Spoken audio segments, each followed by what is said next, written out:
Welcome in, everybody. I am Trisket109. This is the chair that I sit in when I stream. This one. The arms come down. See? Arms come. See? I can put my arms on there. It's a nice chair. Welcome in, everybody. Tonight we're going to talk about today's events. I'm really tired, so my voice is giving out. I'm just tired. I'm real tired. We've been walking all day, doing all sorts of things. It was a day. Today was the Retro Video Game Swap Meet up in Layton, Utah. And that's about, 25, 30 minutes north of where we are. So we went to the Retro Video Game Swap Meet. And tonight, we're going to recap the experience as a whole. We might talk about Bucket Fucker a little. We'll probably talk about him a lot. That's the name we've given the booth that we hated the most. The booth that we hated the most at the thing, Bucket Fucker.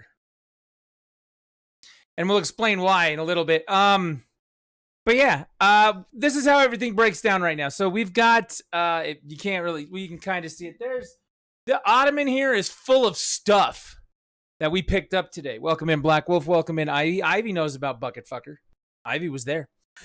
But yeah, we, there's an ottoman full of stuff behind me. So this is how we're going to do this tonight. We've broken this down.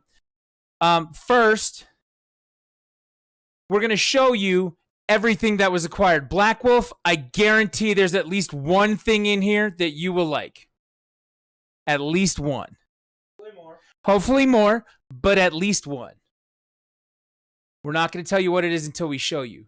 We'll call it the Black Wolf reveal and let you know right when it happens. But yes, we're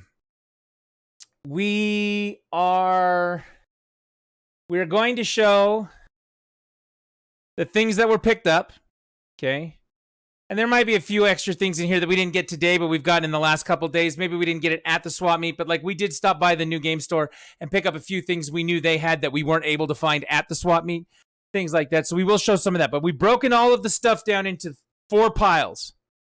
There's my pile, Kit's pile, Taylor's pile, and Lucy's pile. Lucy has a very small pile. It's one game, but she has a pile.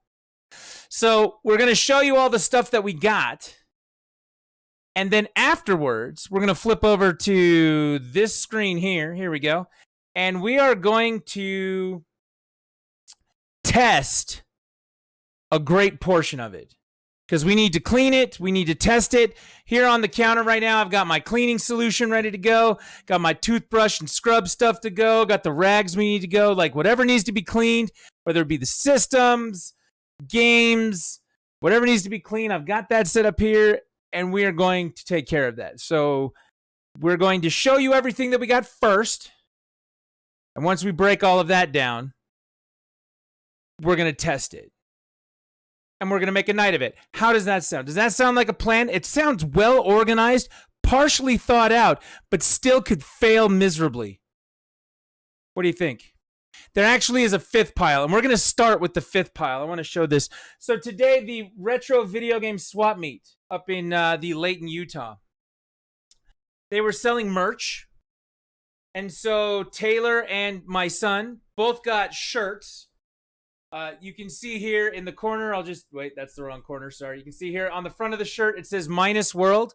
It has some Japanese lettering under it. That is the video game store that we go to up in Layton that put on the event today. So it says Minus World on the front like that. On the back, it has the logo for the swap meet, the Utah Retro Game Swap Meet. It's a Super Nintendo that looks like it wants to eat stuff. But that's the wrong way. So there you go. So that is the icon and the logo that they came up with. I didn't even read what that said. The Lost Levels 2 Turbo Gaiden. Like, take a look here at the yellow. It's the Retro Swap Meet 2, the Lost Levels 2 Turbo Gaiden. That's what they called it. I talked to the guy who ran it today, and he told me, he said that they're going to do a 3rd one. It actually went very well for him. He always gets really nervous about it. He's like, I put on this event, and I'm never sure if people are going to show up or not, or if it's going to be like, this will be the last one that we do because no one's interested.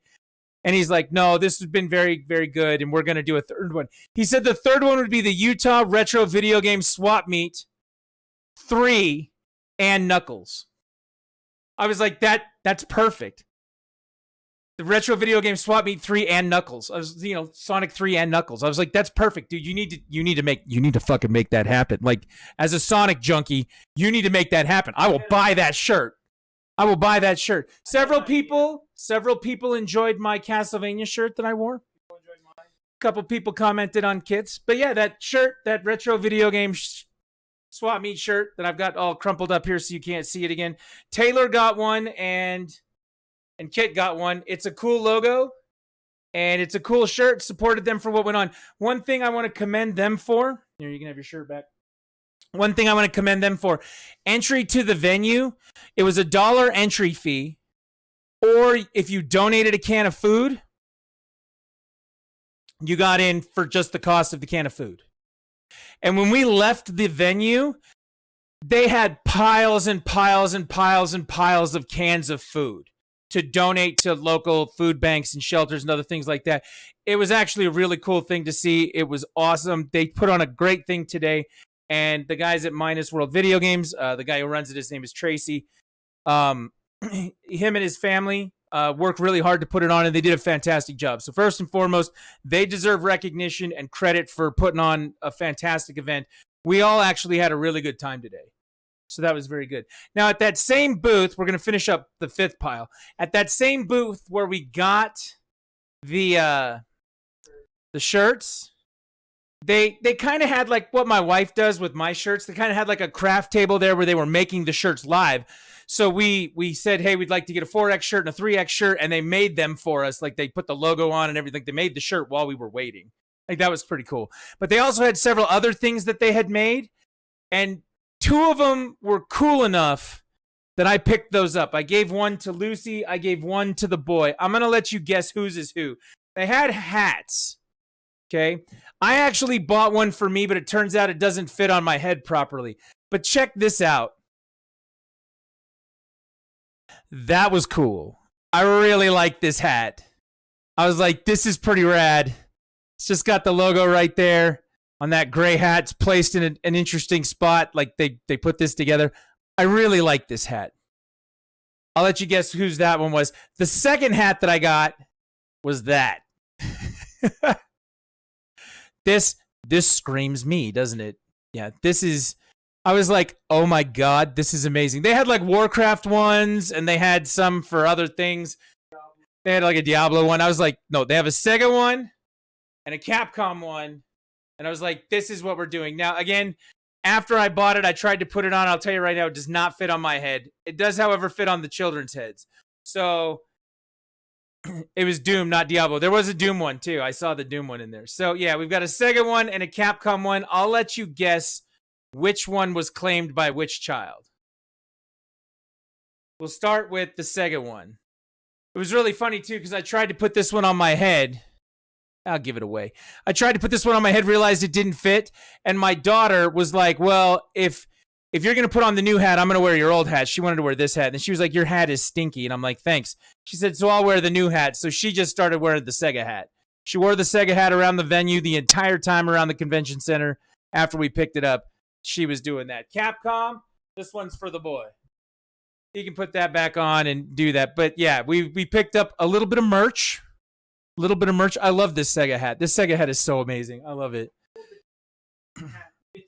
Yeah, the Capcom hat is very cool. But the Sega hat was like, oh, but still my heart, I must have this. So I picked that up. So, but yeah, they did have Doom ones, Warcraft, other things like that. It was pretty cool. It was a nice little merch booth that they had. So there was that. So that's pile 5 taken care of. We did that. We're going to start with the smallest pile, which is Lucy's pile. We're going to show you what she got. So my daughter, after much consideration and thinking about it, has been talking about it for several months, that her favorite game, it's not Fortnite. It's not whatever. Hello Kitty's Island Adventure. Her favorite game, without a doubt, is Animal Crossing. She's been playing the new one on the Switch. She absolutely loves it. She thinks it's amazing. However, she has been memeing it up on the internet, and she's very distressed about the fact that in the old Animal Crossing, the villagers are mean to you And things like Resetti, Mr. Resetti, the guy who gets mad if you reset your GameCube and change the time and all the other stuff if you haven't been around recently. Mr. Resetti's not in the new games.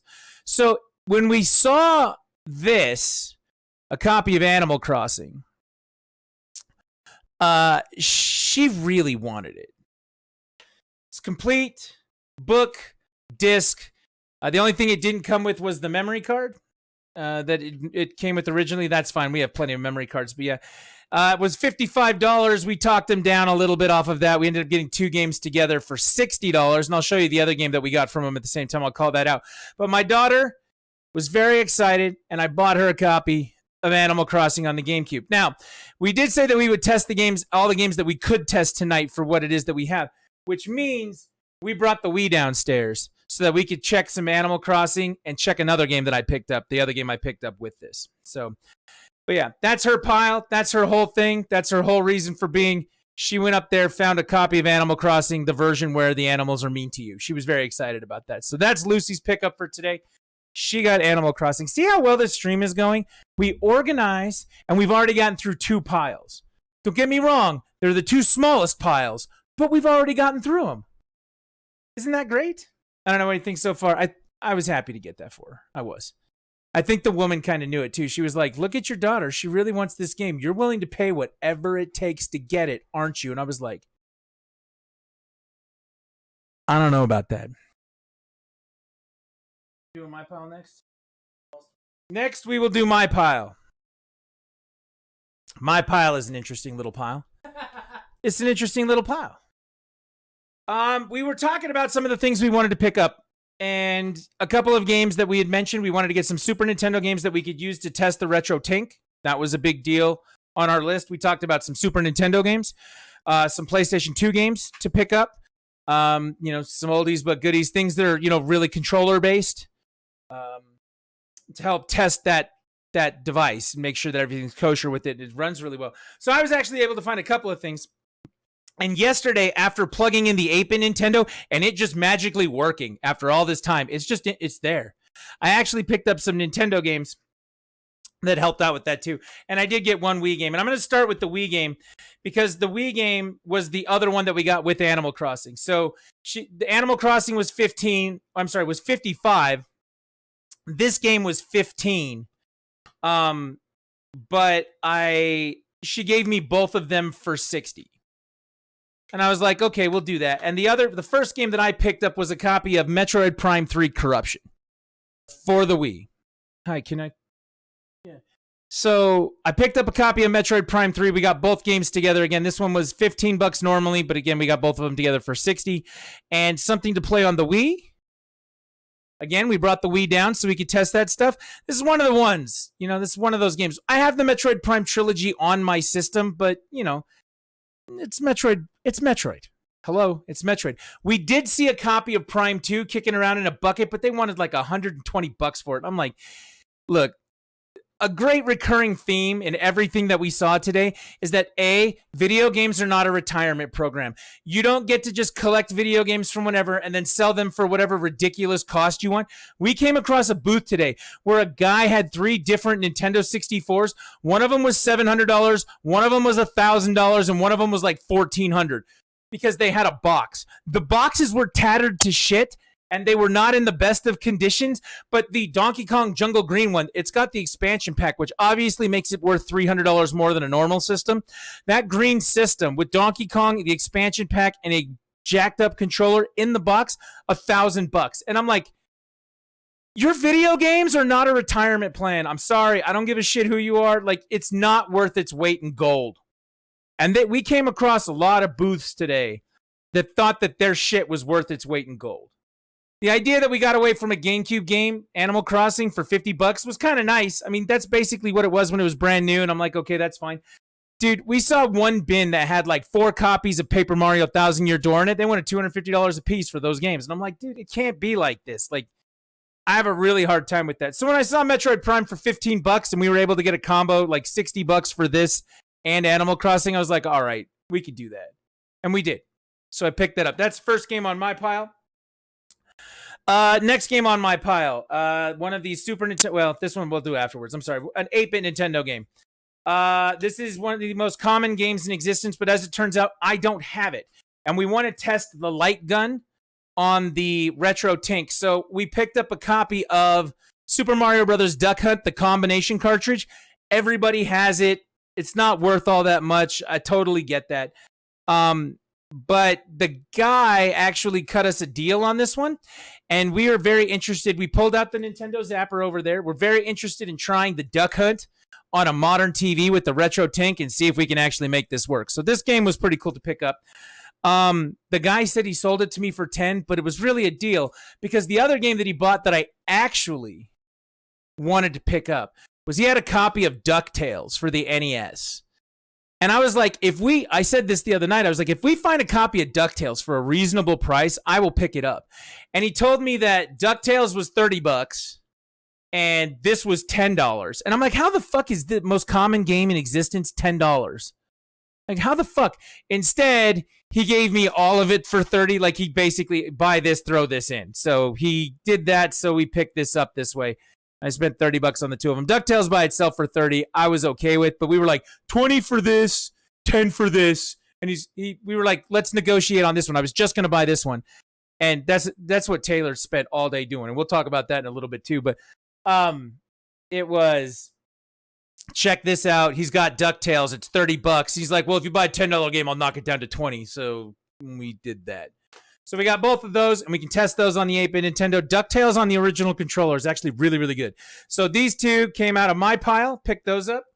Now, the next two games that I picked up at the swap meet, I was actually, the first thing that got bought today was the first game I'm going to show you. Disc is in really good condition. It doesn't have its book, but I don't care. It's okay.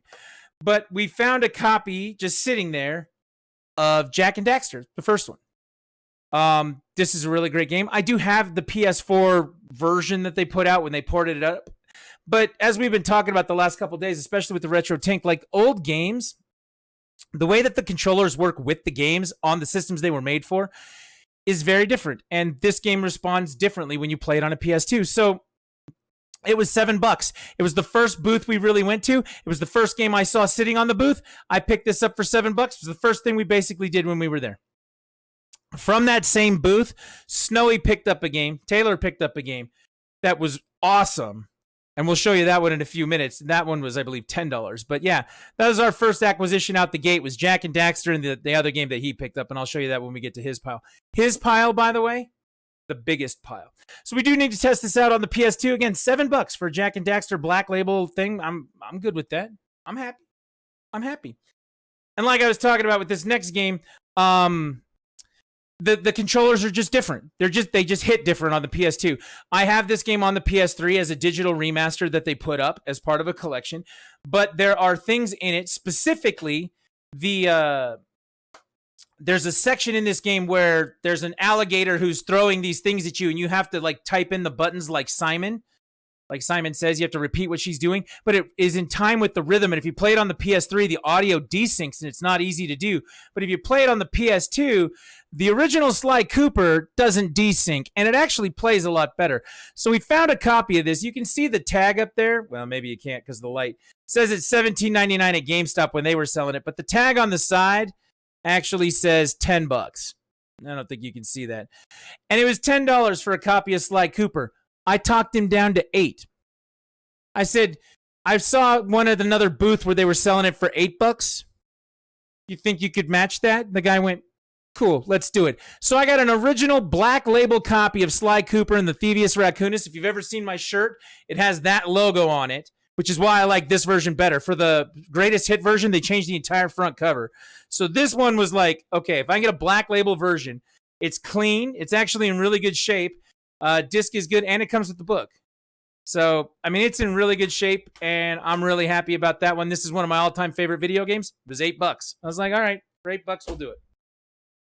Now, my last game, see, my pile's pretty small too. The last game I got was actually something that we got at the new game store near us. We said to them the other day that if we didn't find some of the games we were looking for that they did have at the Retro Video Game Swap Meet, we would drive to their store on the way home We would stop there and we would pick them up. And one of the games I was not able to find a copy of today at all while we were looking, not even at the bucket fucker's place, was a copy of this Super Nintendo game. It's Super Punch-Out. Super Punch-Out, one of my all-time favorite video games. I play it on the stream all the time with the NES Classics collection. I absolutely love this game. I am really good at it. It is one of my favorites, and they had a copy of it. So I stopped at the store on the way back, and I picked this one up because I needed it. Like, Super Punch-Out was on the list. It was one of the games we've been talking about, what we need to do to test with the Retro Tink. One of my favorite games on the SNES. So this was like a no-brainer. We stopped and picked up Super Punch-Out. What's nice about this, even comes with its little dust cover. Wasn't expecting that, but Super Punch-Out with the dust cover. I'll take that. So that concludes my pickups today. So if you can't tell, tonight, in order to test some of these things, we got at least Super Nintendo, and PS2. And if we have time, we will throw on the Wii and the GameCube and take a look at testing some of those.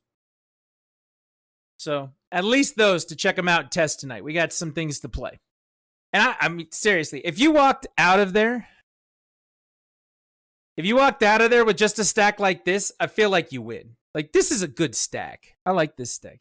Did you find that CRT TV? We did not. We were so fried after going to the retro video game swap meet. We stopped at that one game store on the way home like we said we would, and then we just came home. Like, I am so damn tired. Maybe we will try and go out next week and see if we can find one.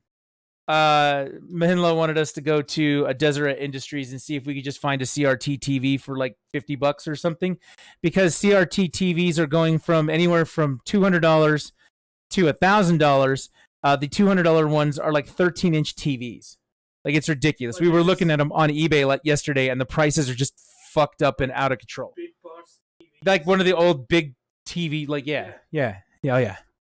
So, yeah, we were absolutely fried. I am still, like, completely burned out. Now, my favorite thing I saw at the swap meet today, I want to tell you this part, too. My favorite thing I saw, there were a couple of artist booths there that did different kinds of things. We saw one that had pictures up of, like, Zelda artwork and Resident Evil and Castlevania. They had, like, Symphony of the Night pictures and things like that that were very, very cool. But somebody went to the trouble of making a perler. If you know what a perler is, they put all the little beads in place and then they iron them down so that they can, when they iron them, they melt together and make like a picture, right? To show you this guy's booth, he actually gave us this helmet magnet. This he gave us for free because he liked my shirt so much. He gave us this magnet. So it's the kind where you take all the little beads, put them together, and do that. So we have this Mega Man helmet that we now have sitting on the refrigerator here, because it feels like we're collecting stickers and magnets for the refrigerator. He had one that was like 3 feet long. It was already mounted on a board, right?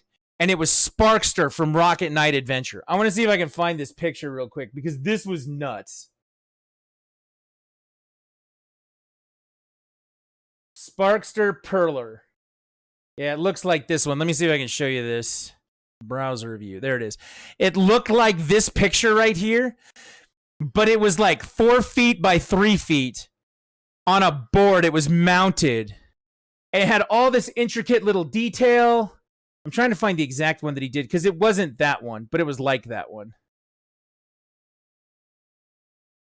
It had all of this detail.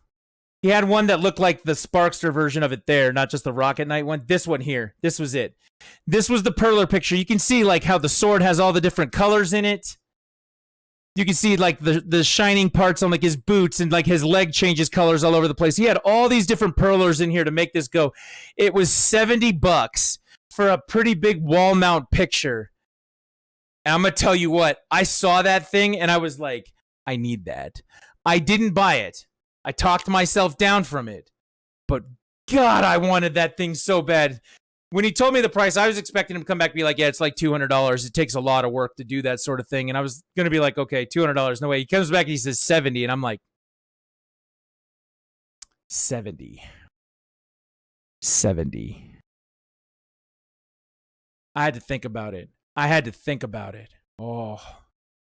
Send a DM with some TVs. I mean, we're good without the CRTs right now, but we were looking at them last night, and the price on them was just upside down stupid on places like eBay. So, yeah.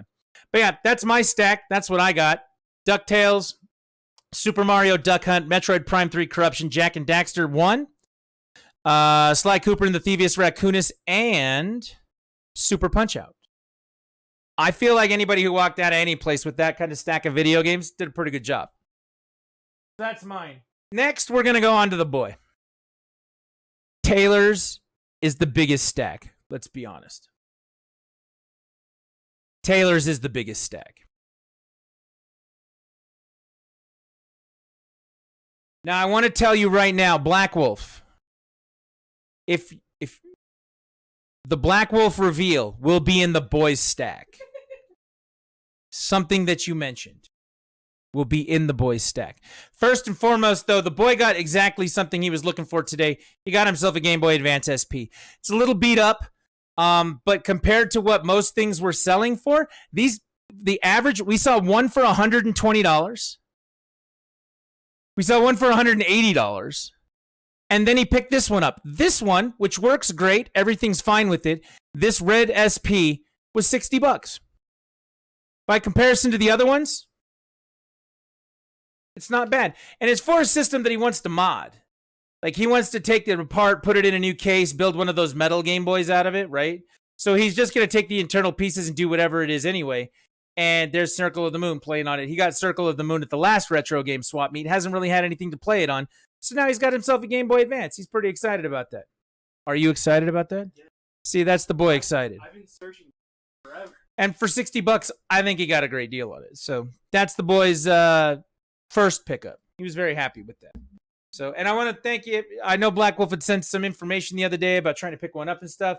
I know we've been trying to help him find one, but he found one, so that was good.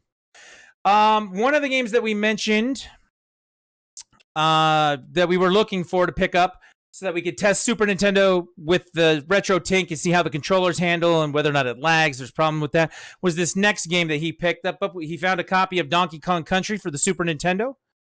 As much as this game does drive me crazy, he did pick this up, and I'm sure he'll enjoy it more than I will. It's just not my jam. I'd rather play Mario myself. But we did find a copy of Donkey Kong Country. What'd this run, like $20? It was like $20-ish. What else did you get with this one? Oh, the other one. This one? Oh. This? Yeah. Ah, we'll do that next. So he spent $45 on two games. One of them was this Donkey Kong Country, which is one of the games we set out to get. So that was cool that we managed to get that. The other game, we just happened to find sitting on a stack of NES games that they had. And while I did play this last night, just last night, all the way through to completion, the boy managed to find himself his own copy of Mega Man 2 on the NES, and he is very excited about having his own. So it's a really, really great condition copy. Everything looks great on it. It's clean. It's the label's not torn or anything like that. He got both of these together for $45.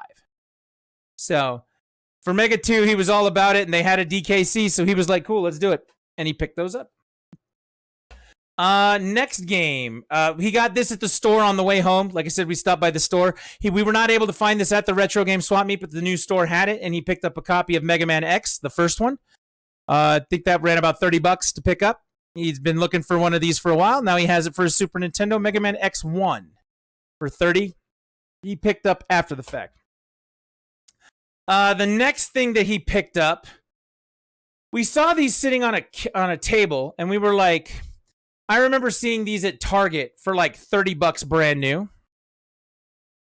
Yeah, Bloom and Ivy's got to go grab something to eat. Take your time. Do the thing. We'll be here when you get back. But yeah, I had seen this for like $30 brand new at Target at one point, and this guy said, hey, if you pick up both of these collections, I'll sell them to you combined for like $25. And it was a Blu-ray set of Avatar: The Last Airbender and The Legend of Korra. It's every season, the complete series of both of them. Like I said, this first Avatar season, we saw it brand new for $30. I've seen this one brand new between $30 and $50. He sold them both to us for $25. And we really like this show around our house, so we were like, we should look at that one of these days. And we had debated about whether or not we wanted to buy it when we saw it for $30. We were like, I don't know, man, that's pretty good. But when he said 25 for both of them, the boy was like, yeah, why not? I'll take them. So he picked them up. I know most things are digital anymore, or these days, and I know that both of these are actually on Netflix, but we don't have an active Netflix subscription, so we don't really care about that. We really don't. So we have them on Blu-ray, and we just watch them whenever the hell we want. Not a bad way. Don't usually buy movies and things like that anymore physical. I usually go for games and whatnot, but in this case, why not? Next game on the list. This was very interesting because it was hiding in a box underneath a whole bunch of stuff. Now, I will give you a reveal for something. Taylor was looking around this table and kind of snooping around, asking if they had Super Nintendo games because we couldn't see any, asking if they had anything rare. And before he was able to get into the boxes, he saw over on the counter, and I do not have a picture and I do not have them here. He took these with him when he left. He left everything else here for us to test. But these were brand new copies of the Game Boy Advance versions of Mother 1 and 2, a Japanese import, and Mother 3. Brand new copies of them. He picked them up. They were pretty pricey. I'll let him tell you what they were whenever he wants to tell you. But he picked those up. And they were expensive, but they were crazy. Like, it was so crazy that he found those, and we were like, holy shit, dude. And for those of you who don't know what Mother is, Mother 2 is Earthbound on the Super Nintendo. So it's Mother 1, which is Earthbound Beginnings on the NES, Mother 2, which is Earthbound on the SNES, and Mother 3, which is a Game Boy Advance game that never came to America. He got the import Japanese cartridges of them. They are brand new, never been opened. He got them, and they are like the top of the mountain when it comes to RPG games in the world. Like, they are expensive. I've never seen a set before, and he bought them when he saw them. So when he got those games from him, he was like, let's do this Super Nintendo thing. Let's look around. So he's rummaging through this guy's stuff, looking for things. We found a copy of the Teenage Mutant Ninja Turtles Hyperstone Heist. It had the book, and it had the case, and it had the cartridge in it for the Genesis. And the guys were like, what's this run? And he's like, $240. And we were like, no. He's like, but it's like $240. I'm like, no. He's like, okay. And so sitting next to that were the Super Nintendo games, and he rummaged through that, and we came out of the box. Taylor comes out of the box with this game. It is a copy of Secret of Mana on the Super Nintendo. And he's like, so how much for this one? And he looks it up on eBay. He goes, they go from like $20 to $50. So if I did like 30, I guess that would be okay. And we're like, for Secret of Mana? And he's like, I guess. And then they talked him down to 25. So in one hand, you had a Teenage Mutant Ninja Turtle Hyperstone Heist for $240. And in the other hand, you had this really, really great looking cartridge with this generic case of Secret of Mana. And I'm saying this cartridge is like perfect. Like, this is in such great shape, it's unbelievable. And this was $25. And we were just like, what? What the fuck? What? That was one of the best deals we saw today. This was pretty good. $25 sitting right next to $250 game. That was the ongoing joke for today. Yeah, we were making fun of that for a good while. We're like, what the shit is going on? Like, this is crazy time. Like, some of these prices were out of control. And then we come to his last game, and this is the game, the Black Wolf Reveal is what we're going to call it. Which other game did you get with this? You didn't get another game with it? We were at a booth. I was going to get the Metroid.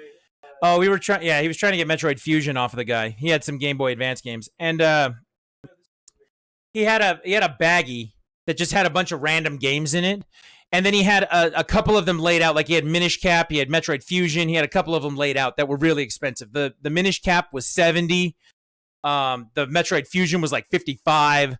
And we were like, dude, like, come on, man. Like, reasonable. Like, really? Like, come on. That just seems like a lot. Well, my boy goes into the bag, and I go into the bag, and I'm like, you see that one right there? And he was like, yeah. I said, what's that price? And it was listed at 40, and he talked him down to like 30, 35 for this one. But he picked himself up a copy of Golden Sun: The Lost Age. So this is Golden Sun 2, and he got it for $35. When they were new, they were 30. It's just the cartridge only, but even that, $35 for a Golden Sun was kind of like, I think we could do that. What do you think? Black Wolf was looking at copies of this the other day going, I can't seem to find one for outrageous amounts of money. I don't know if he was looking at it with the box and everything complete with it. But we found a cartridge only today for $35. Right, Black Wolf? It was. I actually told Kid, I'm like, if you don't want the game, I bet Black Wolf would take it. I actually said that to him when we picked it up. You did say it. I did say that. But he does want the game, and he did find it $35 for a copy of Golden Sun. So yeah. I thought you might like that one, Black Wolf. He did. He checked it in his system. Wait, where is that system? There it is. We were like, all right. It was one of the first things he actually picked up. I think it might have actually been the first thing he picked up. First thing he bought that day. So we fired it up here. Get it going. Nintendo. Camelot Software, because they don't make anything anymore other than sports games. Golden Sun, right there. You can go in and put all your character info and all that good shit in there. I deleted this. He did delete the save file, but there's Golden Sun. You can hear the music. Nope, it's not gonna play unless I talk at the same time. Yeah. But yeah, he picked himself up a copy of Golden Sun 2. We did see a copy of Golden Sun 1. It was a little bit pricier. It was closer to $50. And he did pass on that one. But we'll keep looking. Because, I mean, if he's going to have number 2, he's got to get number 1 at some point, right? We have it on the Wii U. But, like, if you want a physical cartridge, you're going to have to do that. And does that conclude yours, pal? That concludes the boys' pile. You still have your copy of the first one? You hold on to that, and he'll hold on to 2. And then between the two of you, someday you can fuse, like, Go Tanks, and, you know, then maybe you'll have a complete set. Retro Black. Yeah, that was a Dragon Ball reference. But Old. I'm old. Yeah. Welcome back, Bloom and Ivy. So yeah, Golden Sun. I thought you might get a kick out of that one, Black Wolf. Got it for $35. Now, I want to take this opportunity right now to tell you the power of Taylor. If you see freaking Snowy in chat, you tell freaking Snowy that his superpower is to haggle. I've never, like, he did it at the last swap meet. He did it at this one. We didn't pay sticker price for shit. He would walk up to these people and they'd be like, yeah, dude, we want $60 for this. And he'd be like, I'll give you 40 if you're lucky. And that means that you don't have to trek it out of here with the rest of the crap you're not going to sell, because ain't no one buying that at 60. Like, the man was on fire. Didn't pay full price for shit. We got stories. Dude, it was nuts. Like, we're going to go through his pile and be like, this was the time he talked this down, like, to half price. This was the time he talked this down to, like, half price. Like, he would walk up to people and he would just rummage through their stuff. Like, at one point, like, he had the eye for it, too. Like, I was missing stuff all over the place. But he found that secret of mana for the boy because he was in like, behind the guy's booth, like, digging through his boxes and stuff. Like, he was like, nope, I'm going to find this. It was like pigs searching for truffles. Like, it was unbelievable. He did the thing, and he saved us money, and he got us stuff, and it was amazing. Like, and I'll show you the first game that he picked up. It's a doozy. But when he picked the game up, like, even the mothers, like, nobody else in the convention center would have unearthed the mother underneath all of this pile of stuff. And he got Mother 1 and 2 and Mother 3, brand new, unopened. And he's like, dude, like, you just got to go get it. And I'm like, yes, you do. Walk up to someone and they'd be like, this goes for this much, but I'll give it to you for a discount at this. And he'd be like, nope, it's this price. And the guy's like, what? He said, I don't care how much you'd sell it for. Like, you want to pack it out of here? Like, everything you don't sell is one more thing you have to walk out of this convention center with. I'm just saying. And they're like, okay, at one point with his first game, let me put this stack away. Let me pull out his stack. Here we go. Put this away. Let's grab his stack. This first game, he walked up to the guy and said, how much is this game? And the guy goes, it's like $140. And he laughed at him. He went, yeah, okay. And he's like, well, I mean, he's like, I'll give you 80 for it. Or no. Then the guy said, you know what I could do though? I'll come down. I'll bring it down to like 90. And Taylor looked at him and said, you think I'm paying more than 80 for that? You're out of your mind. And he walked away to the next booth. He just walked away. And that's fine. I mean, this is a good discount the guy offered him after he laughed at him. Like, Taylor got that discount because he laughed at him. The guy was like, it's $140. He went, and then the guy went, all right, I'll bring it down to like 90. And Taylor said, you're going to bring it down to like 80. And then he walked away. The guy walked away from his booth. It was like 4 or 5 minutes later. Like, we're at the next booth. Guy walked away from his booth, came over to him, tapped him on the shoulder, and went, all right, dude, do you want to do 80 on that? I'll do it. And so he spent $80 on a copy of Knuckles Chaotix on the 32X. When we bought this game a year and a half ago up at Minus World Games, it was $160. And he walked out of there with half that price. A copy of Knuckles Chaotix on the 32X. He walked out of there at $80 and was like, I guess. Like, he almost made the dude sweat over the 80 on it. And it is. We looked it up on price charting. It's $140 at least. That's the average price for it going on there. And he just was like, nah. That's the power that this man has. That is his superpower. It was unbelievable to watch all afternoon. And I think this is a good time to introduce the concept of bucket fucker. So let me tell you about bucket fucker. There was a guy who thinks, again, that his shit is a retirement plan and that his shit is worth its weight in gold. And it's not. To give you an example, that Sly Cooper that I went over and picked up for $8. I had already bought it. I bought it for $8. Bucket fucker had a copy. The case was a little bit better than mine, right? It was a little cleaner. And what he would do to you is you would walk up to him and be like, what's this? And he'd be like, I don't know. Let me check on price charting. And then he would get on his phone and he would make you wait. And there's tons of people around his booth. So he's going as slow as he possibly can, making everybody wait and just being a piece of shit because he thinks that he's important. But we're like, dude, you're an asshole. Like, you are the bucket fucker. And he just has bucket after bucket after bin after bucket of games that, like, we were looking through this and we found a stack of like 15 games that we wanted. But he looked at that Sly Cooper and he goes, they say it goes for $25. And I'm like, I just bought this game for $8 right there. Well, they say it goes for $25. We looked it up on price charting. It doesn't. It goes for $12. And this guy, so the concept of Taylor, this is why we're introducing this concept now, bucket fucker. Taylor would walk up to them and treat them like, look, dude, you want to pack this out? Like, you came here to make money. You don't have a store. Right? You're not paying overhead for stuff. We know how much your booth costs. Your booth costs you like $40 for a table, right?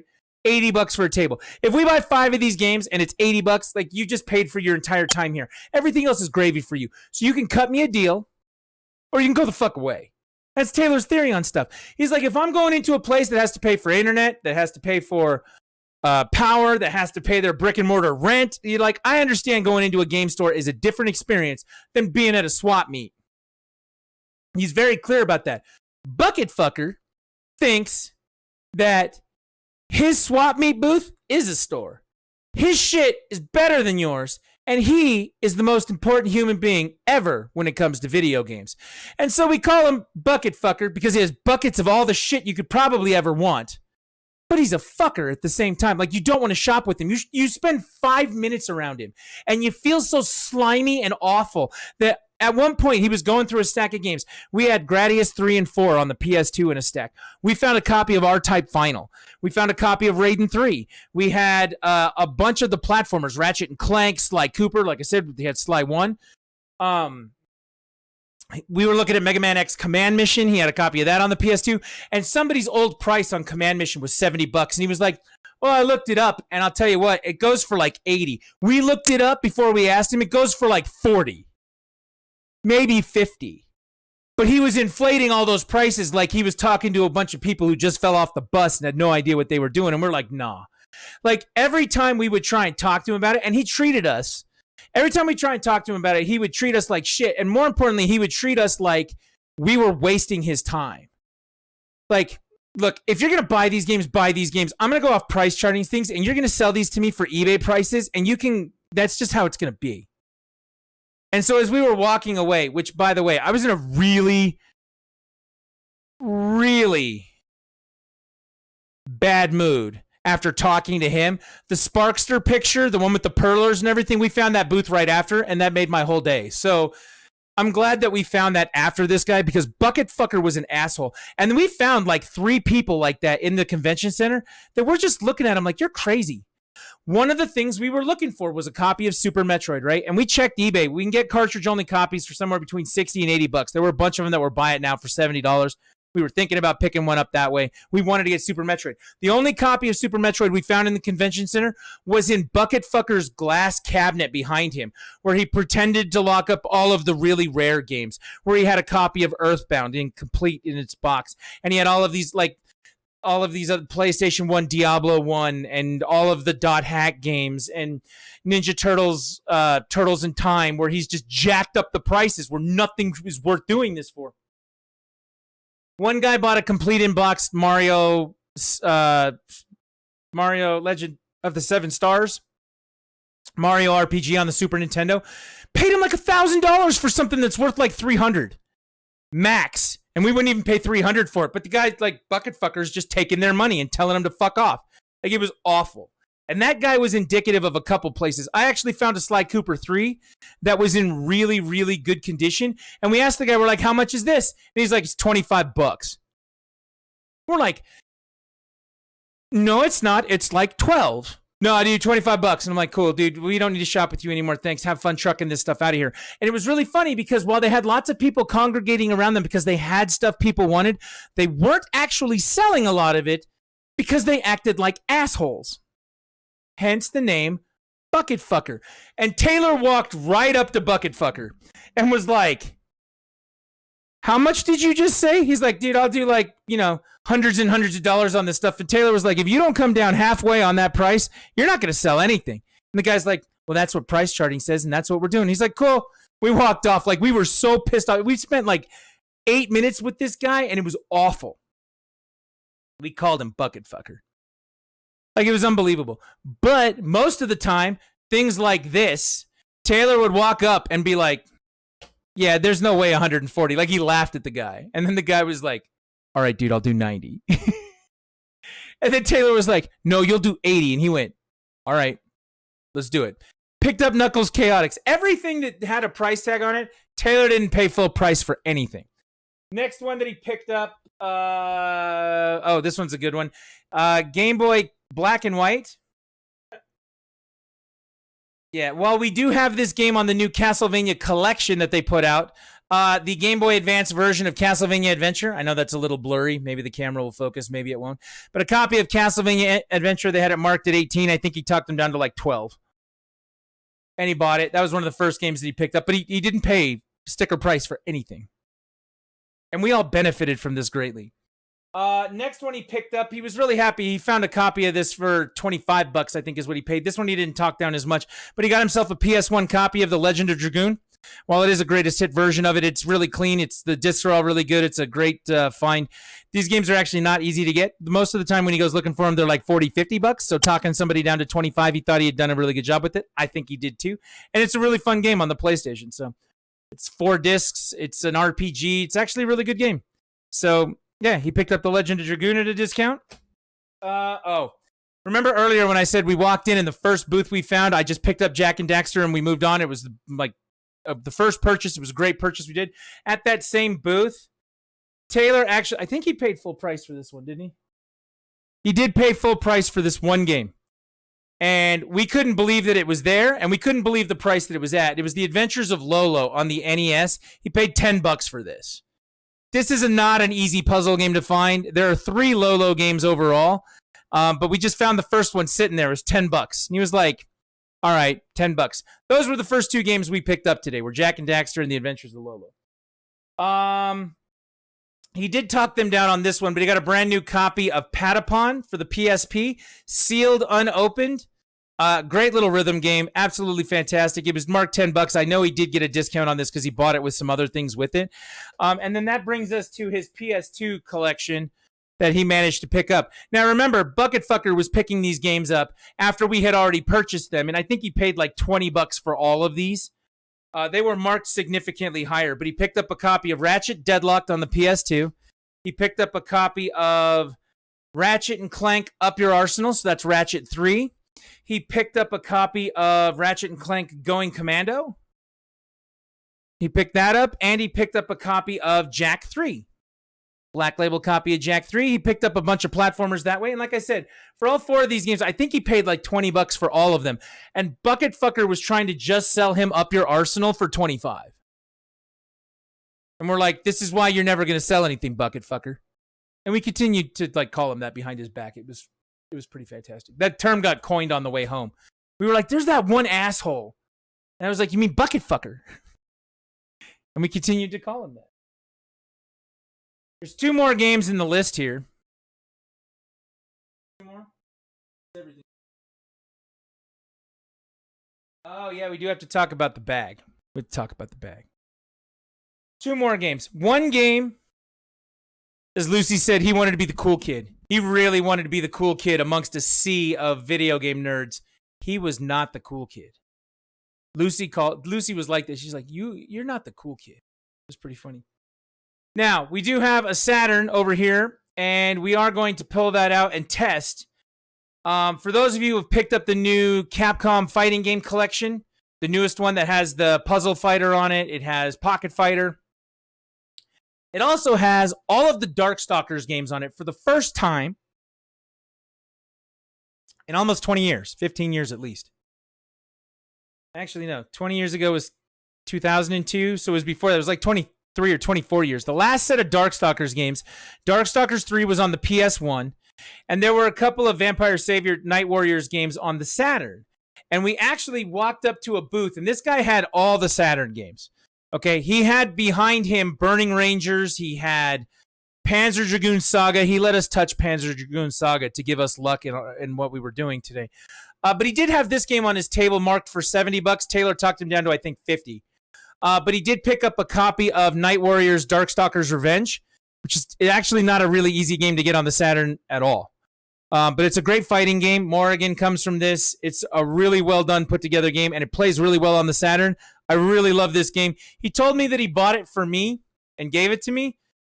I don't know if that's true or not, because he may be one day like, no, I want to play it on my Saturn. But chances are, if I'm going to play it, it'll be against the boy or it'll be against him. He also said that about a lot of these PS2 games, like the platformers, because I'm the platformer junkie. So he's like, yeah, dude, the Ratchets and the Jak and all that stuff, like, that's you. And I'm like, all right, cool. But yeah, he picked up this Night Warriors Darkstalkers Revenge. Like, it's marked at the top there for 70.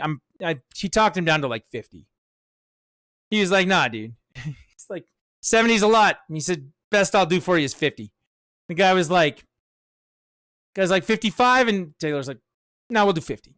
Maybe he said 55. Maybe he paid 55 for it. It was something like that. It was significantly less than the 70. I was like, that's cool. I mean, we're talking like 20, 30% off everything he did. He was like, nah, that's cool. That 70 price tag, that's for other people, not for me. And then he went straight at it. So we've got a Saturn game to test tonight with Night Warriors here. It's in really good condition. Books there. Game is really clean and good. Like, it's in great shape. So this is a game that I actually have over there. I have a disc of it. We had to get it resurfaced because it wouldn't play, and it never actually came back and played. I have an X-Men Street Fighter over there the same way. So to have this, kicking around again is really cool, and I really like that. I like Darkstalkers a lot. Now he's got one more game that he picked up, and this I picked up for him he gave me some cash on his way out the door because he had to get somewhere after we got home. When we went over to the new game store, he did ask for a game that we did see a copy of at the place, but it was in box, and the guy was asking like $200 for it. I believe it was the same guy who did this, wasn't it? The Night Stalkers or the Night Warriors. But it was like $180 or $200 for this game, and the cartridge only version down the street at the new game store was $47. So he was like, just go pick that up for me at $47. And he got himself a Super Nintendo version of Castlevania 4. And he had been looking for that one for a while. Again, we all know that they're in the new collections, but with this new retro Tink, like, the analog controllers make these games so much better. They really do. I mean, you saw it last night with me playing Mega Man 2 for those of you that were here.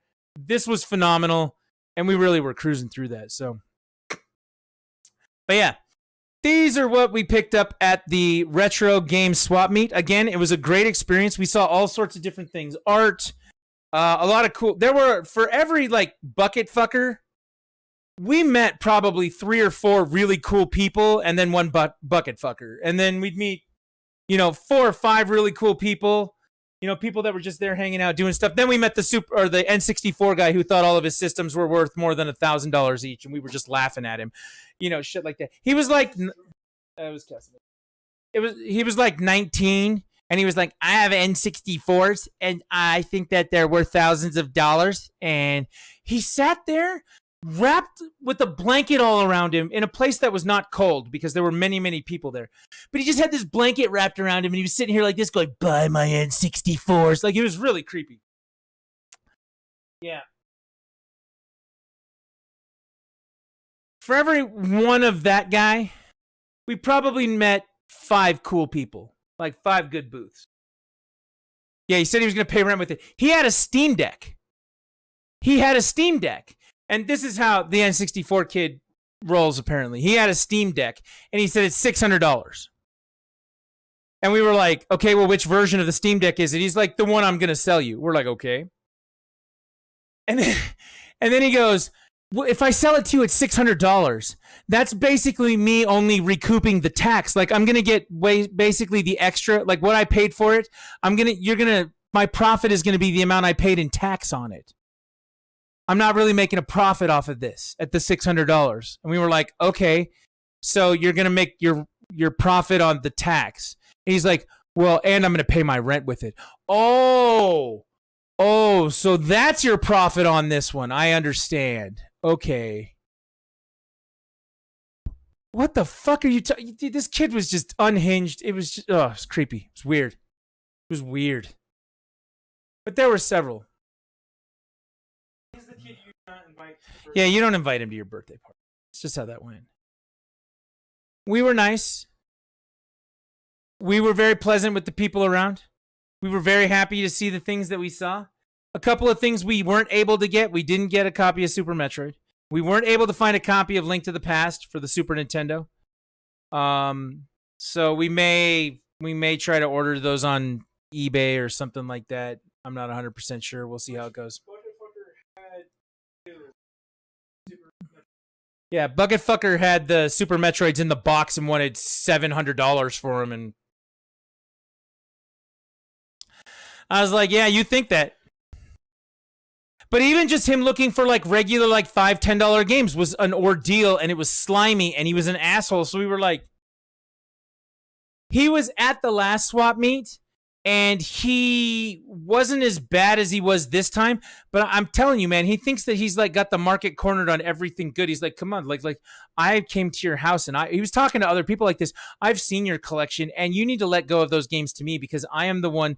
He strikes me like a sleazy real estate developer who's trying to strip mall, buy everything so that he can knock it down and build his palace instead. Like, that's what he strikes me as, like that kind of attitude, but about video games. Like, it was really weird, and I didn't enjoy his company. And the next time, because we did talk to Tracy today, the guy who ran everything, and he did tell us there would be a next one. Again, the Retro Video Game Swap Meet 3 and Knuckles. That's what I really hope he names it. That's what he said he was going to name it. I hope that's the case. But he said that there would be another one. If the guy is at the next one, we are literally just going to walk by his booth and not even, like, look. We're going to be like, peace, buddy. Like, that's just it. And I think that a lot of people, while we were standing around there, I feel like the ones who don't, socialize well, like they would gravitate around his booth. Maybe that's his people. But people who are like regular people or have social skills would go up and deal with that guy and be like, thanks, but no thanks. I'm out. Peace. So those are the items that we picked up today. What do you think? Think we did okay? I think we did okay. I feel like we did all right. Kit's over there playing his SP. His whole world is better. Now, we do have one more thing to show. We got one more thing to show. So Ivy told us that she was talking about it last night. She said that she's got a bunch of Game Boy games and DS games and 3DS games, and she just doesn't want them anymore. She's like, they take up space. my nieces and nephews are going to lose them or destroy them or whatever else, and I'd like them to go to a good home. And she told us last night that she would like us to have them. And we protested, okay? I want it on the record. We protested, okay? We were like, Ivy, these are crazy games. Like, you can't just give these away. Like, get something for them. Do something. And she's like, no. I want you guys to have them. You're going to take care of them. You're going to like them. Like, you're going to appreciate them way more than anybody else. I'm either going to sell it to or whatever else is going on. She's like, just take them. And we had seen some of the pictures. She sent us pictures of some of these. She did not send us pictures of everything that she had. And we are looking at this pile today. We're at lunch. When we go to the retro video game swap meet, I take everyone to lunch. We go get pizzas and sit and eat and talk about it. After we're done at the swap meet, we talk about the things we picked up, like what was the best deal do you think we got? What was the rarest thing we got? The vote was unanimous today. The rarest thing that we got was Taylor got that Mother 1 and 2 and the Mother 3 Game Boy Advance game. That was by far and away the rarest thing. Knuckles Chaotix was second. I think that was the second rarest one. The second best deal was that Secret of Mana for $25. Like, we were just like, wait, what? Are you kidding me? Like, that was the second best, or the best deal we decided that one was. And I thought that some of those Jack games, like my $7 Jack and Daxter, my $8 Sly Cooper, like, I thought those were pretty good deals. And then it was like, what thing made you the happiest? And Sly Cooper 1 probably made me the happiest of everything I got. Either Super Punch-Out or Sly Cooper makes me the happiest. His Game Boy, by far and away, makes him the happiest. He is just loving this thing. So he absolutely did well with that. And so we sat down and we talked. And that's what we do. I pay for lunch. We all go to lunch. And we sit and we talk. And we did. And she comes out with these games. And she's like, just take these. And we're just like, Ivy, you can't. No. We protested. I want you to know this. Tell him, Ivy, we protested. And she comes out with this thing. Let's start with some of these. That's Zelda Triforce Heroes. These are going to be kind of blurry, and I apologize for that in advance.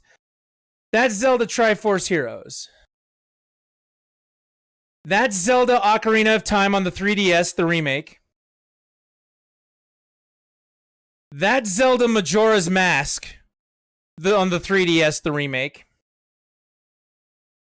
That's Zelda Phantom Hourglass on the regular DS. This is Zelda Spirit Tracks on the DS. This is Hyrule Legends Warriors on the 3DS. This is Super Smash Bros. On the 3DS. This is Pokemon X on the 3DS. And then moving into some of the other ones, we've got some other things in here. This is Kingdom Hearts Dream Drop Distance on the 3DS. This is Children of Mana on the DS. Cooking Mama here.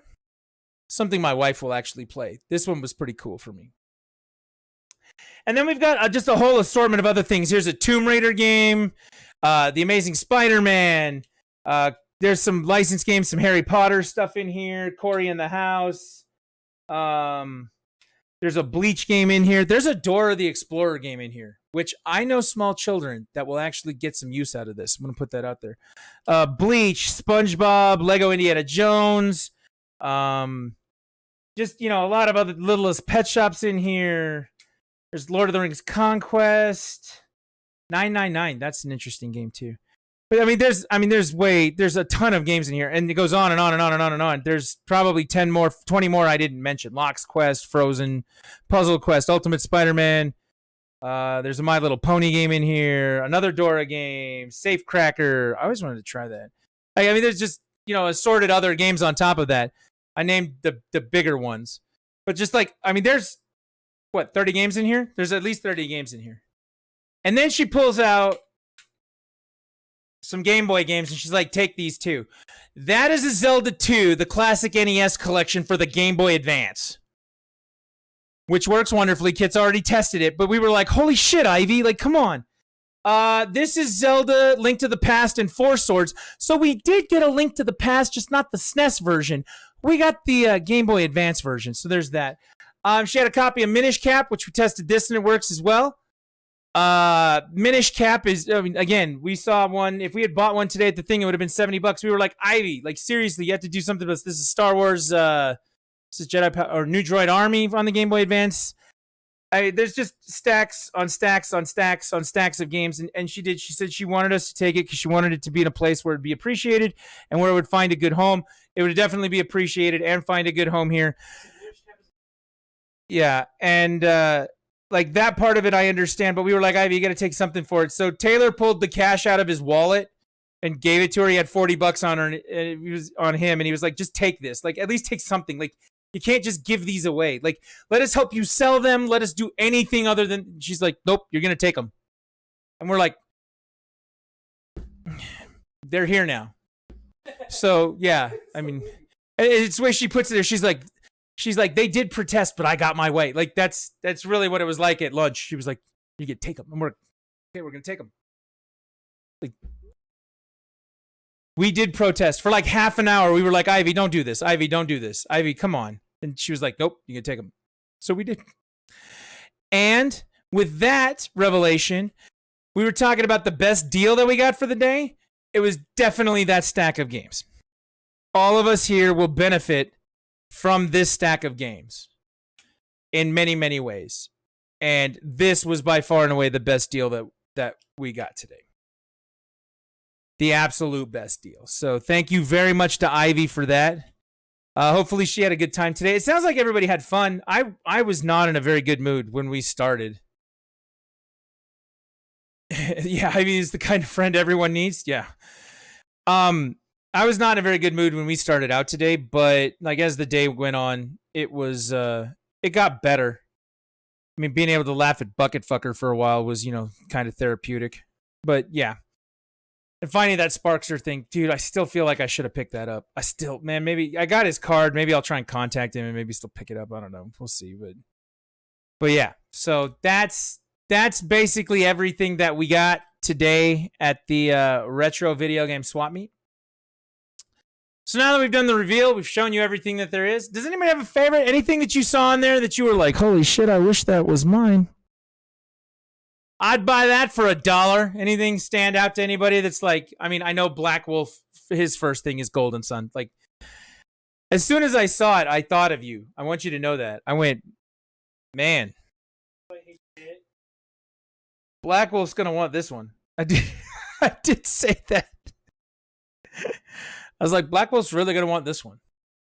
Yeah, for real. This stack that I'm holding right here, DS and 3DS games, these are all Zelda. Except for like the one Pokemon game in there. These are all Zelda games. Just crazy time. Crazy time. Oh, there's a Smash Brothers in there too. All the rest of them were Zelda games. Like, whatever, man. Like, crazy. That's just crazy. So, Ivy, thank you very much again for that.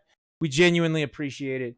And it is going to get much, much use at the house. I'm surprised the boy would be playing Minish Cap right now if I wasn't using it on stream to show everybody. So yeah, that's from your Zelda kick. Most of the DS games were under $5 when you picked them up. That's freaking amazing. Like, that's an amazing deal. It really is. So it was an amazing deal then. Still an amazing deal now.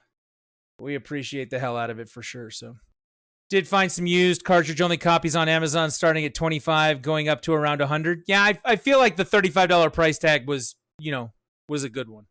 For the Golden Sun. So they were used at GameStop in their clearance bin at the time. Oh, dude, when GameStop decides that they're not going to carry a game system anymore, that's when you go get them. Because I know some of these have gone back up in price. Like, we actually saw a copy of Triforce Heroes the other day at a GameStop, and they were selling it for $30. So, like, there's one store left in the valley where I live where they still carry those. So yeah, we saw it for like $35. Triforce Heroes is great. Taylor and myself have been looking to play it, but you really got to have 3 people to, really get the point across, and we only had 2 to play it. So It sucks by yourself. yeah, it's not as great by yourself. So now that he's got a copy here, we can actually play it with all 3 of us and go through it. So that's the plan. We will definitely do that. We'll take some time at Christmas or something when we all have time off and just enjoy some Triforce Heroes. So it's probably what it's going to end up being. Hat. Yep, my hat. This one's my hat. I'll show you these hats, though. We picked these up again at the Retro Video Game Swap Meet today. Check that one out. I love the way this looks. It doesn't fit on my head. Otherwise, I would be wearing it. So this is my daughter's new hat. She loves it. She loves it.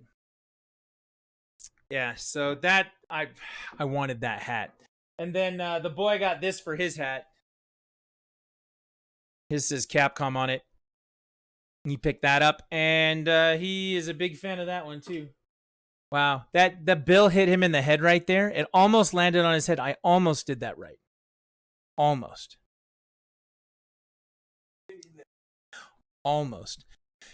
Another thing that I didn't mention that I forgot about till after the fact was we were going to bring back your HD60, your external stream box, but I forgot to grab that this morning. So I forgot to grab everything this morning. We were gonna grab like my toolkit and some other things so we could check for verification and all sorts of other stuff. And I forgot, like, when we left today, it was just a shit show. I was in such a bad mood. The traffic was bad. It was just like, I'm in a much better mood now. We went.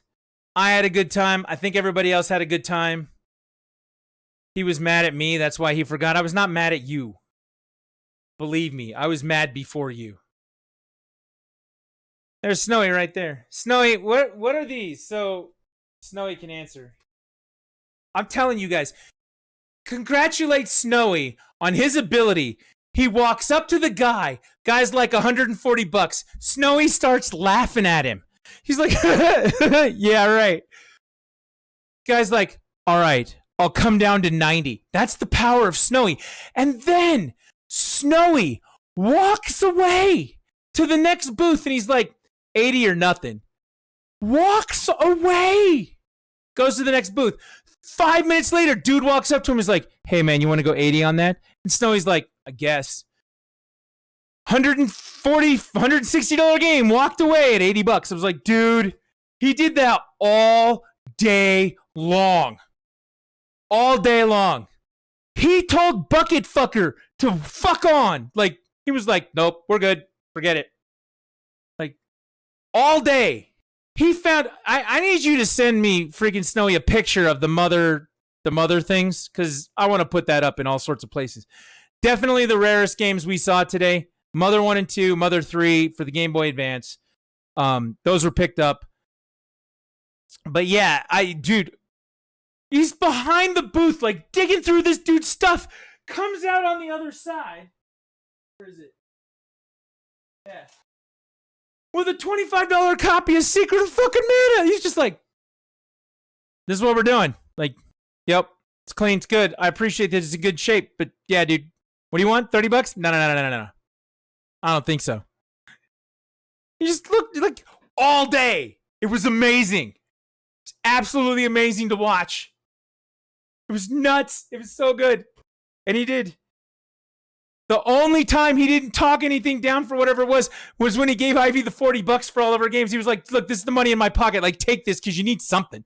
Like, that was the only time he didn't talk everybody down all day long. And even then, still the best deal. Nay, should we call it steal? All day long. Ivy, we do appreciate you for that, like, for real. But yeah, I think the only game that you paid full price for today was The Adventures of Lolo. I think that was, you paid $10 for that. You were like, yeah, okay, for 10. And then just so you know, I know you weren't there when we picked it up, that is your Castlevania 4. So that's all set up. But yeah. And then we were talking about it. I don't know what you want to do with these. Like, you were talking about it, like the Darkstalkers and like the PS2 games and stuff. Like, yeah, you were talking about them or however that way. I don't know. But yeah, Ivy's got some money for Anime Bonsai now. I'm glad that she said that. So, yeah. Sealed Patapon, Golden Sun 2. Yeah. It was a day. It was a day of many games. Taylor's like, Night Stalkers is for you. I don't play fighting games. And I'm like, no. That's not how that's good. That's what I said. That's not how that's going to work. I was like, Taylor. Time for you to learn how to play a fighting game.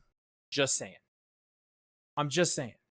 In the case of Darkstalkers, let's be honest, it's probably time for me to learn how to play it too. I know how to play some of it.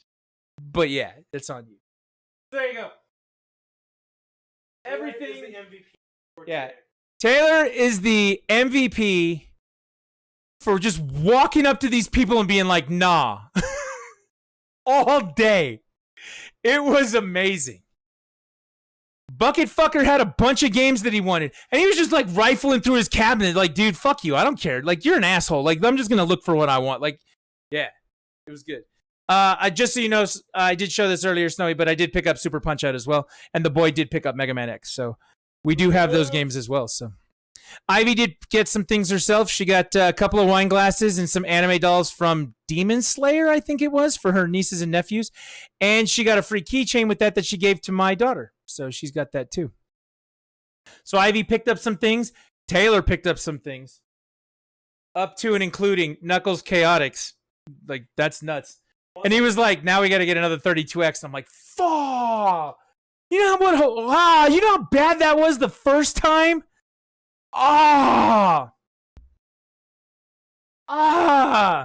He's joking. But we got to get another 32X apparently. At one point, they were selling them for $30. They were practically giving them away, and now they're way more than that. They shouldn't be. So we've been bitching about that all afternoon. So, again, chat, how do you think we did?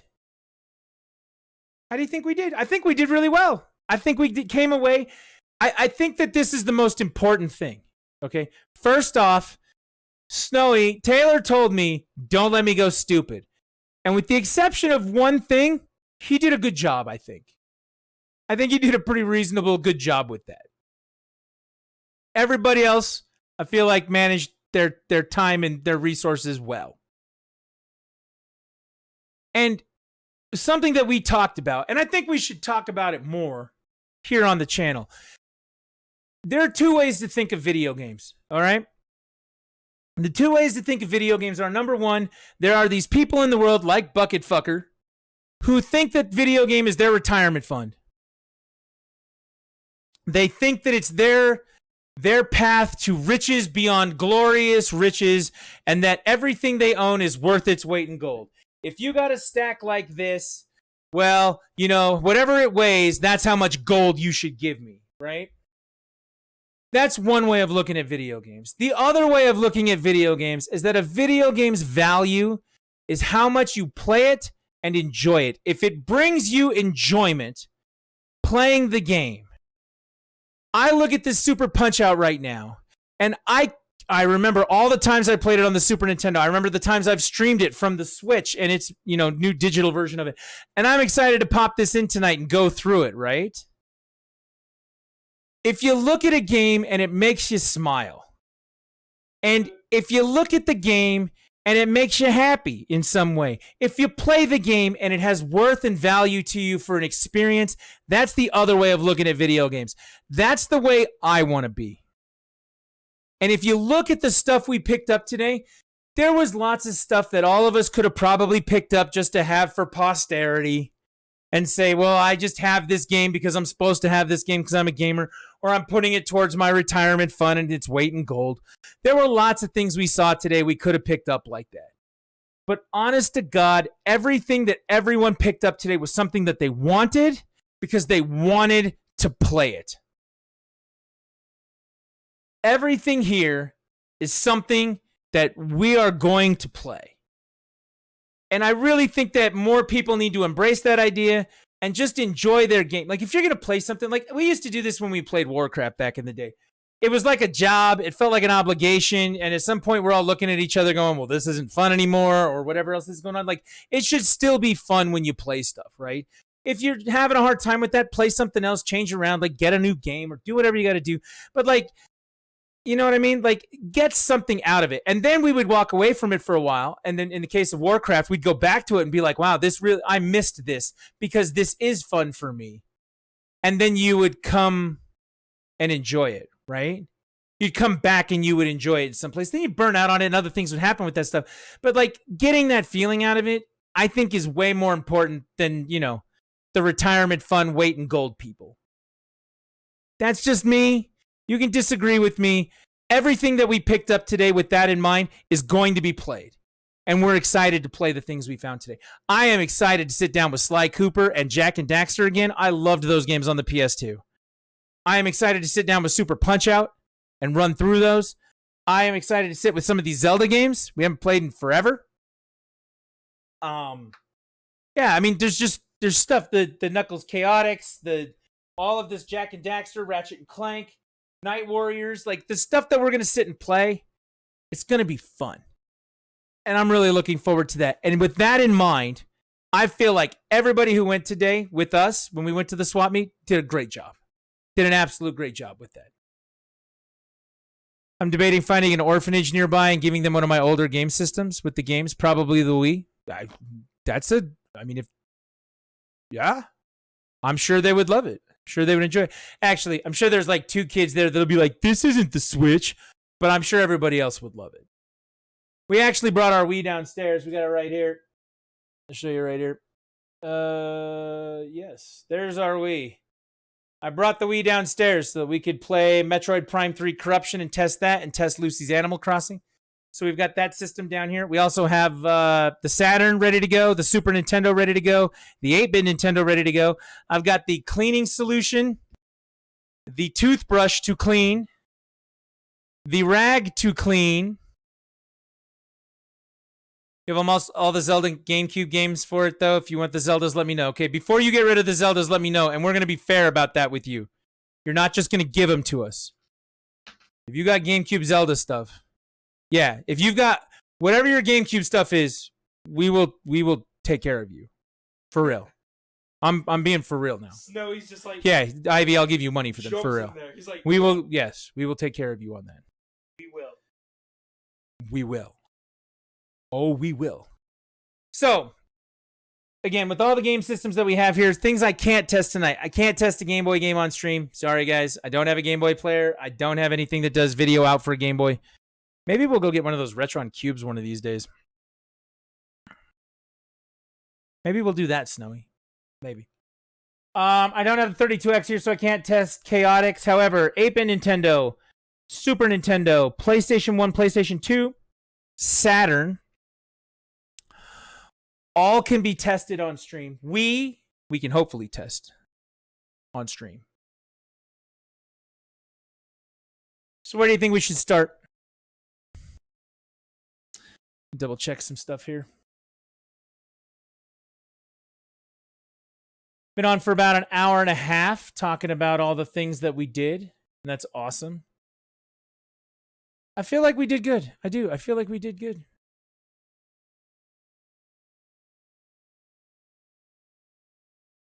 It was a good trip. Started out bumpy, got good in the long run. Where do you think we should start? I'm thinking Fast Finger Fletch says Tony Hawk. We did not get a Tony Hawk game today. You know, honestly, I don't even think I saw any Tony Hawk games today.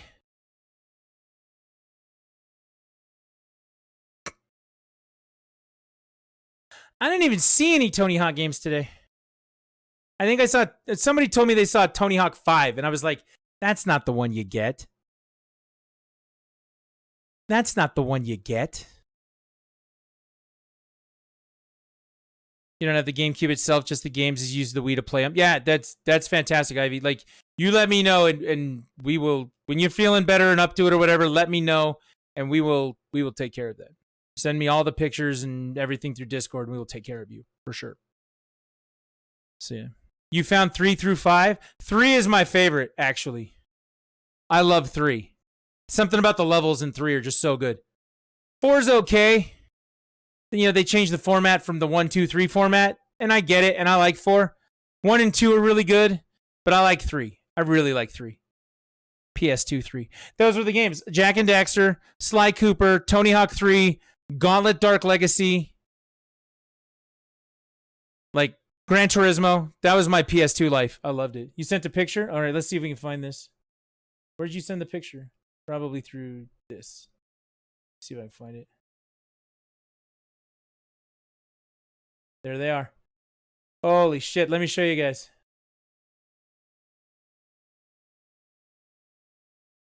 I'm going to put it in Discord.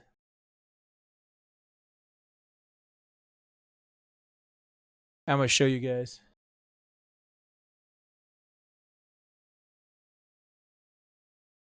You ready for this? Let's see if we can bring this up.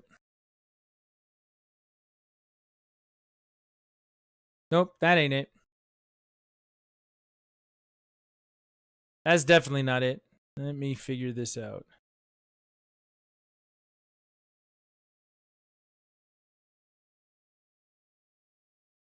Add source. Desktop capture. That's the wrong one. That's it. Check that out. Mother 1 and 2, brand new Game Boy Advance Japanese import. Mother 3, brand new Game Boy Advance Japanese import. They are brand new. Those were the hardest to find. Those were the rarest games. Whoa, that's the wrong screen. There we go. Got the right screen. Those were the rarest games that were picked up today. Like, that shit was crazy. And he found him under a pile of stuff behind a guy's table. Like, that shit was crazy. I have never actually seen those games before. In all the years working in a game store, all my years being around video games the way that I have been, I have never, ever seen those games physical in real life. And they were both just sitting there brand new. That was nuts. That is amazing. So something that we're going to do tomorrow is I'm actually going to take pictures of a lot of the stuff. We're going to put it on Instagram and put it up in the Discord and other things like that. So if you want to see what it is that we picked up, you can always look back on those and take a look at all the pickups that we did tonight. Ivy, I'm all for it. We can do something to celebrate in December of 2023 when you get your associates. We can celebrate. We'll do that. Oh man, PS2, I pretty much only ever played Armored Core, Final Fantasy X, and Spyro. Final Fantasy X is not my jam. Spyro I do like.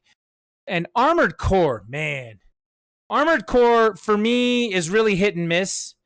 Because I like the fast-paced movement of something like Zone of the Enders. So when Armored Core kind of transferred over to that, like Armored Core 3 was a lot faster than the old Armored Core 2 in their expansions.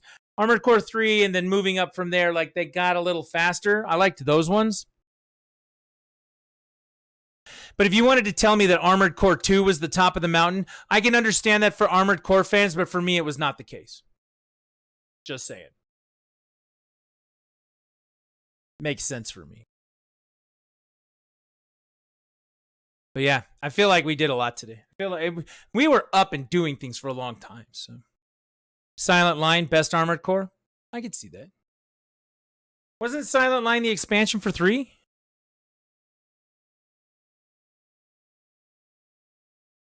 You're amazed you have a 3.91 GPA. So studies say that when you go back to school after having gone out to the workforce and do other things, and when you pay for school yourself, that you appreciate it a lot more, and those people, the secondary students who go back to do it, actually have a much higher grade point average than the kids who just come out of high school and, you know, go straight to college.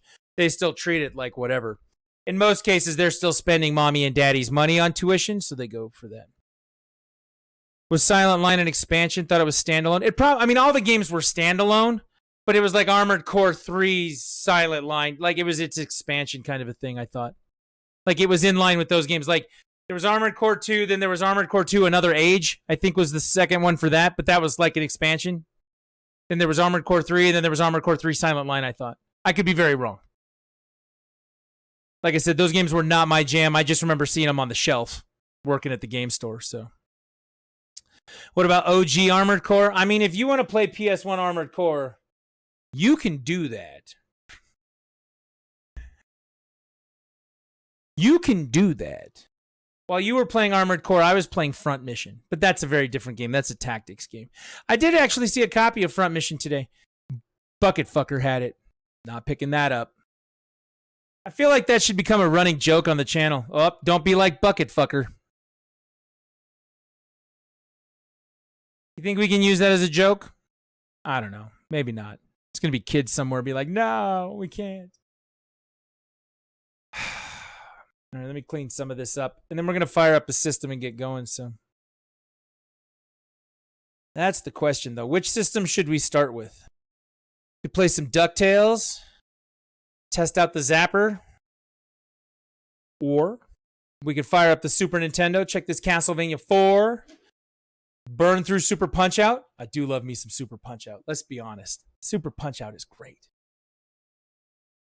Or we could go to PS2 and fire up all of these games. There's a ton of Ratchet and Clank, Jak and Daxter, Sly Cooper, which is, another one of the places that's my happy place. I think we're going to start with the Super Nintendo.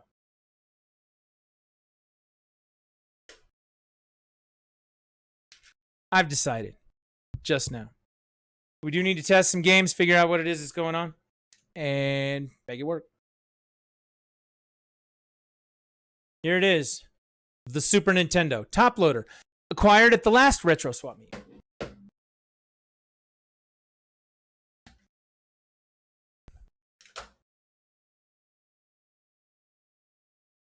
Just going to spend a little time hooking this up.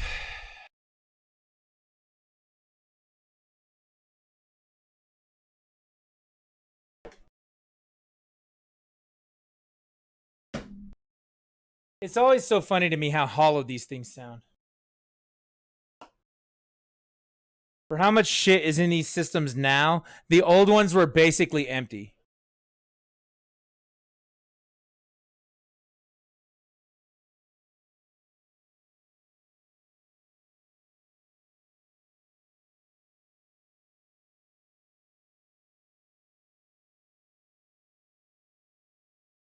Almost there. Power cable's going in.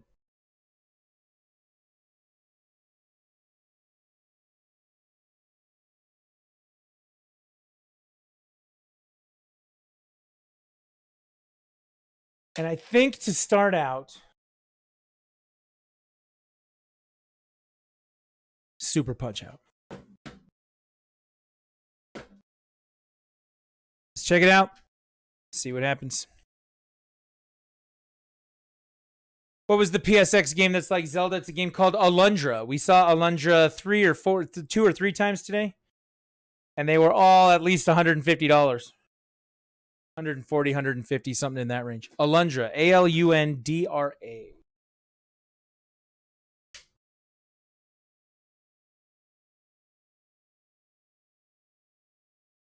Oh. I know what I did wrong. Put these back. You want to pull the SNES games from today. I'm going to test those first.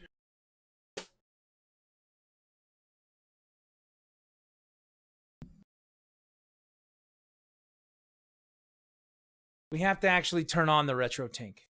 It has a power button. Are we ready?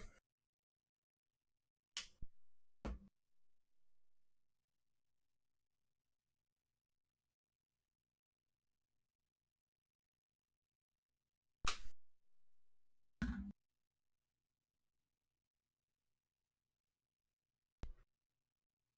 problem with this one is there's no indication to tell whether. Yeah, there's no light. Every other one has one. Not this.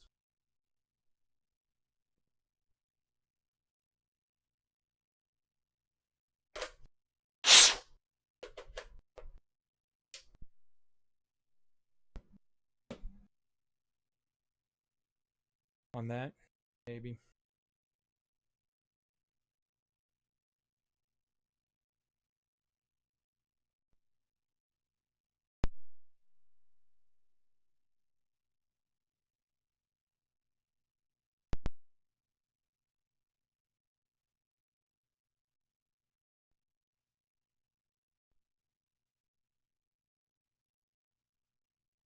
Yeah, it should be.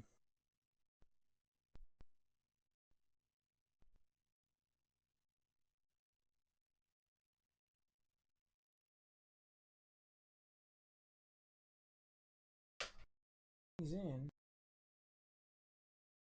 Video. Power. Same video cable runs up. You'd think I know how to hook up a Super Nintendo at this point in my life, right? You would think.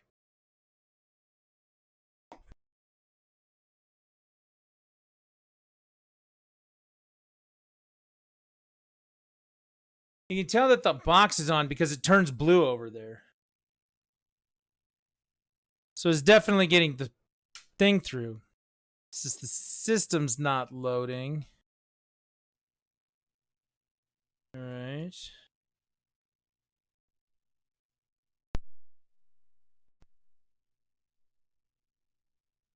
What?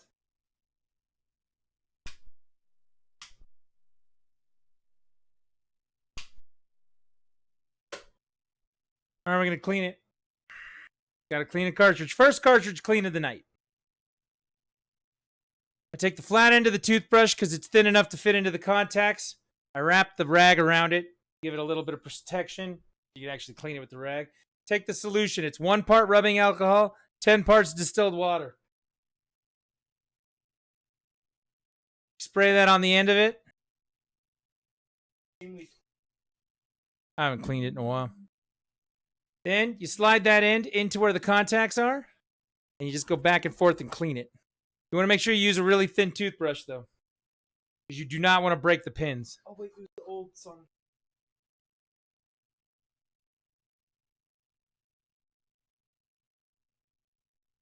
This one actually might be a little thick.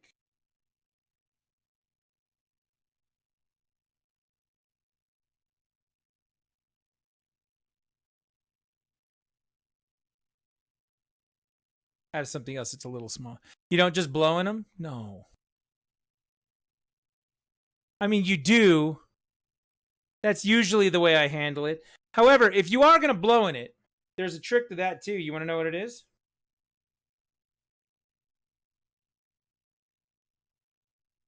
Want to know what the trick is? You take it, you put it under your shirt, and then you blow into that. That makes it so that all the nasty food that's still hanging out in your mouth, we got it, doesn't pop into the cartridge and make it worse. It also helps out with the idea of some of the moisture in your breath being caught before it happens, before it goes into the cartridge. All right, that is not the right visual. That's the right visual. We got it. Check it out.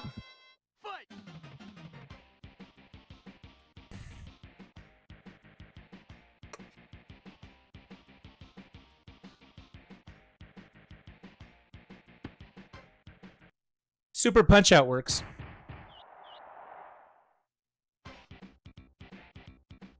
Continue. Look at these people. Clearing all of this shit. Wait, I can go back to all clear. All data has been deleted.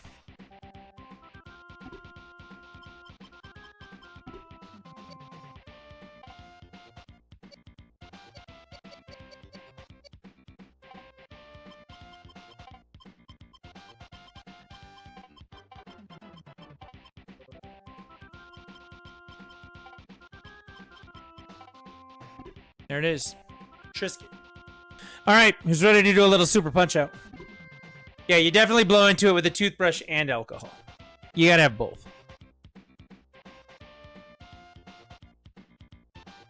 I'm gonna double check one more thing. I got all the Super Nintendo games here to check. I need to move this up. And then I need to slide this down.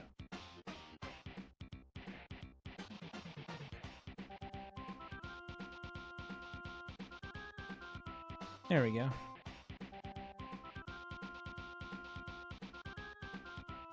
Now we can actually see it. Good old Twitch chat.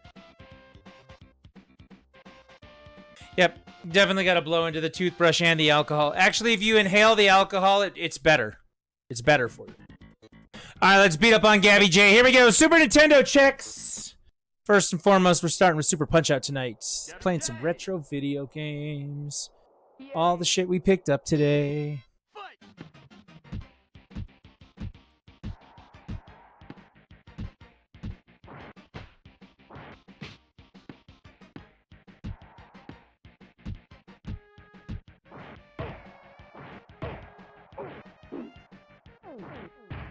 Boom! Got him.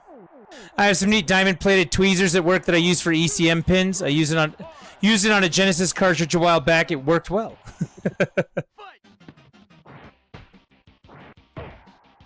Sit down. Sit down, old man.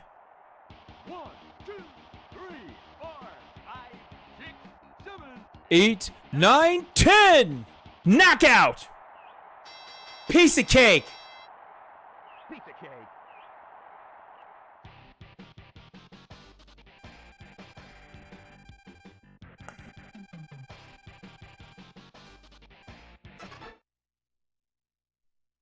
We have a new record, everybody.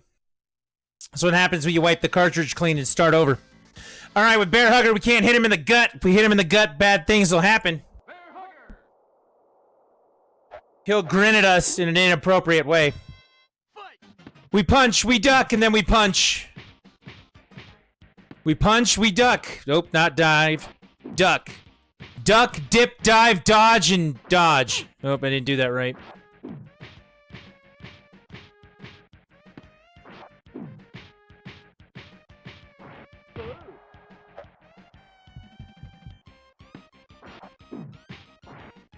Sit.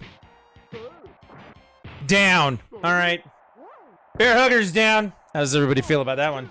3, 4, 5, 6. Fight.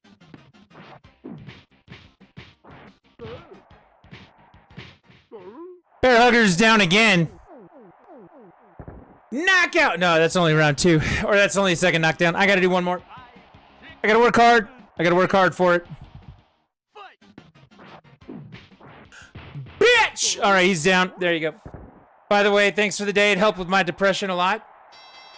Well, I'm glad that you had a good day. Why is chat just all funky? Like,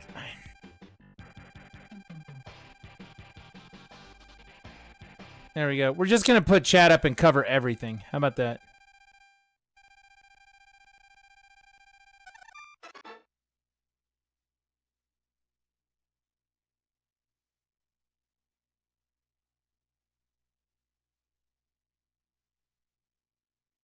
I'm gonna get this one. Ready? Here we go. Here we go.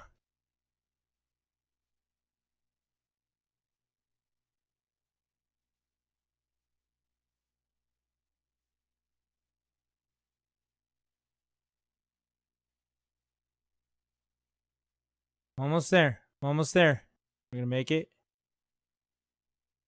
All right, we're good. Does that look better? That looks better.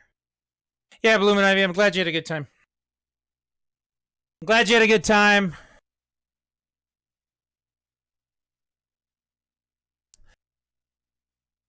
The day worked out a lot better than what it started with, that's for sure. Hey, check it out. We just built ourselves a retro screen. There you go. We got it. Piston Hurricane. All right, the trick to this is we need to get to superpower right away. And then we just need to start punching him. Like that.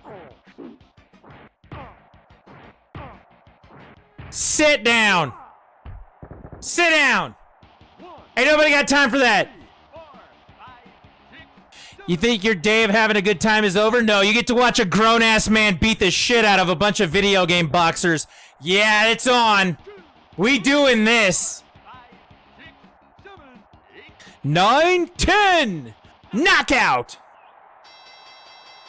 How many people thought it was going down in 12 seconds in the first? 12 seconds. That's like Mike Tyson territory right there. I did see a Mike Tyson's punch out today, but they wanted like $35 for it, and I was like, I don't know. I probably should have done it, but I didn't. I probably should have. What's wrong with me? Hey, the last record up there was 46 seconds. I beat him at 12. 12. Come on, Bald Bull. I got your bull charge right here, buddy. Yay! Fight!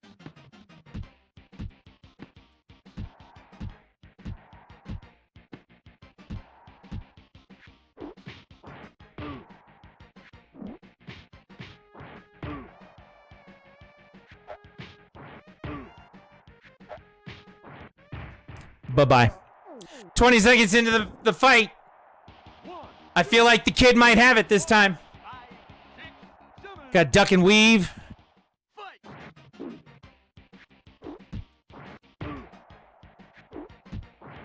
Bye-bye. That's 2.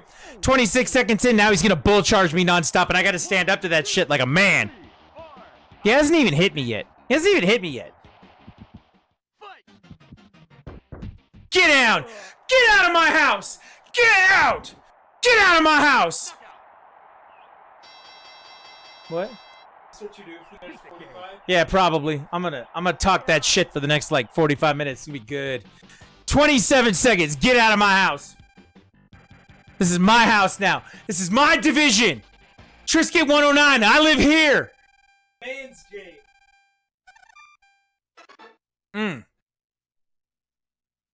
Remember all that stuff I said about playing a game that makes you feel good? You want to know what? I feel pretty good. Also, Lucy said that you can't touch Animal Crossing without her. I can't what? Touch Animal Crossing without her. Oh, okay. Whatever that means. Moving on to the major circuit. Let's do it. Bob Charlie. I mean, this guy looks like he could fight, Bob Charlie! but so do I. I came to win. Fight! Or in the words of Wu-Tang, we ain't came to lose.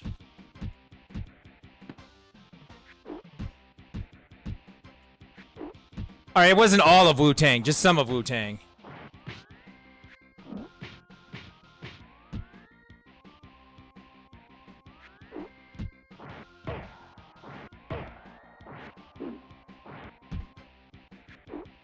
This guy, you can't go full tilt with the punching. Whoop, we'll dodge that, and then I'll knock you straight on your head. Okay. My bad. I'll do it now. Okay, now I'll do it. 38 seconds. That's the longest I've fought anybody today. Come on. 4, Come on. fight!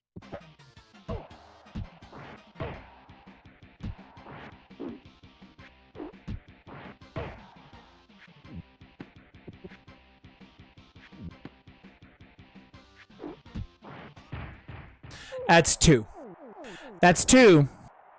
1, 2, Will we get a third? You think we can knock him down again? You think that we as a team can knock him down again? fight!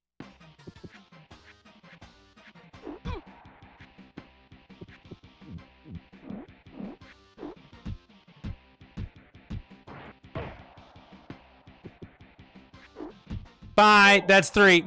Took me a minute 7? Dude, I feel like I'm slacking here. Piece of cake!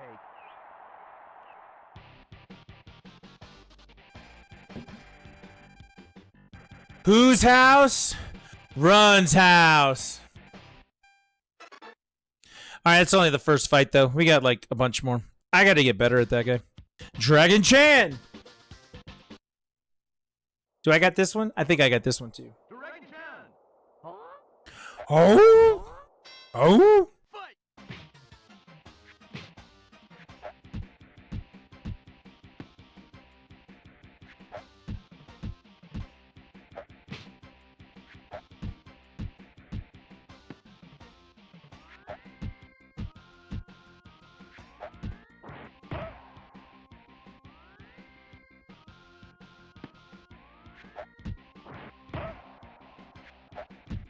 I feel like I have to focus a little.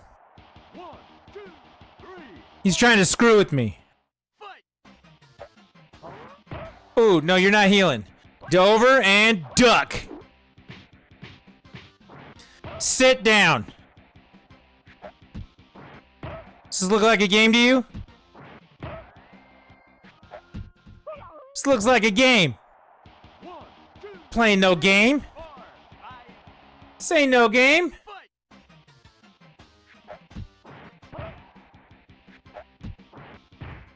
This is real life. Real life playing games. Piece of cake.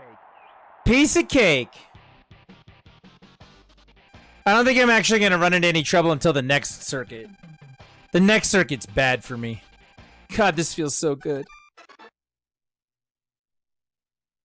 50 seconds, number 1. I've beaten him faster than that. Alright, the masked muscle here. He's going to try and spit in my eyes. But we don't play those kinds of games, do we?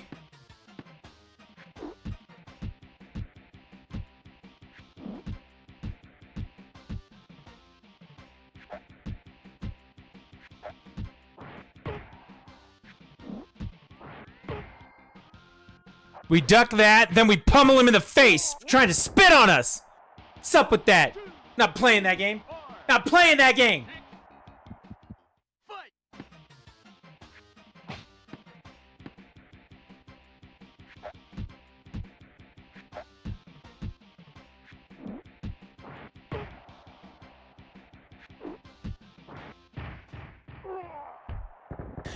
That's what you get for trying to spit on me. The first time I knocked you down was for trying to spit on me. The second time is because you look like a dumbass. All right. The third time is because I don't like you very much. I'm sorry. Did you fall down? I think you fell. He fell down. Did you all see him fall down? Did you see him fall down? Oh, shit. All right, I want you to know for the record, when I test Castlevania 4, if you think I'm going to play this much Castlevania 4, you're incorrect. Play even more. No, I'm not. Mr. Sandman!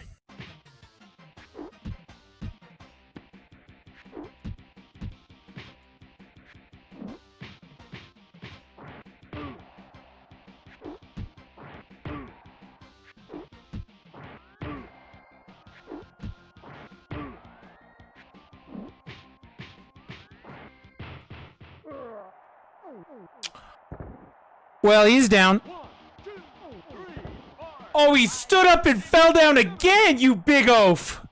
Fight.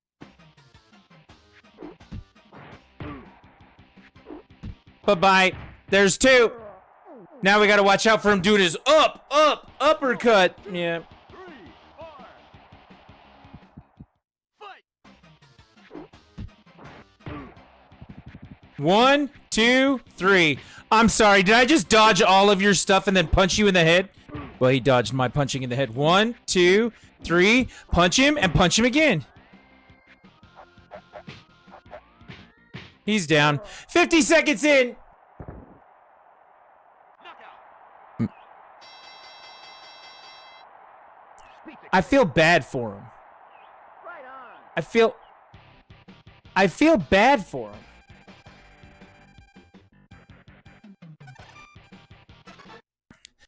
I mean, does anybody actually really want to watch this kind of unrelenting ass kicking? I mean, just curious. I'm having fun, but it's kind of awkward, isn't it? You're like, man, these guys can't even lay a finger on him.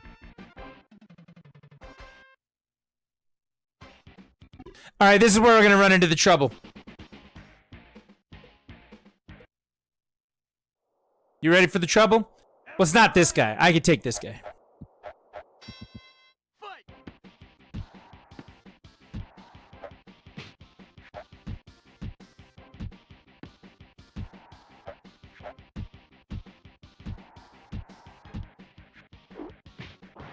All right, watch. He's gonna cross his hands. I'm gonna punch him again and knock him down. Okay. Crosses his hands and I hit him again. Now he's down. Every time you hit him with a power punch, he'll come back up and then try and grab you. And before he does that, when he crosses his hands, you knock him the fuck down. So watch, here it comes again. Cross hit. Oh, I'm sorry. You needed that, didn't you? You needed to stand up. He was really looking to stand up.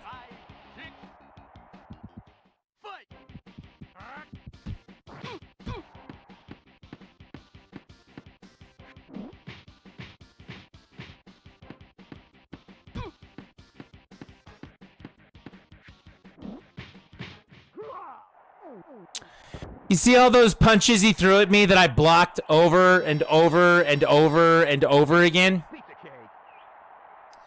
He thought he was going to come back with that.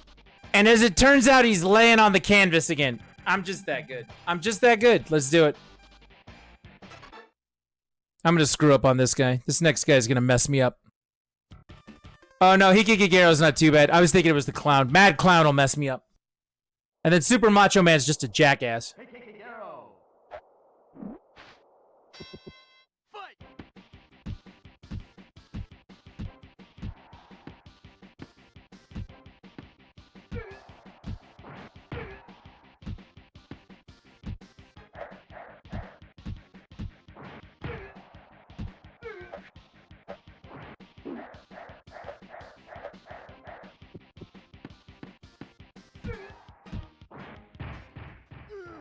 He actually hasn't hit me yet. 1, 2, 3, 4, 5. This guy likes to whip his hair around. He whips and he nays. It's pretty bad. Whip and nay right there.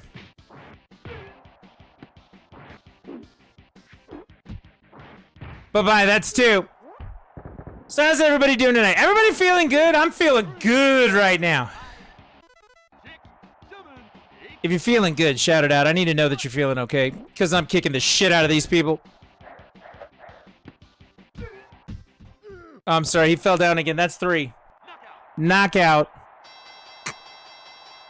Who's feeling good? Having a good time? Because I am having a good time.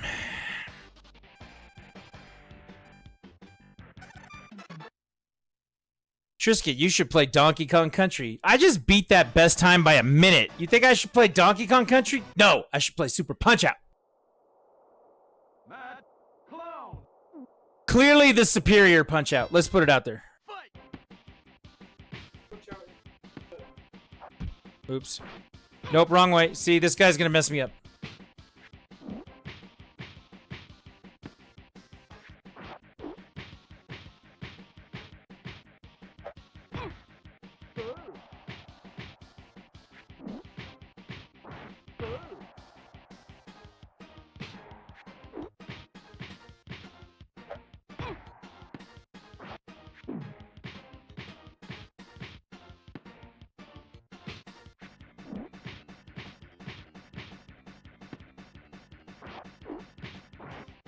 All right, I knocked him down first, but I've taken a bunch of hits. And I need to stop doing that. 3. Fight. I hate this.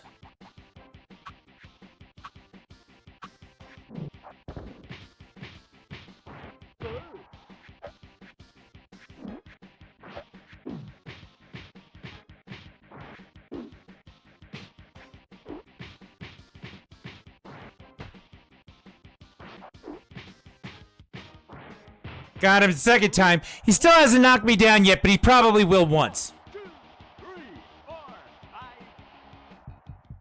Fight.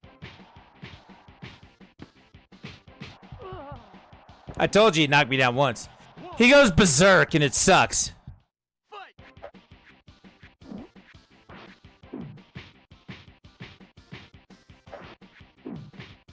And he's mad, and now he's laying on the canvas. So I didn't knock him down, like, before I didn't go perfect on him. But I'll take it. Not perfect, but I'll take it.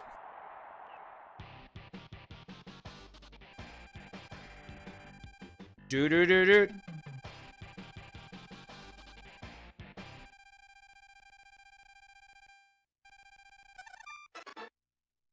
All right, now we gotta beat Super Macho Man in one shot.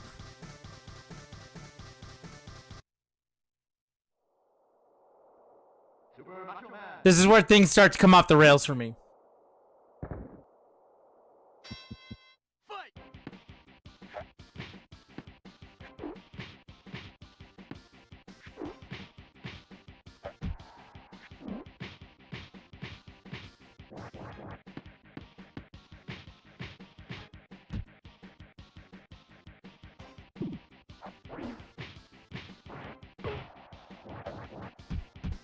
Yeah, I knew that was coming.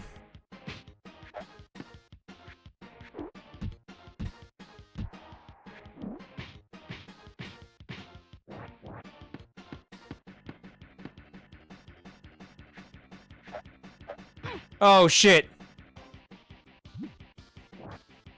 Duck, duck, duck, duck. Goose. 1, 2, 3. Okay. Sit. Alright, it's one knockdown. This is gonna get ugly. I can tell you right now, this is gonna get ugly. Fight!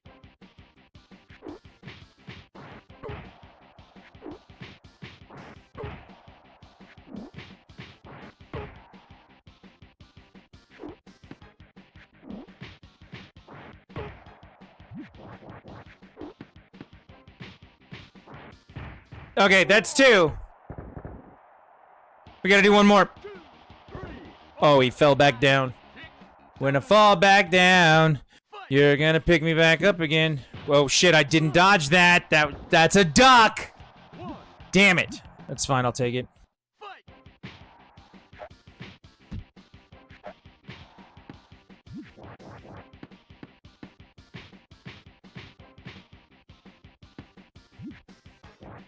Duck, duck.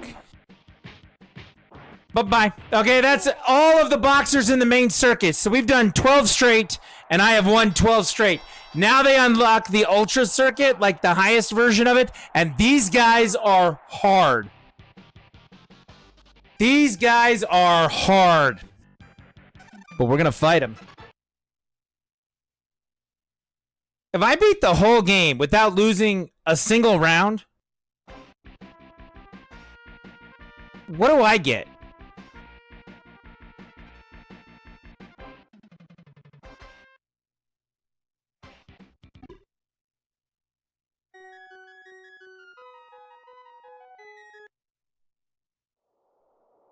Like, do I get a hearty standing ovation and round of applause?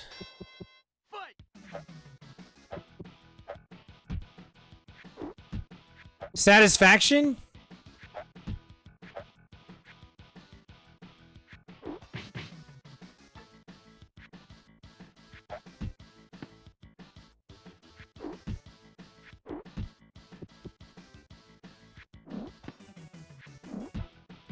I have to hit him in the face.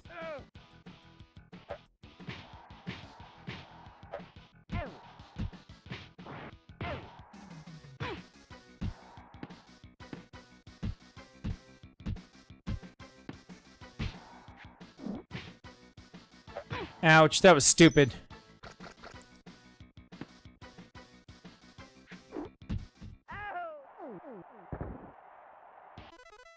Dude, is that what it is, Black Wolf? We do it because it's there?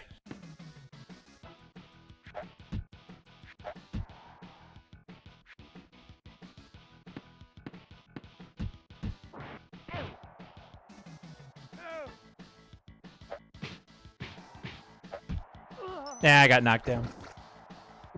It's like climbing Everest. Fight!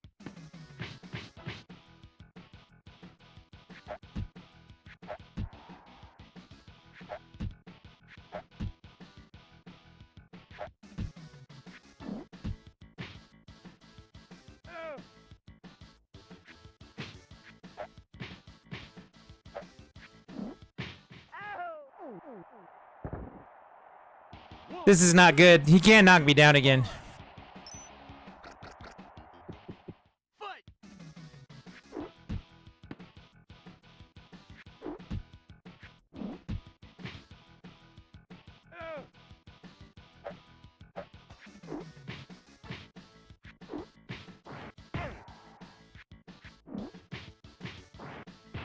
I win! Why do we climb it? Knockout! Because it's there. Got him! I got beat up pretty good that round. The next guy I have to fight is an old man with a stick. An old Chinese man with a stick. I'm not kidding you. I don't think it's fair that he gets to fight with a stick. Hoi Quarto! Seriously, old man with a stick! Fight!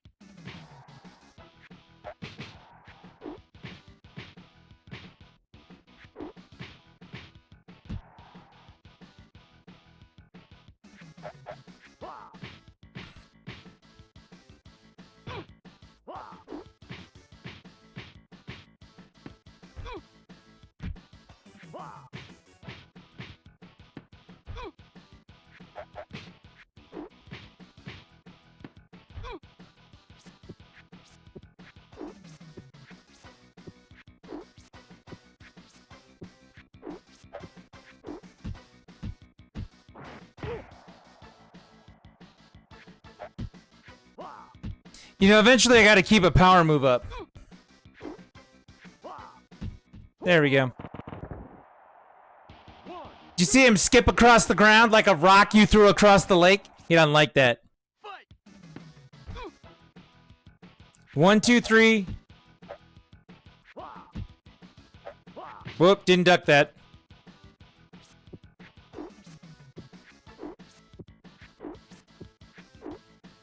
He's really aggressive for an old man, I'm just saying. 1, 2, 1. 1, 2, 3, 1, 2, 3, 1, 2, 1, 2. I only got hit with one of them. 3, 4, 5, 6.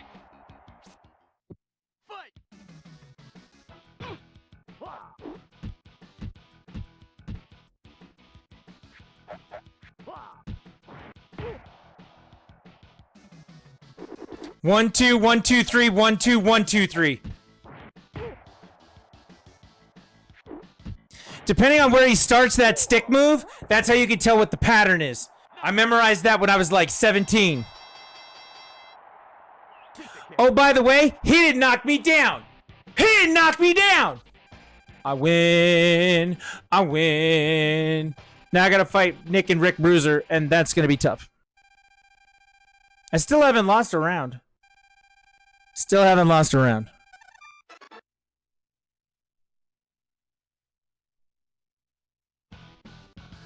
Alright, I gotta remember how to do this because all of this guy's moves, he telegraphs them pretty well.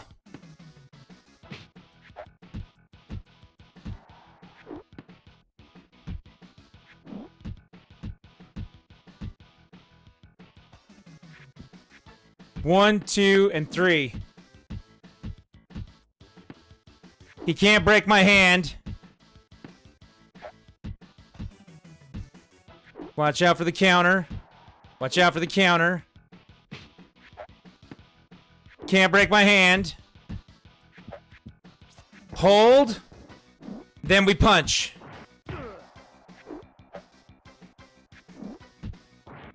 Alright, there's one. 1, 2, 3, 4, 5. Fight!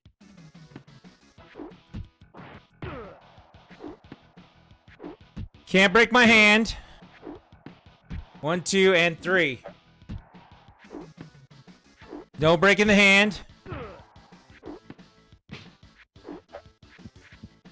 Hold. And then hit him.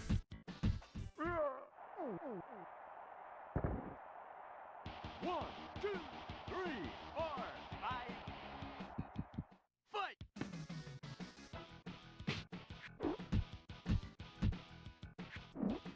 Ouch.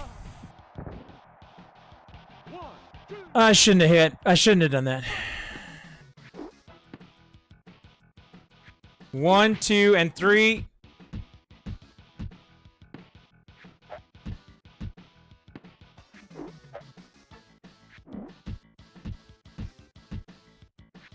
Move, and then hit him. Don't break the hand, and then hit him. There we go. That's it. It's all 3, right? Knockout! Got him.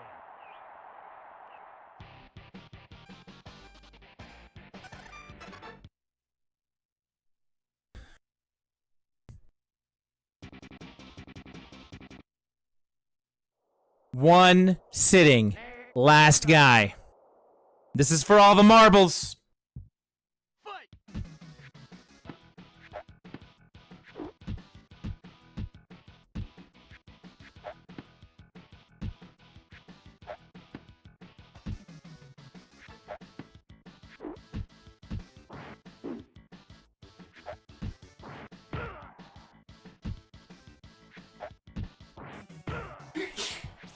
Dodge, then duck.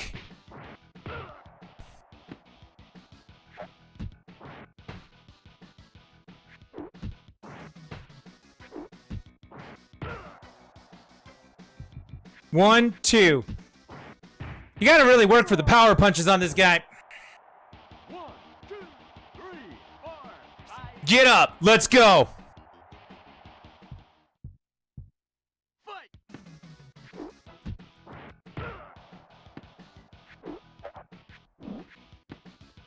That sucks. I deserve that. Dodge, duck. Move, block, move, block, move, block.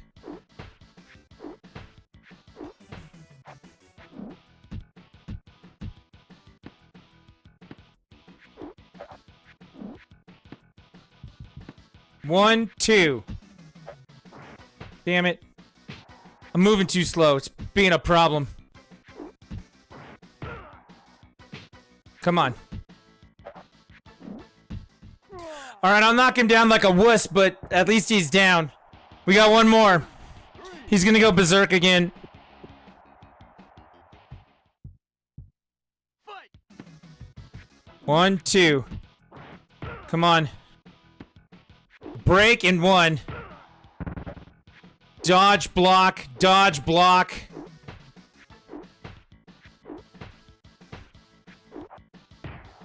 Yeah, I deserve that. Because I blocked low and I missed the dodge. I'm an idiot. Okay. Come on, let's go. Fight!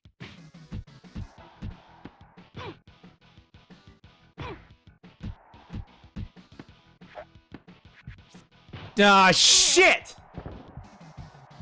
1, 2, 3. I got all caught up in that like an idiot. Alright, it's him or me right now. This is it. No more knockdowns. Fight!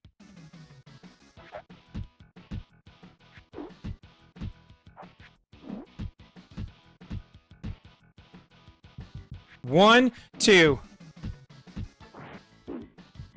1, 2. Put him down! Knockout! That's the whole game. Right on!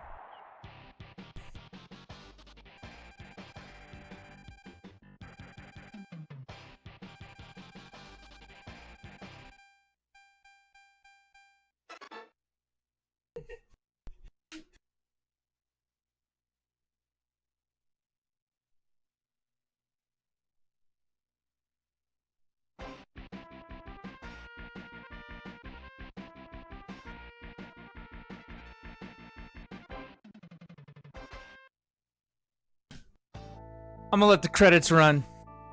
Come on, yeah! I'll be back. Come on, Hey. yeah! Hey! Come on, yeah!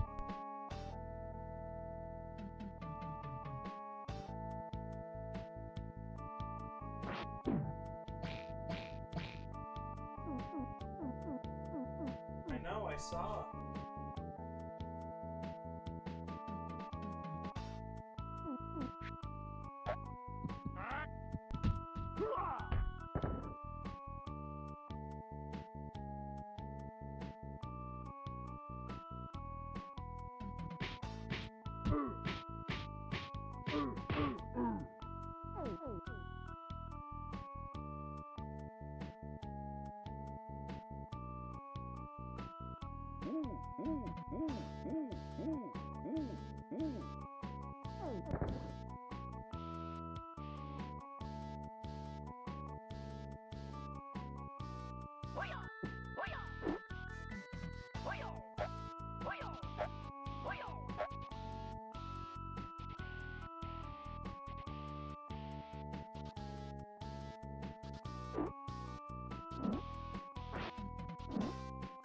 Adios!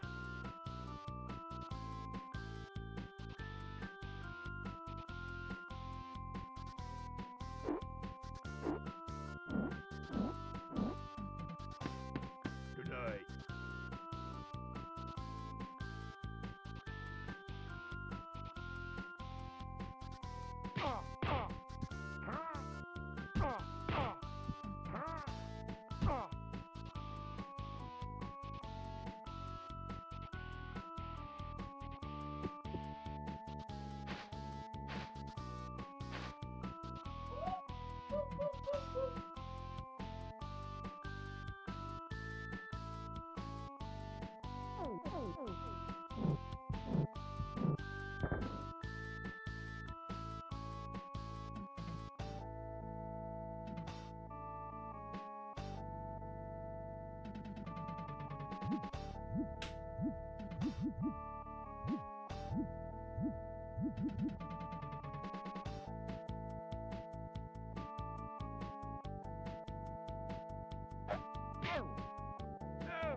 If I missed you, A-Raptor, I'm sorry. Thank you for stopping by and saying hello.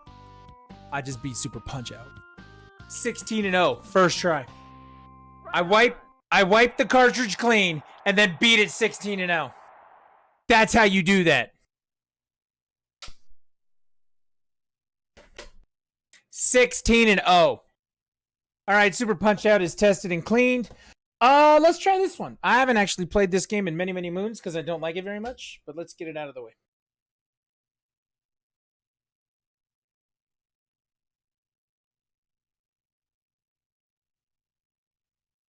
I'm gonna clean it real quick.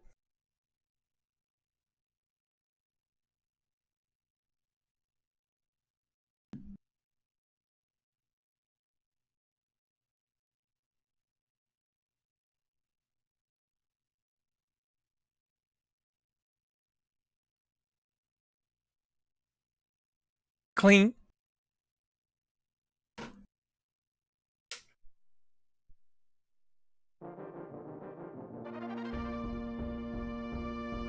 Nintendo presents do do do do do do do do do do do.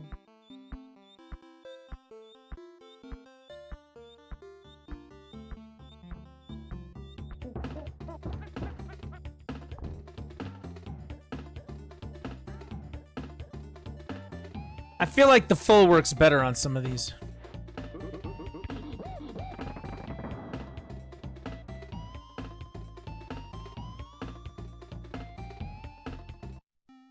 All right, this says SNES. Like, this setting is actually SNES, PC Engine, PS1. 256.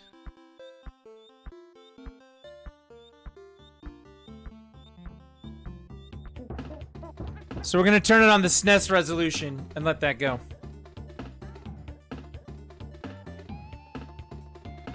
Let's play a couple levels of this and see what happens.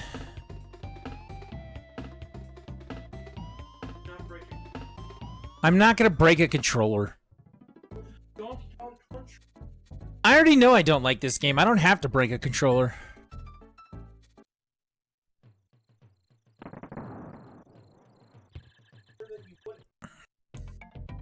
My bananas are gone. Banana. This looks really good. There you go. The first enemy in the game and I'm dead. Fuck this game.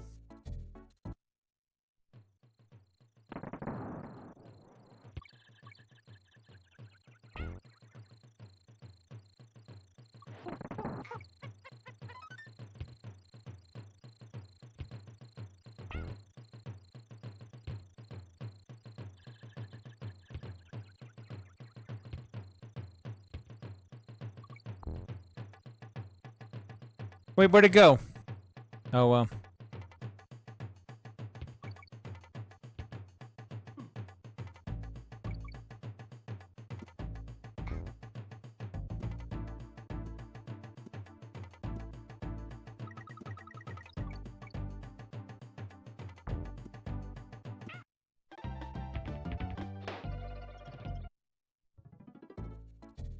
Yep, I already know I don't like this game. I don't need to break a controller.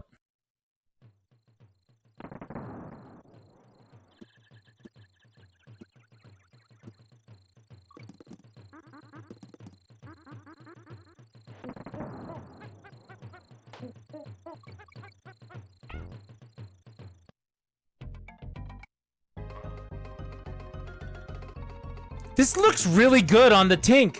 Like, look how good this game looks.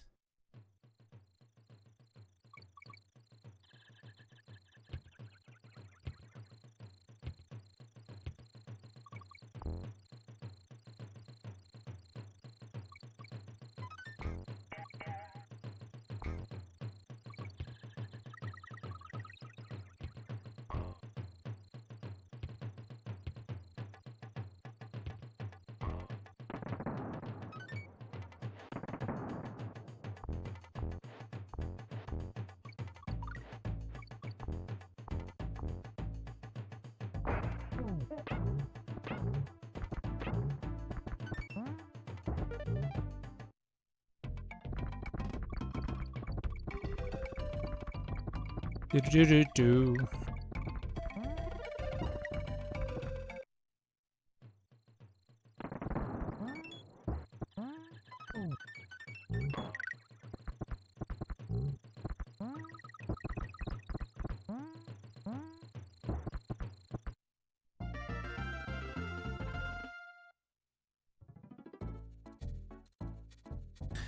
So the thing that drives me crazy about this game is you have to roll off ledges and jump, and I can't do that. Like, I'll show you on this ledge. Like, you roll off the edge into midair, and then you jump.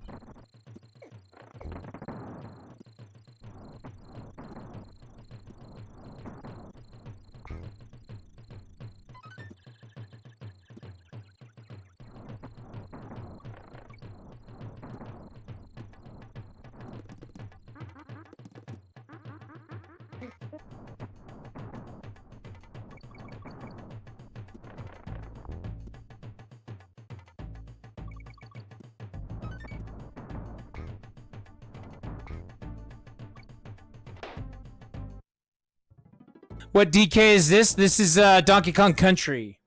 One of the games we picked up today at the Utah Retro Video Game Swap Meet.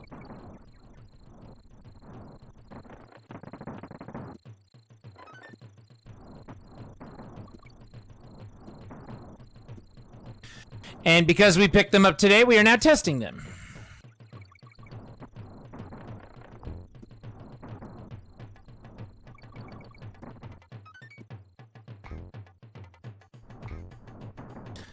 Using a RetroTink 5X, which handles the aspect resolution and makes everything amazing when using old systems on new monitors and hardware. Yeah, it's the first one. We did see 2 and 3, but we didn't want to spend any money on it. Like, I don't like the first one as it is. I don't want to play the other ones. However, it is a good game to test with, and so we figured we'd, you know, take care of that.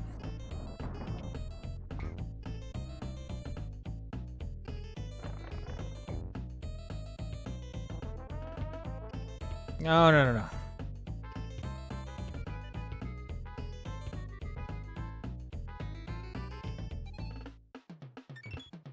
You played a shitload of 2, but never spent the time to beat it?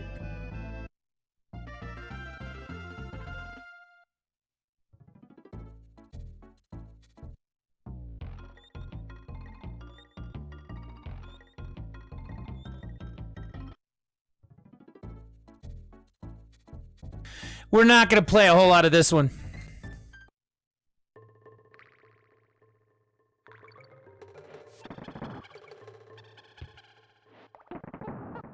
I just beat Super Punch-Out, another one of the games that was acquired today.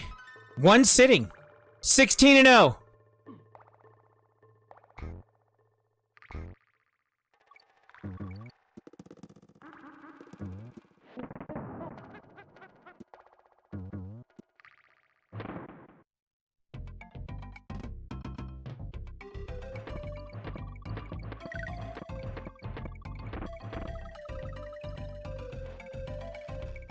Yep, Super Punch-Out. Not the original one, Super Punch-Out.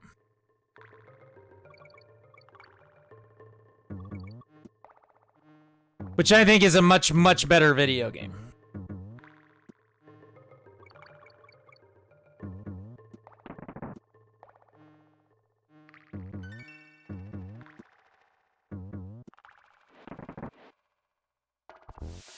Maybe eventually we can convince me to like this game.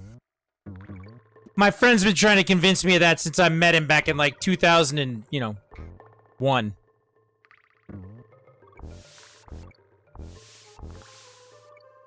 He loves this game. Yep. That's exactly why he made you play 3D. Makes so much sense now. He loves this game.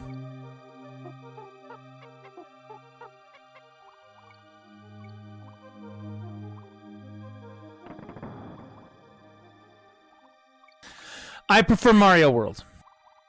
Which I didn't see a whole lot of those today either. I did see a couple, but not a whole lot. Yeah, most Mario Worlds are in pretty bad, banged up shape at this point. Maybe we should try and find one.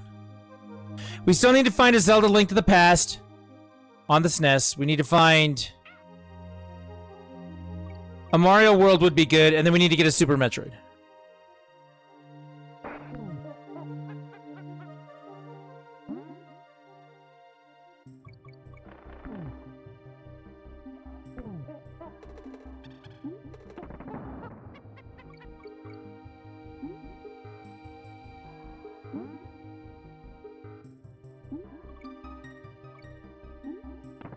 But yeah, we went to the Retro Video Game Swap Meet today in northern Utah. We picked up a whole bunch of stuff, and now we are testing them. We did about an hour and a half of presentation of all the things we picked up. Black Wolf thinks we did a good job.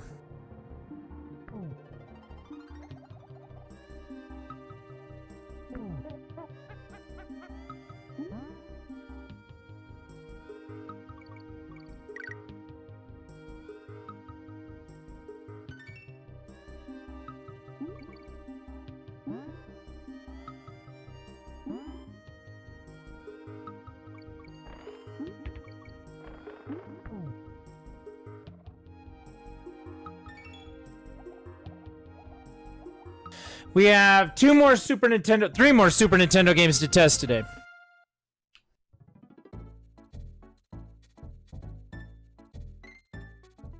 After this game.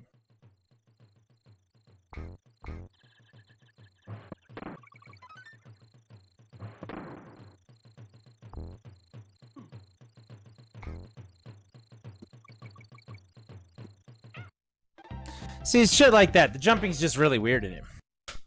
If Black Wolf thought we did good, then gee golly, that's what I'm saying.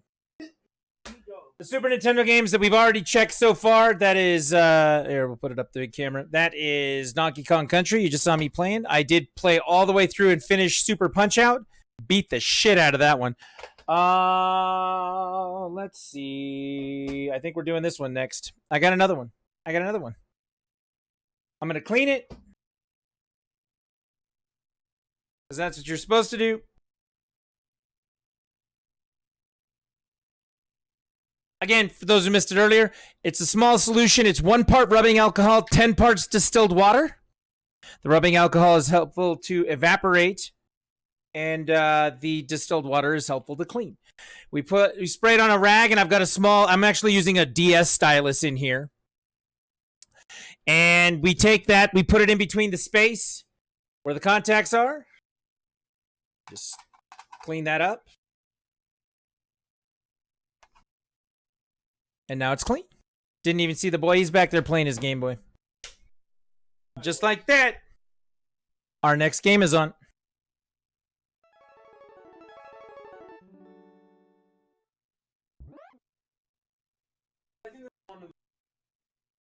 This was one of the boys' pickups today. He is very excited about this game. And it works. Yep. I just cleaned it and just went. I'm going to clean this one too, just to be safe. Remember how much trouble at the game store they had getting these to work? I was like, dude, just let me do it real quick. You've been doing this. 20 years. I've been doing this for 20 years.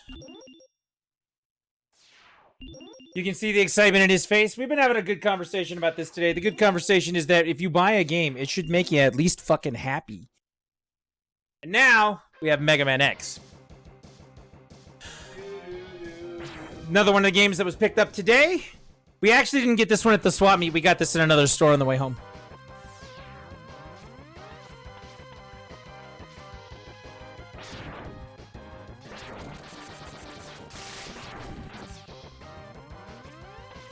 Can you see the excitement in my face? That's the question.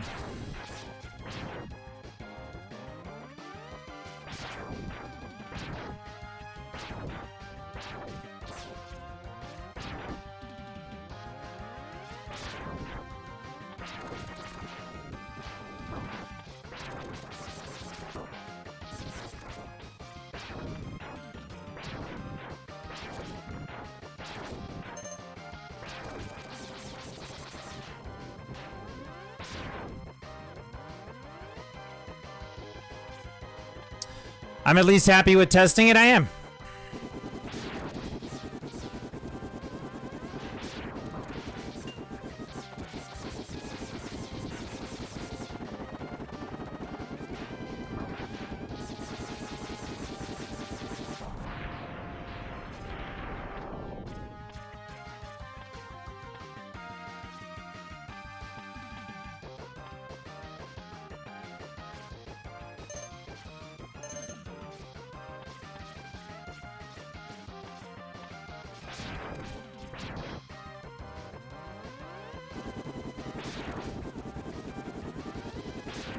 It's been a long time since I played X1.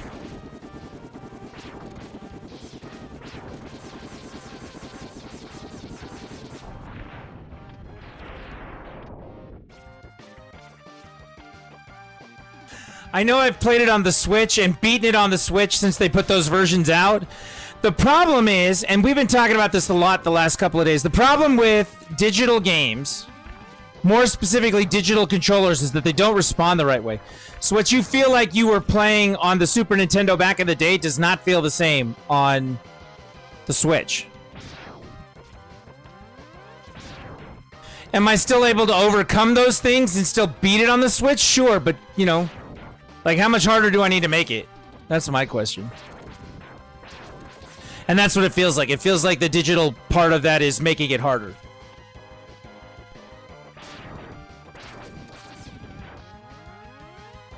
But because I'm using this with an actual Super Nintendo, and let's be very, very, very pointed about that. Here we go. This is, whoops, sorry, all the shaking. This is the Super Nintendo with Mega Man X in it. This is it right here. And it is plugged into this wonderful little box over here called the RetroTink 5X. And that RetroTink 5X basically takes your analog red, white, and yellow input and puts it out HDMI at the proper aspect resolution. It makes everything play like it's supposed to play, like it did back in the day. So that's actually what we've been testing a lot of, is how it responds with that box. And it's been fantastic. It's been absolutely fantastic. It's been amazing. That box is not cheap, but it is, it's real good.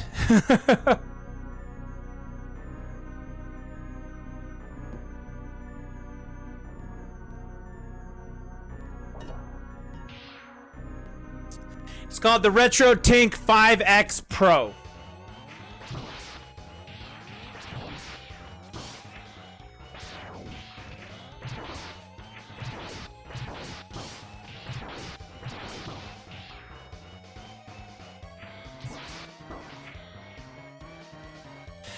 Runs about $300 to get it. It's an expensive box, but for the $300, it's unbelievable.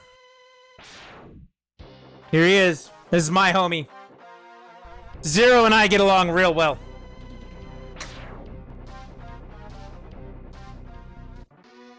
But do do do do do, ba da da, do do do. One of the other things that we got today at the retro game swap meet, we got this magnet. It's a perler magnet of Mega Man's helmet.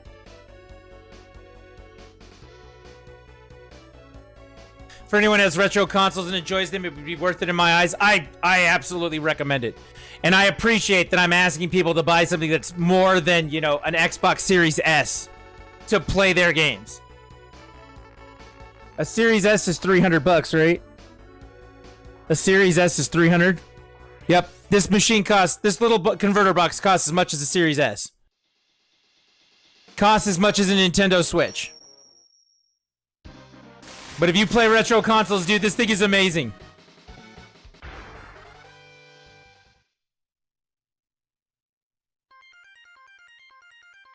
And as it turns out, I play retro consoles. I don't know if you guys knew that or not.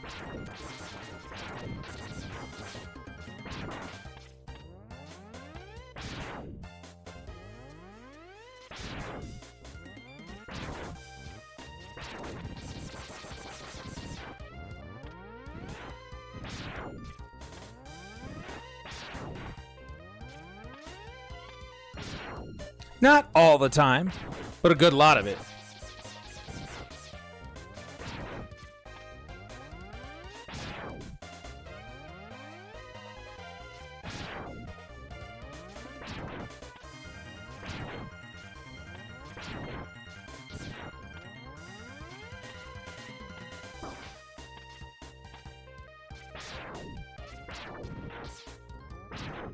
Wait, what's a retro console?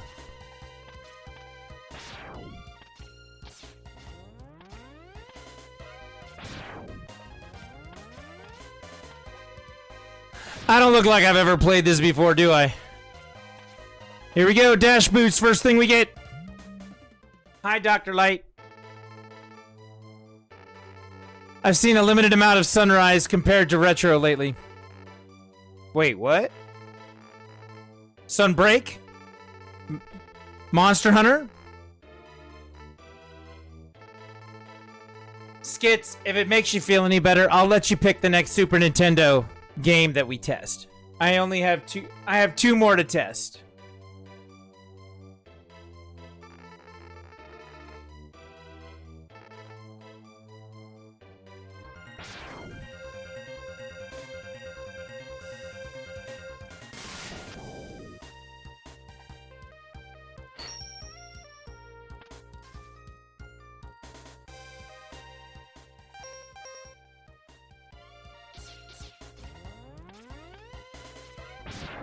Dude, I didn't put the dash button on. I gotta restart. I gotta restart. I gotta restart. Oh man, it really has been forever.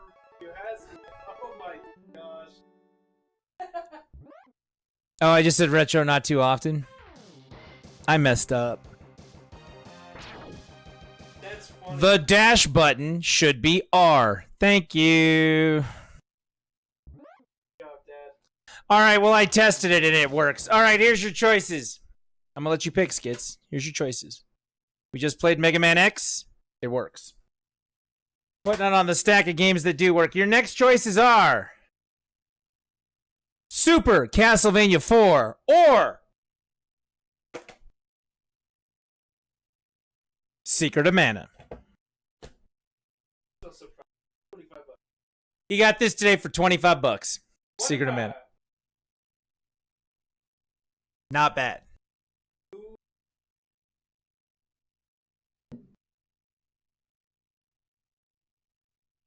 He says castle last. That means mana next. Mana's on. Mana's on. Let's play mana. What's so cool about this game is it actually has a multiplayer mode in it.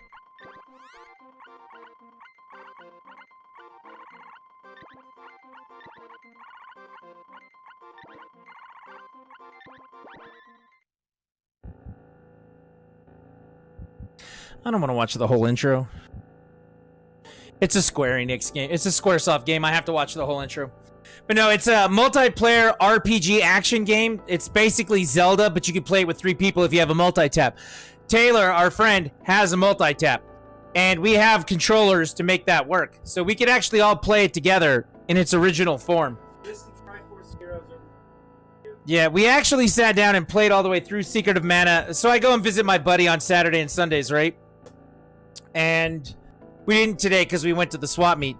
But we usually go and visit him on Saturday and Sundays, and we take games up there. And one of the games we actually played this year while he was in the hospital, we played all the way through Secret of Mana together as a team. 3 players, which was really fun. Other games we played this year, we played a lot of Stardew Valley. Played a lot of Stardew Valley. What else have we played? Huh? We did play some Monster Hunter together. We played a bunch of Galro, Fatal Fury, Mark of the Wolves against each other. Yeah, that was a good time. I won. We played some Splatoon. Splatoon 3 up there. Street Fighter. Yeah, played some Street Fighter for a while. We've done a bunch of games up there. It's actually been, hopefully it's been nice for him. You didn't even know there was more than a 2-player option for the SNES game? Yep, there is. There is a multi-tap. For Bomberman.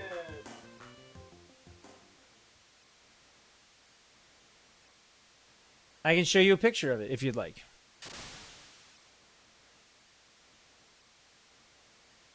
This is it right here. Ready? Let's see if we can bring this up. There it is. He got it for like $10 when he bought one at the last retro game swap meet. But you plug one end into the Super Nintendo port, and then you can put those controllers up there. The reason why it has a B on it, if you look at the top, that is the logo for Hudson Soft, and Hudson made the Bomberman games. So in order to get this multi-tap at one point, you had to buy Bomberman, Super Bomberman on the Super Nintendo, and it came with the multi-tap so you could play with your friends. So that is how they did that. But he has one. And we could play it.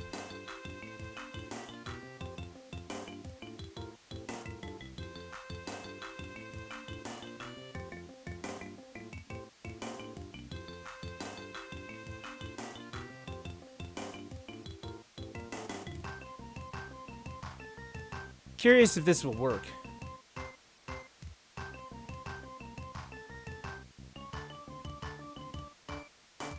No, it doesn't look like it. It's hiding. Oh, there it goes. I can put that down there. All right, let's go get this sword. Play some mana. This feels so much better with the SNES controller. You have no idea.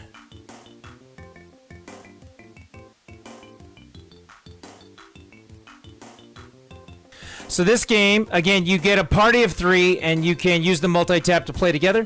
It's basically Zelda. Watch, I'm going to pick up the sword, and then I'm going to start attacking things. Push the button, swing the sword, just like Zelda. Makes sense. It was Bomberman. Played a bunch of that on the N64. Just didn't think it was done during the SNES generation as well. It was. It was. That's actually one of the games that my buddy and I played. We played it with his brother. His brother was older than us, and we played it constantly. Also, for what it's worth, I cannot believe how good this looks on the Retro Tink. This is original hardware. It's phenomenal. I cannot believe how good this looks.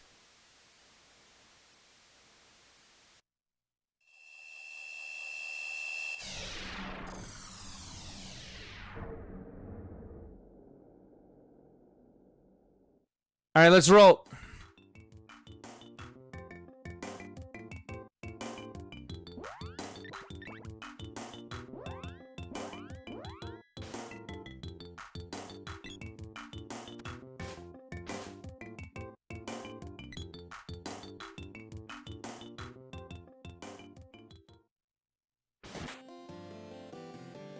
Man, the soundtrack of this game is phenomenal.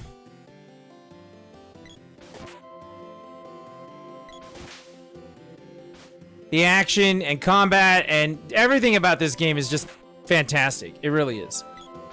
One of the best video games I have ever played. I have several friends who actually consider it one of the best games ever made. Several people I've worked at game stores with and things, they're like, yep, Secret of Mana, dude. That's the game. Daisen Densetsu 2. That's what this one is. We actually saw a Japanese copy of it today in somebody's cabinet at the swap meet. It's kind of funny.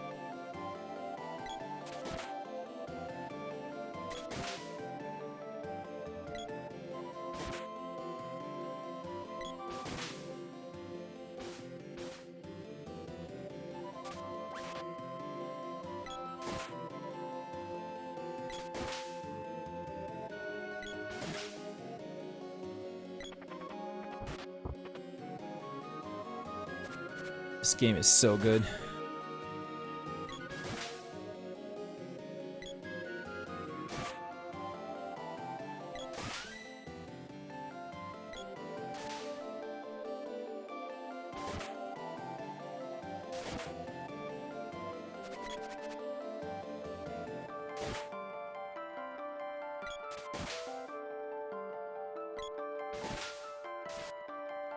We'll make it back to the village. We'll beat the first boss, and then we'll call this one good because this was actually the cleanest cartridge that was purchased today.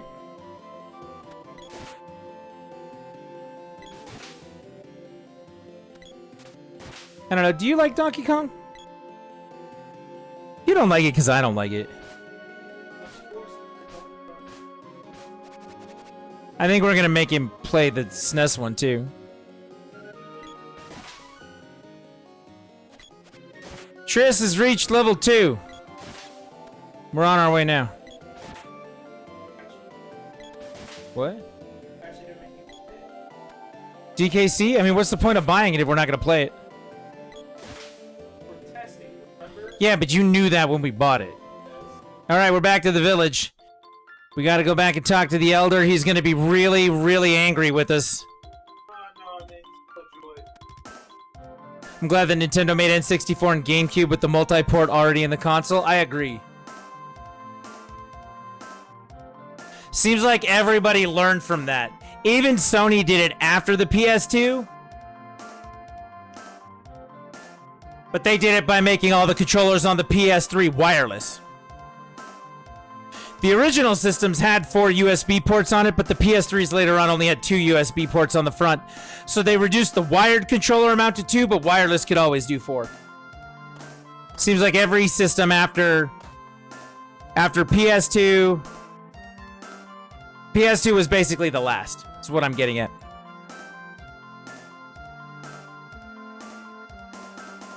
Which after we beat this boss right here, we got one more SNES game to test, and then I think we're going to move on to PS2 games we need to test.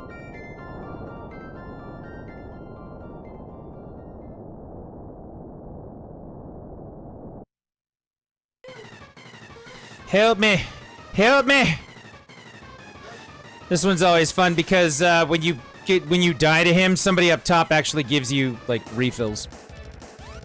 They'll constantly bring you back to life.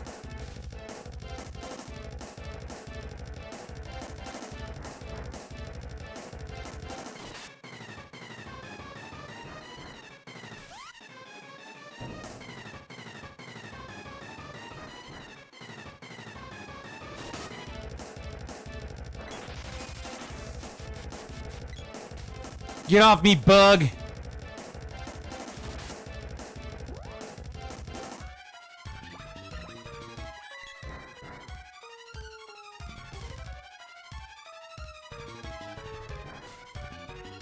We were looking at GameCubes today and Nintendo 64s just to see if we could find like a reasonably priced one to pick up because that's 2 consoles I am missing. Dude, GameCubes are outrageously expensive now. Cheapest ones we saw I think were 120. And N64s are just ridiculous.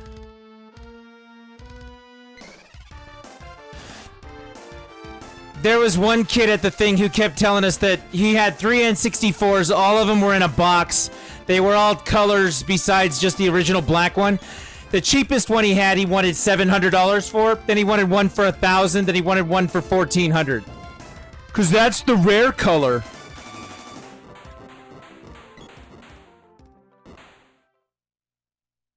And we were all just looking at him like, are you serious, dude? Like, I don't know what world you live in, but fuck off.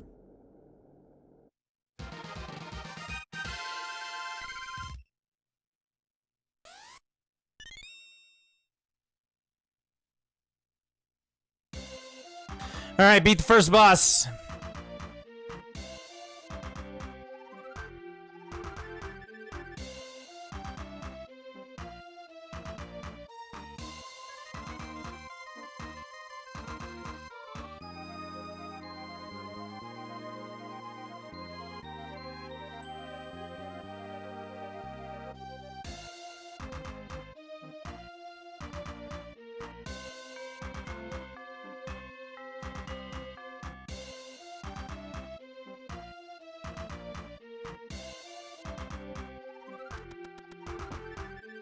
Your cheapest N64 is $700. No, sir.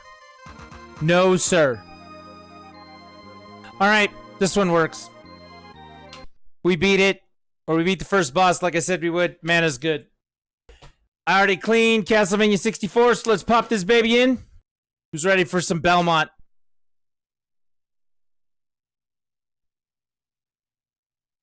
Or not. There it is. I just love that logo so much. Ready? Let's watch the replay of it. There it is. The replay of the logo right there on the bottom.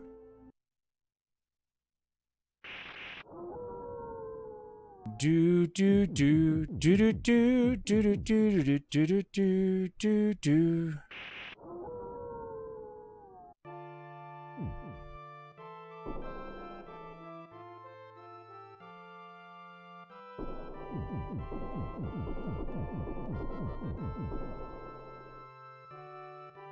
Let's go, Simon.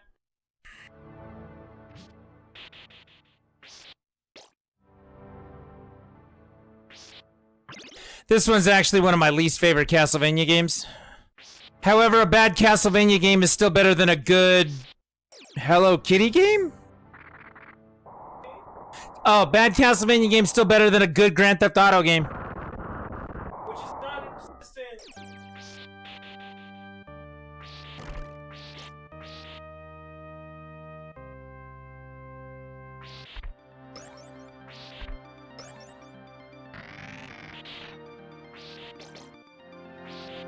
Do do do do do do do do do do do do do.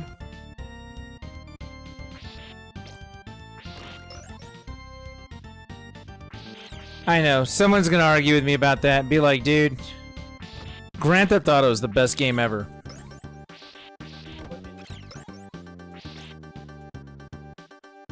Come and get me, internet.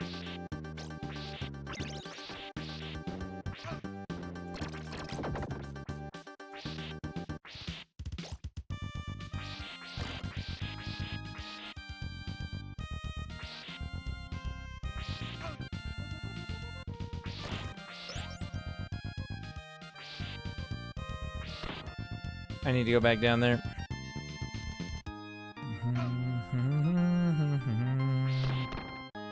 I'll take that.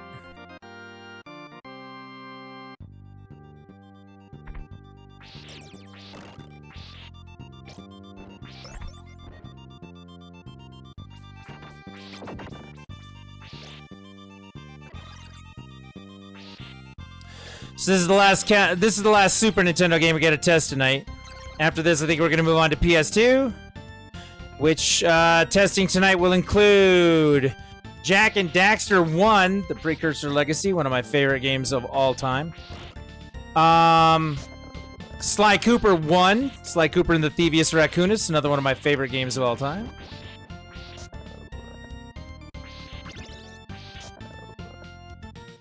There's some other ones there, right? What else is there? Oh, we've got a couple Ratchet and Clank games to play on the PS2. And Jak 3.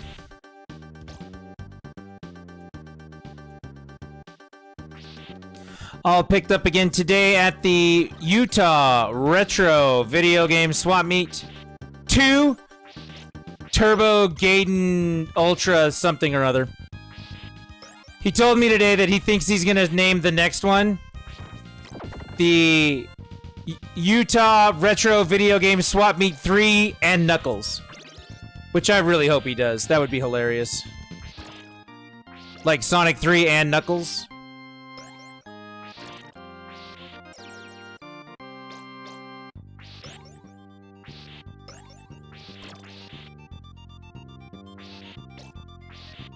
Oh, I missed the horse head.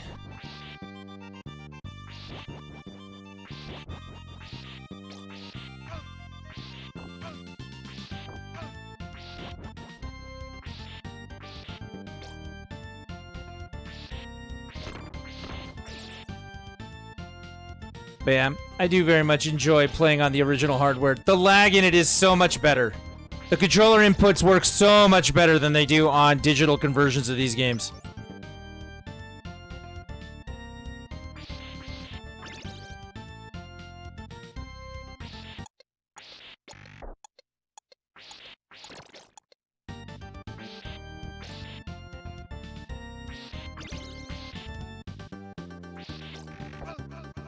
That was stupid.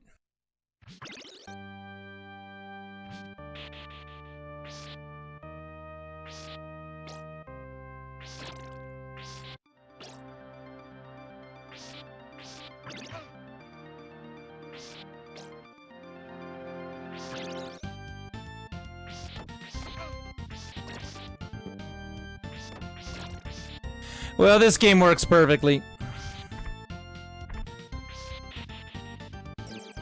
That's easy enough to see.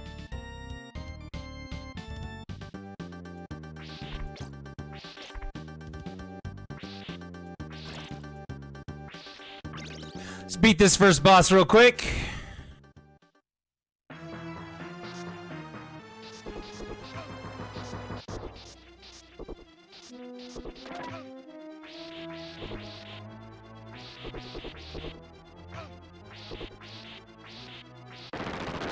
There you go. Why don't you go to bed? Why don't you go to bed?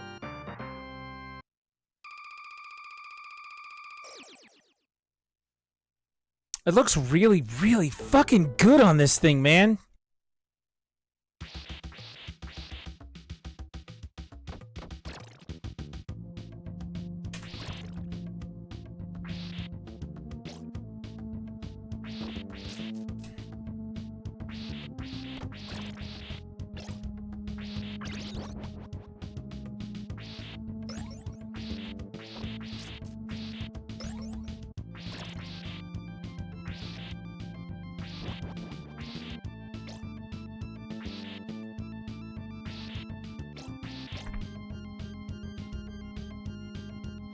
I am still just so happy about the Retro Tink. This thing really does. It works so well.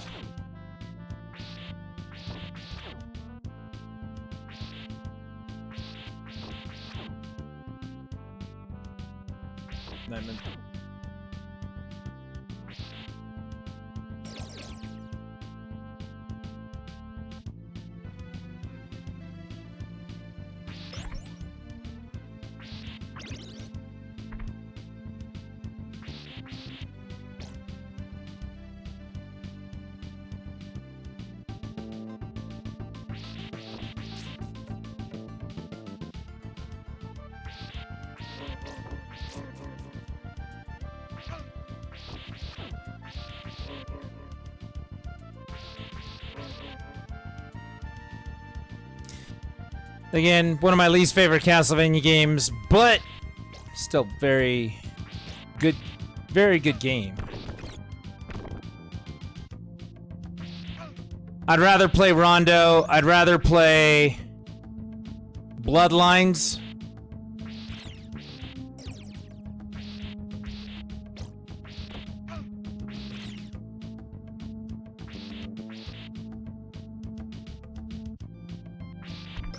I'd rather play any of the newer ones. Symphony, all of the Game Boy games.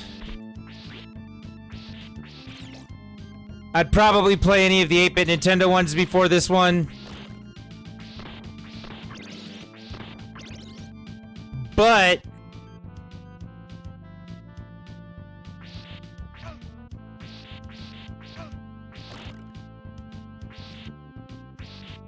I would definitely play this before I played any of the N64 ones.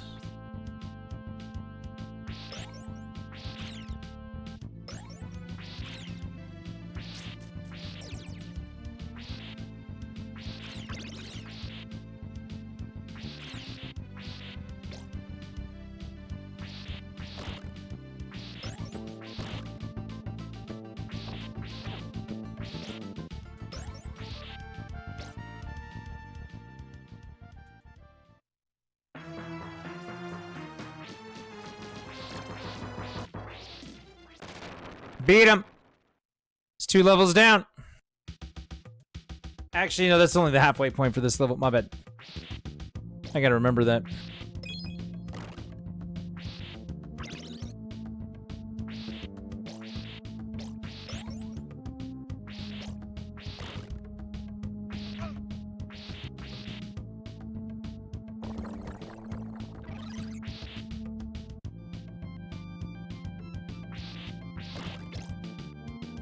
Dude wanted $1,400 for an N64. I don't remember what color it was. Which one of the special ones? Does it play Majora's Mask any better? No? Okay, cool.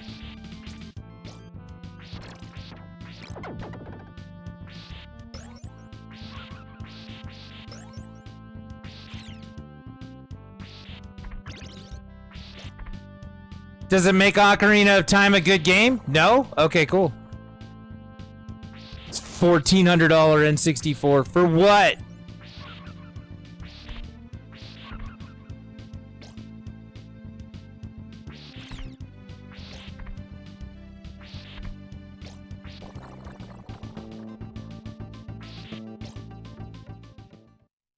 Alright, that's the end of that level.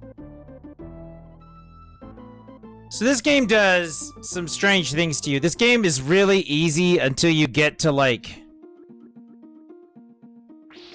the third to last level, and then it gets so hard that it's not worth playing. It's so stupid hard.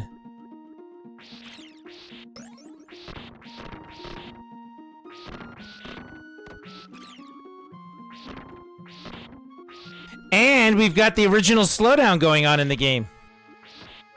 Because that's the whole point of playing it on original hardware. You got to experience it like you did back in 1991. Was this 91 or 92? I can't remember when this game came out. It was really early, though. It was towards the launch of the PS, or the SNES. It wasn't on the PS anything. Okay, I'm Trisket109, and I really can tell the difference between a Super Nintendo and a PlayStation. I just don't sound like it. Thank you.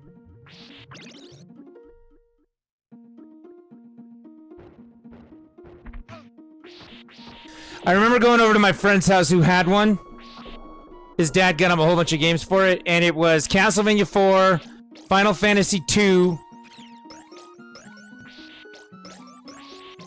Those were the games we primarily played on it. I don't even think Zelda Link to the Past was out at that point.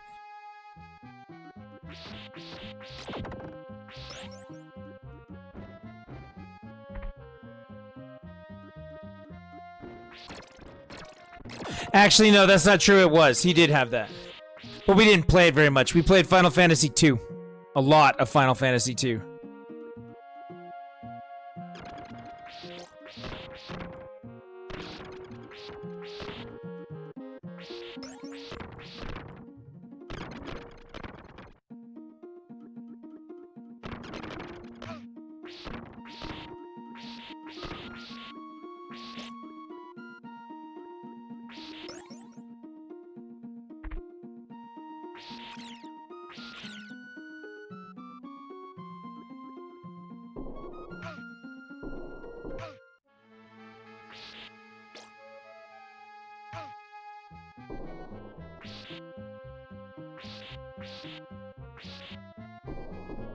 I think I'm gonna get hit by every one of those falling rocks at some point.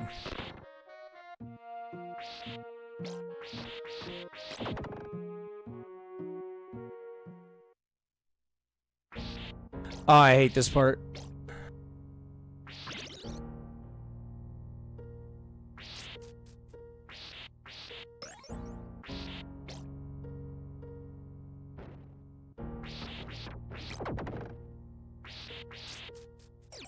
The jumping in here is pretty janky.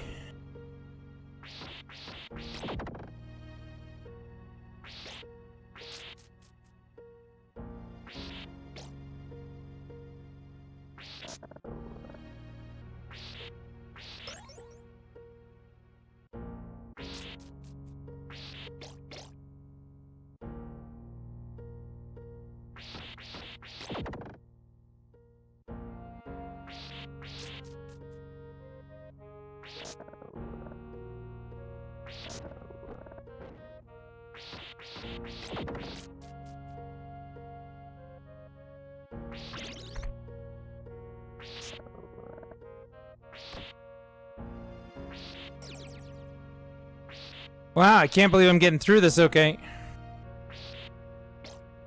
I did beat this back when I was playing the new collection. Because they put this on the Castlevania Anniversary Collection. And I did beat it. I just didn't think that, you know, I practiced so hard I could do it again without much effort.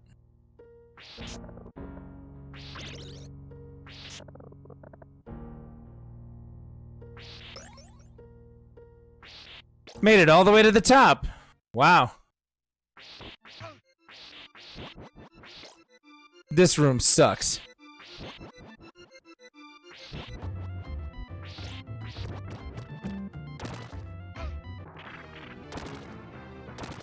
Called that one, didn't I?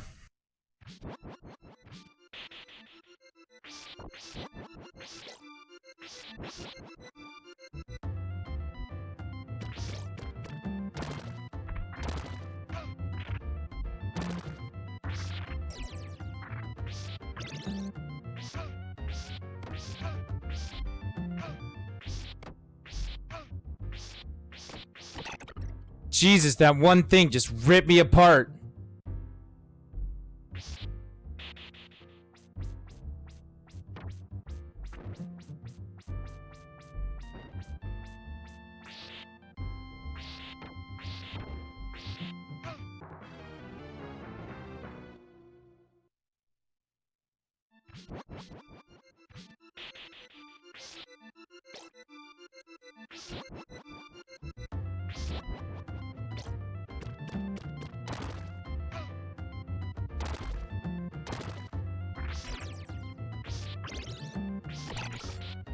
At least I remembered he was there that time.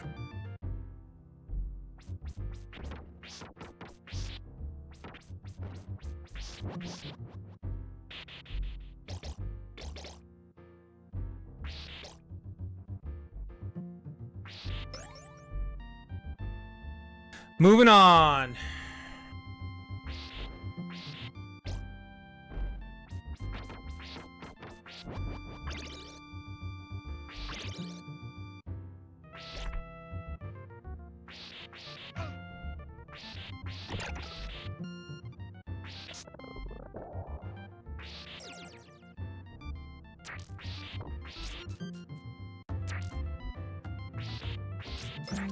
I can't tell where the ledges are.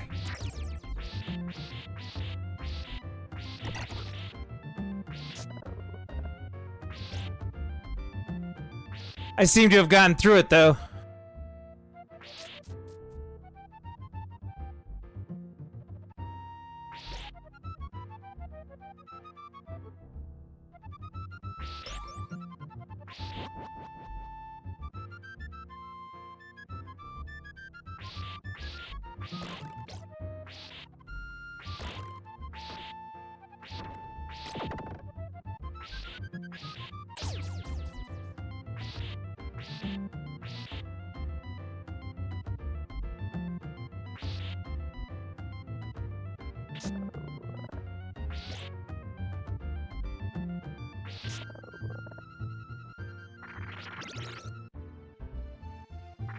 Somehow I made that jump.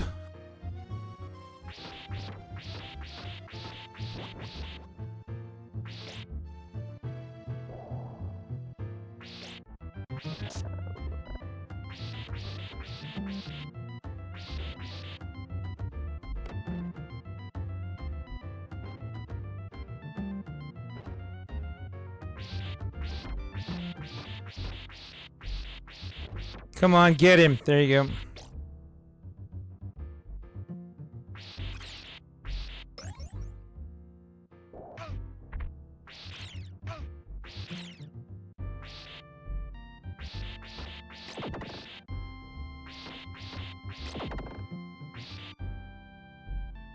I definitely want food. All right, here we go. Making our way up.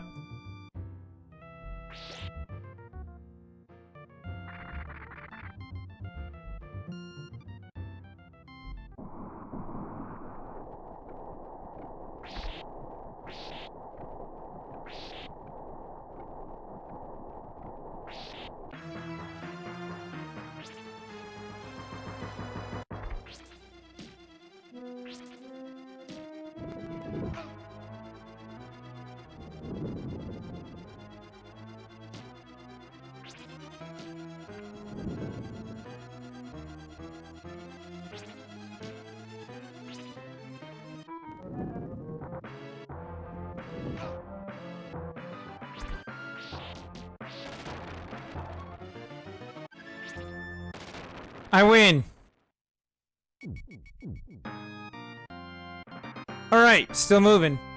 I'm surprised. I said I wasn't going to play this game as much as I played some of the other ones, but I am continuing to just keep going. Like, it hasn't said, no, stop playing now because we hate you. That's what I keep expecting.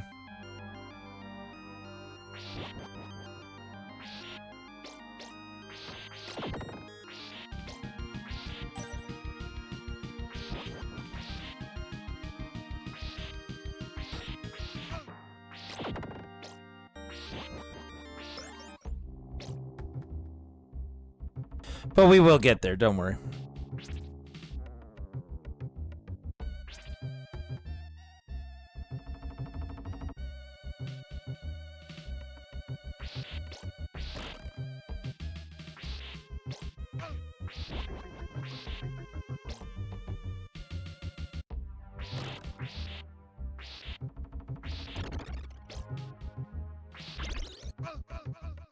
Well, there's one of them.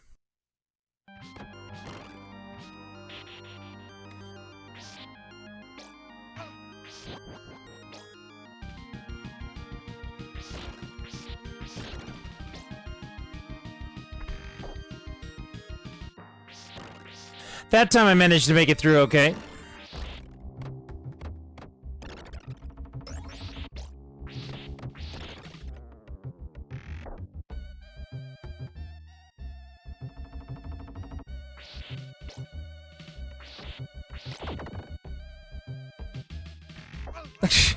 I jumped off that. And then I died there. That's game over. All right, with that note, I am gonna stop. So that's the end of Castlevania 4. All right, that means we've now tested all the Super Nintendo games that we got from the Retro Video Game Swap Meet today. Secret of Mana works great. Castlevania 4 is good. X Mega Man is good, and Donkey Kong Country and Super Punch Out are all great. Everything's working okay. Super Nintendo, thumbs up. It's a great little system. All right, time to switch out for another system.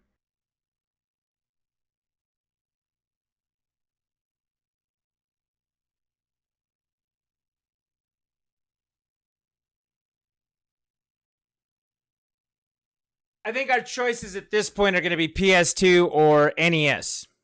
Original Nintendo.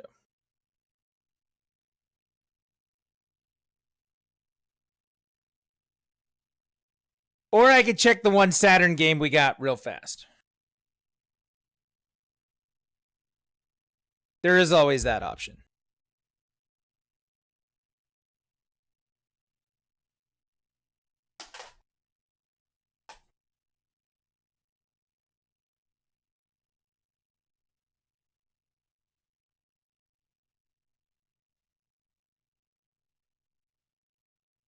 Some gunk on the back of this case. I'm going to clean that up real quick.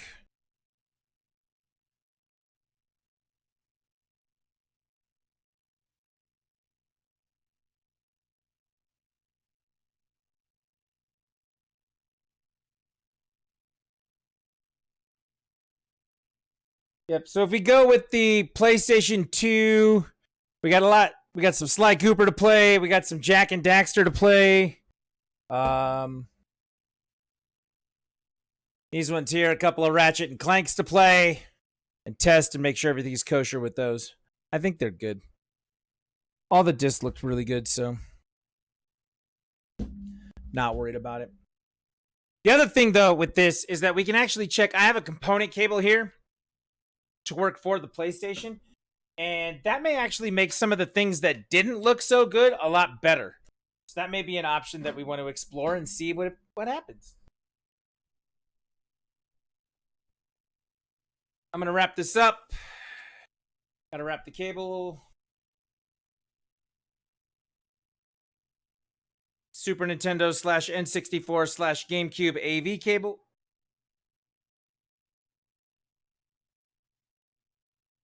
Super Nintendo itself, top loader.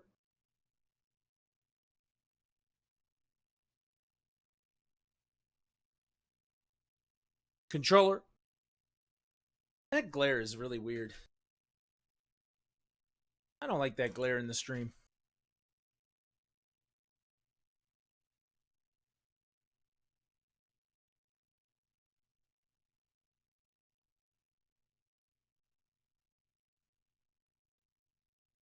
2 controllers.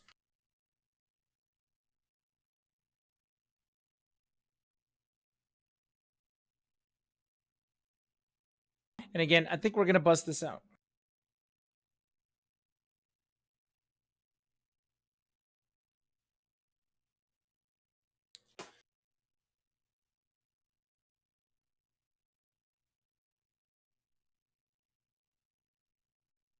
Component PS2.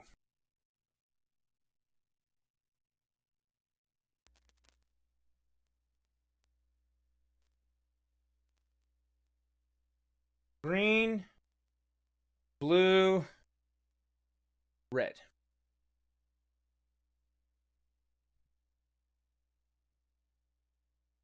Known in some circles as RGB.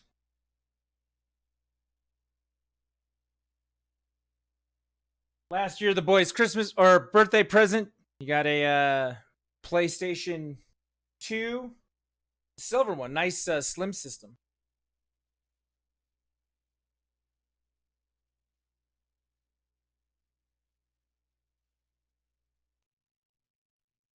All right, that component cable's plugged in. Let's get the power in.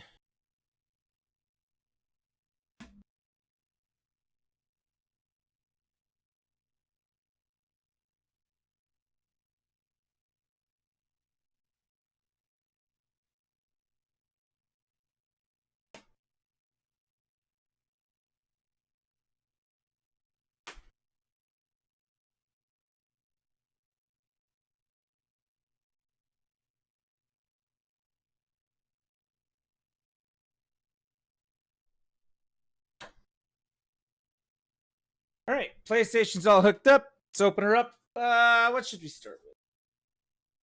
You know what? Let's start with one of my favorites.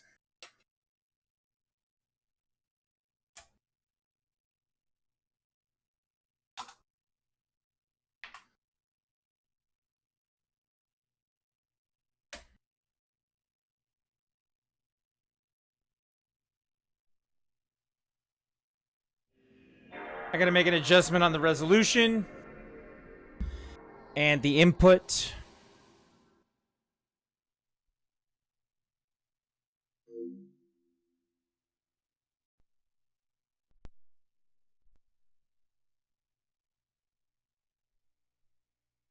Is this the one?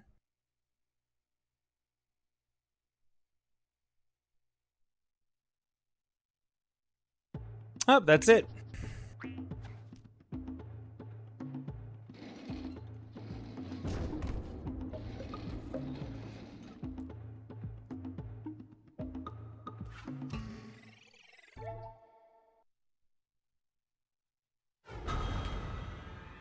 Jak and Daxter. The Precursor Legacy.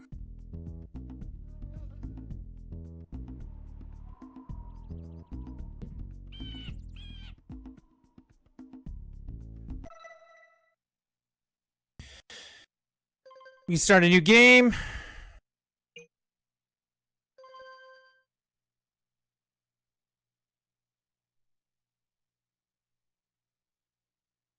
And we're going. Who's ready for some Jak and Daxter? The intro was not loading correctly.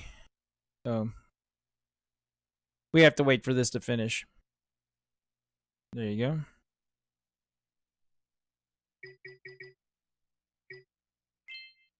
I do want to check something here. I want to take a look at the disc again.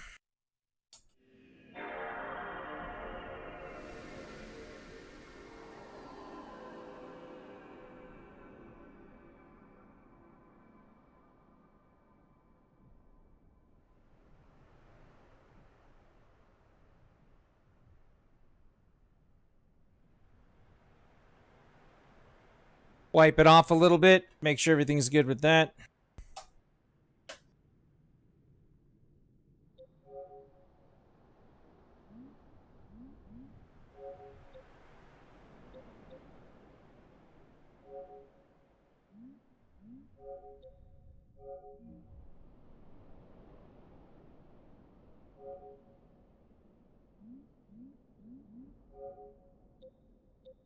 Yep, we're doing component out, which is good. All right, It's all set up and should be going. All right, here we go. Let's fire this up again.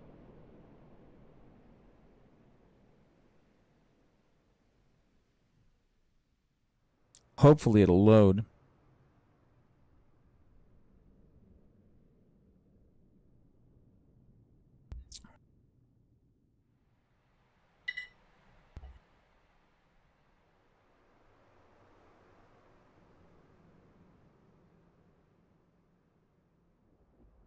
If for whatever reason I have to go get it resurfaced, I don't mind, but, you know.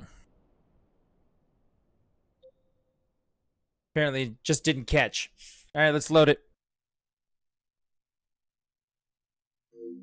I'll fill my cup up with some Diet Pepsi. We're going to play some Jack and Daxter.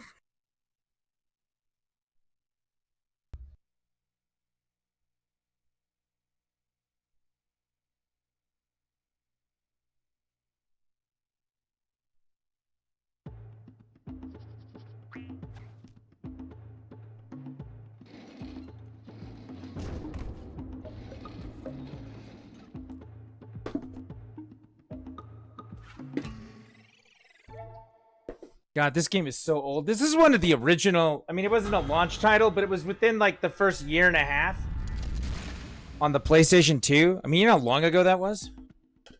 Seriously, it was like... I think I bought it when it came out fall of 2001. Like, that's how long ago it was.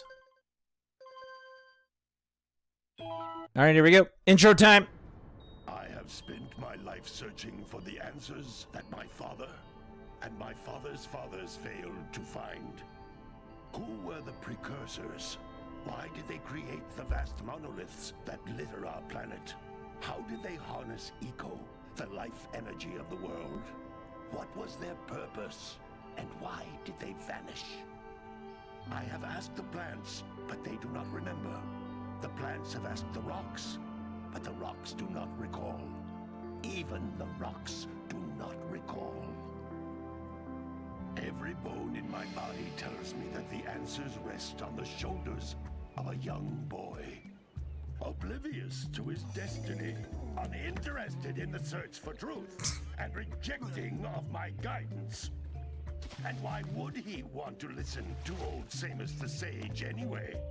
I'm only the master of green eco, one of the wisest men on the planet. Yeah, but you're a stick in the mud, homie.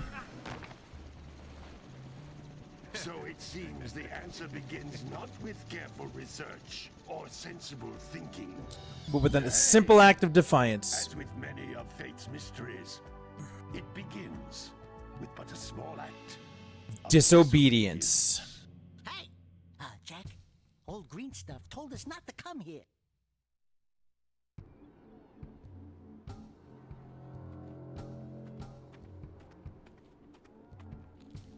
This really is one of my favorite games of all time.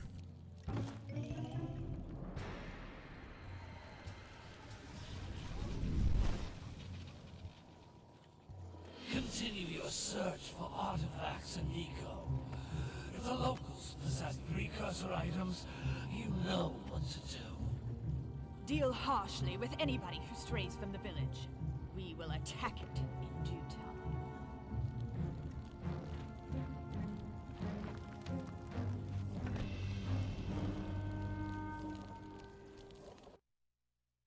What are we doing here anyway, Jack? This place gives me the creeps.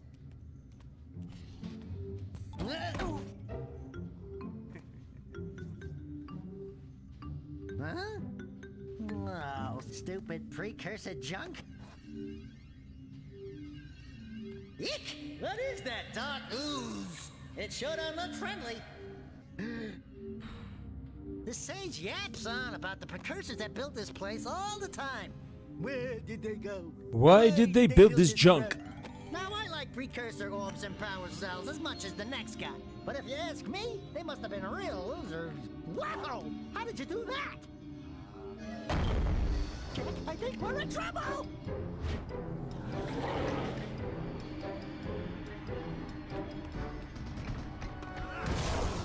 Ow!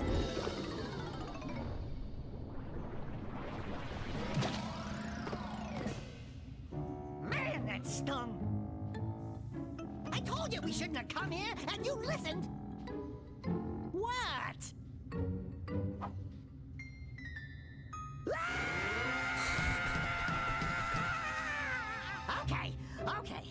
I'm fine.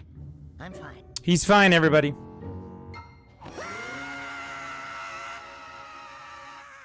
I like this next part. The green sage cracks me up. What in green tarnation do you two want? I was... Don't tell me. Instead of heeding my wisdom, the two of you went mucking around in the only place that I told you not to go. Misty Island. That's right. And then... And, Daxter, you finally took a much-needed bath, but in a bathtub filled with dark eco. Look, old man, are you gonna keep yapping, or are you gonna help me out of this mess? I'm gonna keep yapping, because in my professional opinion, the change is an improvement. It's an improvement. And besides, I couldn't help you if I wanted to. What? There's only one person who has studied Dark Eco long enough to have a chance at returning you to your previous form. Carl Acheron, the Sage. But he lives far to the north. Far, far to the north. Nobody has spoken to him in ages. I would teleport you there, but I can't do that either. None of the three sages that maintain the other teleporter gates have seen fit to turn their ends on for quite a while. The only other way north is by foot through the Fire Canyon, but its volcanic soil is hot enough to melt precursor metal. You can't just walk through it. But you could fly over it if you had a zoomer equipped with a heat shield. I just happen to be working on such a thing at this very moment. That's nice. All I would need is 20 power cells to give it enough energy to withstand the canyon's heat. Isn't that right, Daddy? Yes, Kira, that might work. But where are a boy and a half going to get 20 power cells? From the villagers. Most of them have a power cell or two stashed away somewhere. And even if they aren't willing to just give them away, greasing their palms with a few precursor orbs should do the trick. And I bet there are even more of them out in the wilds just waiting for some brave adventurer to find. That's me. Well, we've got the brave adventurer at least. Brave adventurer? You two couldn't find your way out of the village without training. Before you do anything else, you better go through the warp gate and get some practice on Geyser Rock. We won't find any more of that dark gooey eco stuff, will we? Cause I'd hate to fall in again and turn into you. Get in there! There you go. Before I turn you both into ferns. All right, time to start playing the game. I do want to mess with the resolution a little bit and see if there's a better option here. So it looks like we're at full right now.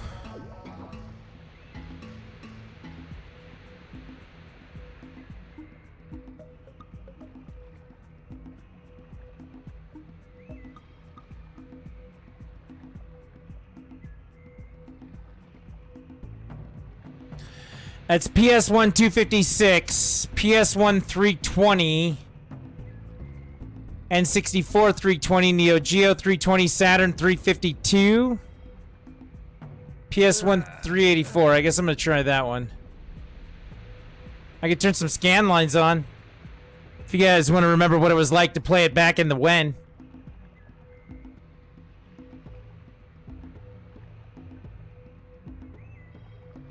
I feel like this is not going to change it to where I want it to be. Yeah, I think we want the other filter.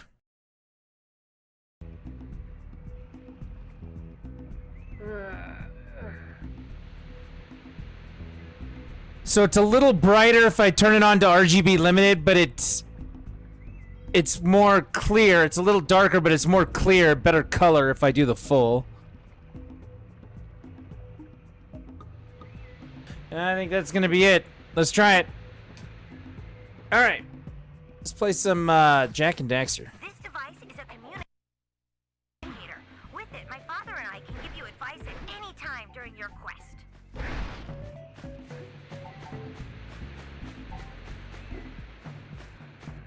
These floating egg-shaped things are precursor orbs. Collect enough of them, and some of the villagers will give you a power cell in exchange.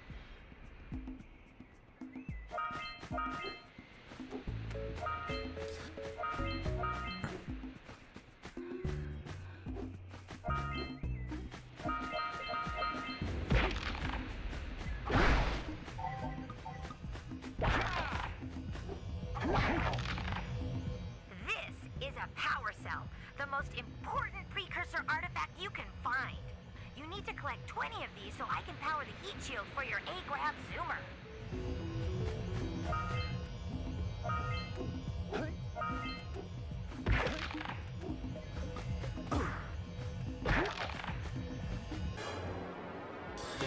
All right. First power cell.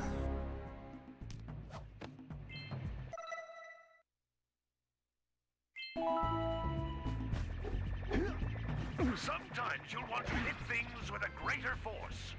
To break one of these boxes, you should jump in the air and then dive down onto it, hands first. Hey, you found one of my scout flies. I sent 7 of them to each area to look for power cells, but the lurkers must have captured them all.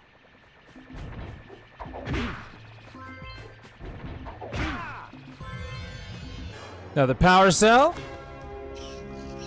Yeah, do the robot, Daxter. You got this. Wow! That last scout fly had a power cell. I'll bet if you collect all 7 in each area, you can find even more power cells. That's Blue Eco, which contains the energy of motion. Blue Eco allows you to run fast, break boxes, and even activate some precursor artifacts when you get near them. Well, I'll have to do that.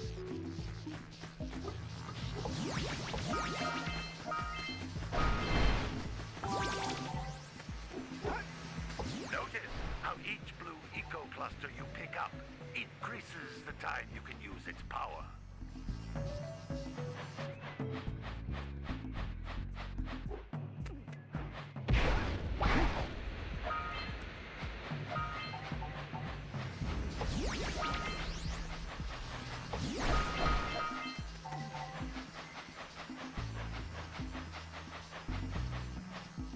Apparently there's nothing out here. So I guess we're going back up.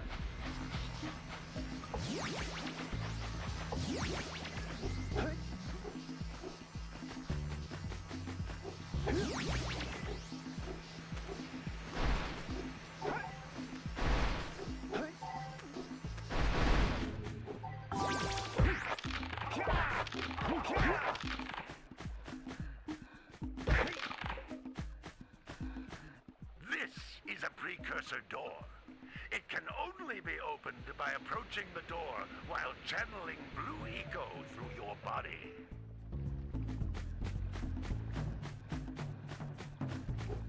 So we'll use a geyser.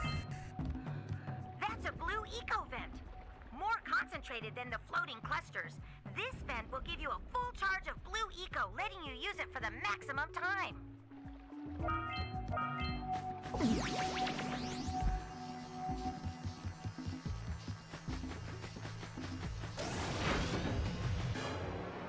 More power cells. Daxter breakdancing. Good work. The Blue Eco caused the door to open. With Blue Eco, you can breathe energy into all kinds of precursor artifacts that have lain dormant for years. That's not the way to go.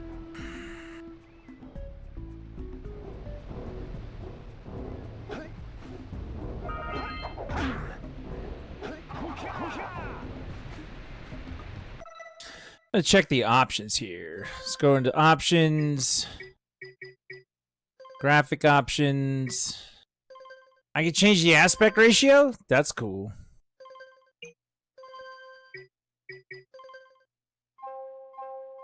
I can move the centering of the screen. Look at that. Now it's right in the middle. We'll do that. Game options. There's no way to invert the controls or change anything about it. Always a good time. Games back in the day were just like that, I guess. Those little green balls of energy on the ground are a type of eco. Pick up 50 small green ecos or one big green one to increase your health.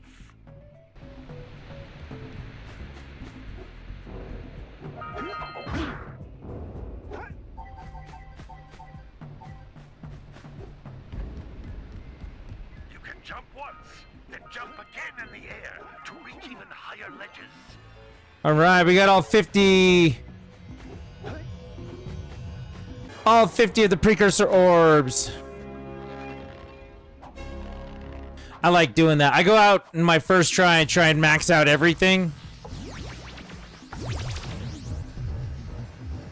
Then we don't have to go back. Let's just do everything at once if we can.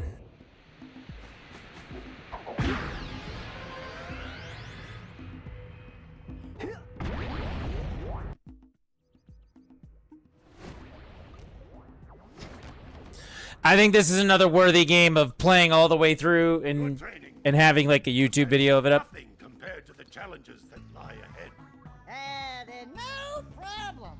We got the moves, eh, Jack?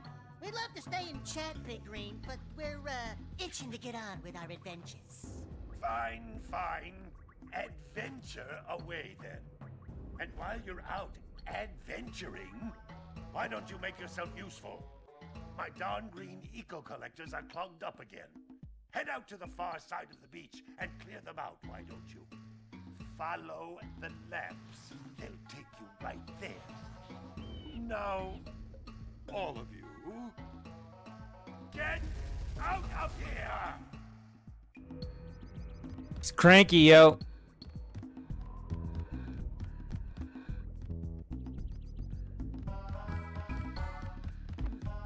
Old school camera controls. They're just the best.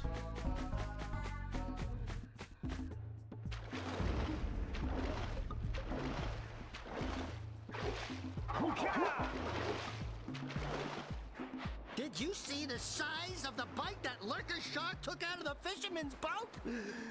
We best stay way clear of them. I don't think we can tackle a creature that dag nasty. Hey! It looks like scout flies are always in red boxes. Isn't it nice that he came up with that all by himself?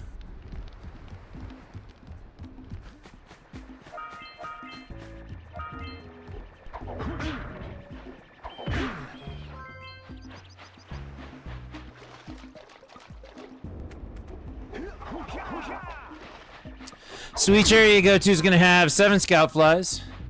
And the 7 scout flies are going to give us a power cell. So we're in the village. We can keep looking for those. We need to pick up the loose orbs so that we can get bribery done. Hey, My muse!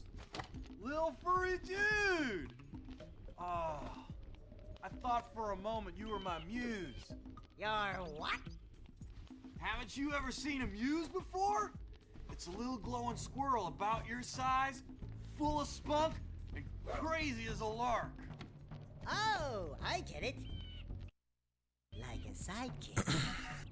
As a matter of fact, without my muse, I just can't sculpt. But with her around, I see beauty in everything, you know? Right now, I couldn't chisel my way out of a box. I think this guy needs to lay off the Island. peyote. I just hope she's all right. It's worth a power cell if you bring her back to me. Wait a minute. We are not going back to Misty Island. Are we? Yeah, we are. Not yet, though. Oh, I just can't do it anymore.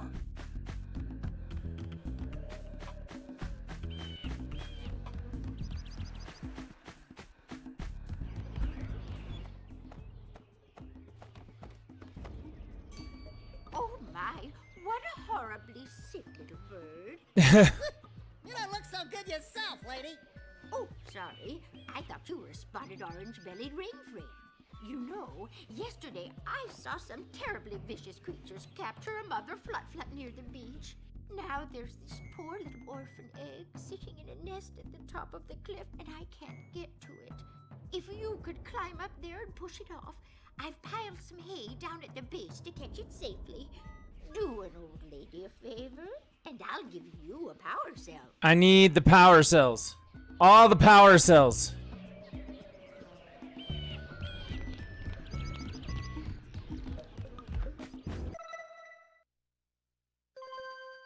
All right, we're gonna save this. I think it's working. Got through the whole intro, did everything with that. And I think we're good. So that was a successful test for now. Let's see what else we can figure out. Let's pop in another one. Jak and Daxter, working.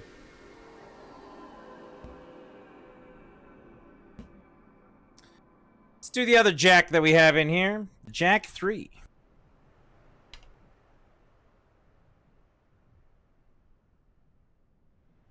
I never finished this game. I really should one of these days. I mean, it ties everything up so nicely. The problem was that I never finished Jak 2 because Jak 2 was not the same game as Jak 1 and it did not sit well with me. I did not enjoy it. But that's because I like the original game. It was just so different and really kind of frustrating. But the third game actually ties the two games together and I should play it and enjoy it, and I never did.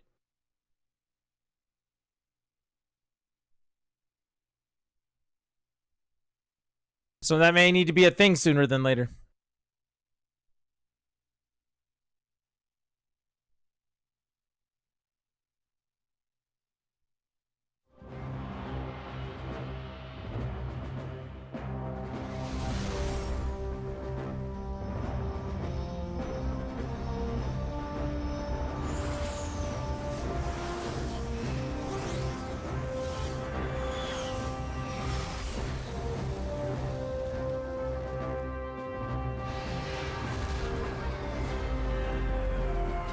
Does anyone remember what Naughty Dog did after this game?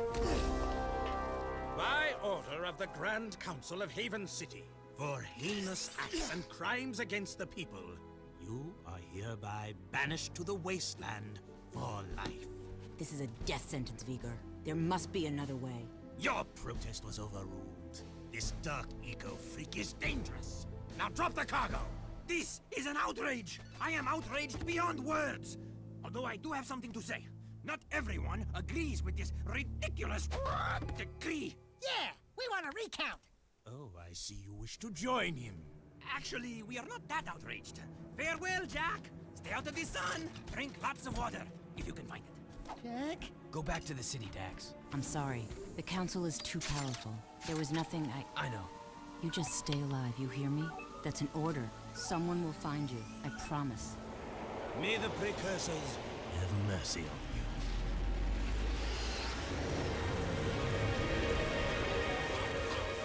Well, this is ominous. Don't thank me. I'm only here because you wouldn't last a second without me. Okay, tough guy. You got us into this mess. Now you gotta get us out. Ah, what a team we'll make. Let's just get moving. But which way? That way. That way. Oh, and I suppose you know where you're going, huh? Better than you do, Bent Beak. Let's just move. Uh-oh. This was all your stupid idea. No, it was yours. Only a bird brain could have thought this one up. Let's go with him. We'll help together. You mean we'll die together? I can't believe the city hates us. We saved those lowlifes.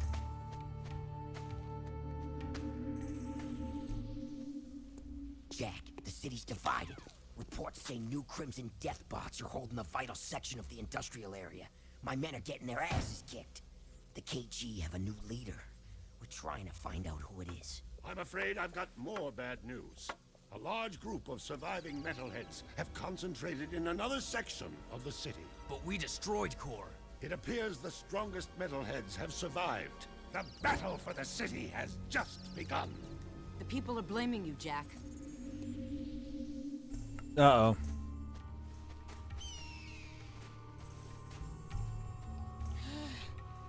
Right. Good plan, Jak. A nap would be nice. Just a teensy little rest. This bird is overcooked. The palace.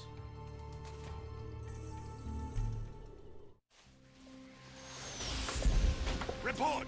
It's bad. The city's become a battlefield. Mechanized death bots have taken the industrial section, and the surviving metalheads have expanded their hold on the west side. We're losing ground on all fronts. The council's meeting tonight in emergency session. Rumblings about you, Jack. It doesn't look good. They think your friendship with Crew helped the metalheads get into the city. You don't believe that, do you?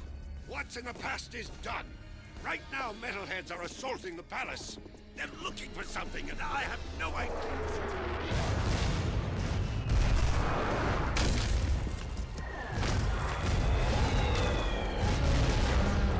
Oh, that's bad. That's really bad.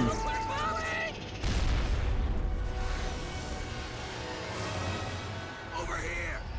Jump.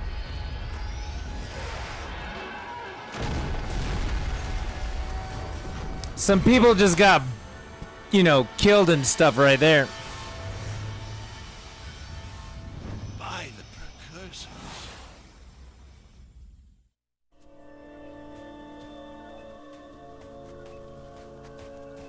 Looks like we found some live ones. Barely. Here's the beacon we were picking up. Who gave you this? We'll take them with us. Let's move. I smell a storm coming.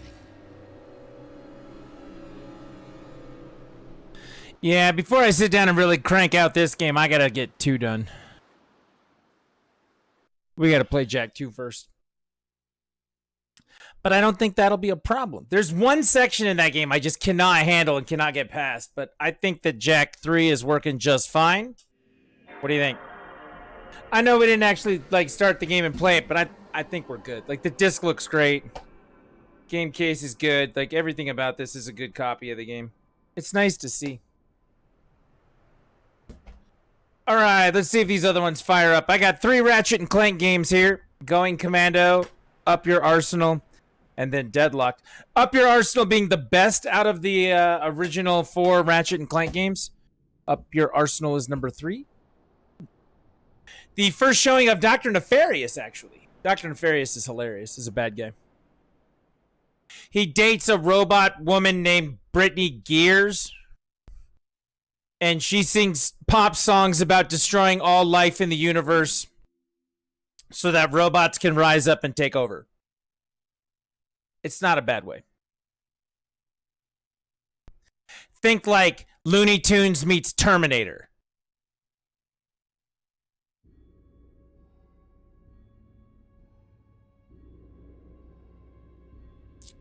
For those of you who have ever played the new Spider-Man series and you never knew where Insomniac got their start, the answer is Ratchet and Clank. Actually, that's not true. The answer is Spyro the Dragon. But then they left to go make Ratchet and Clank.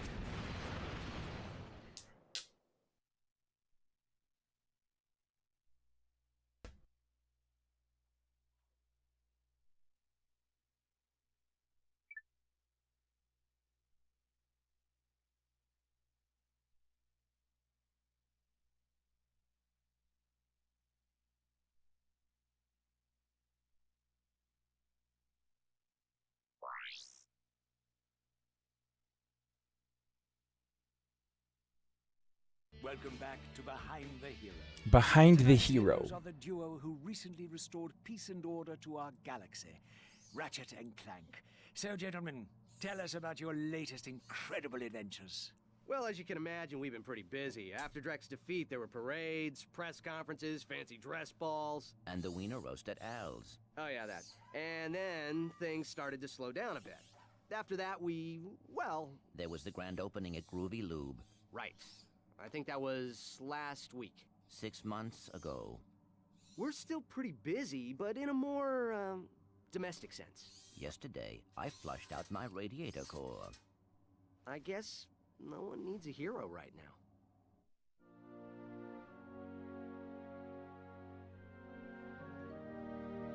Miss Noodlebottom, I found our man.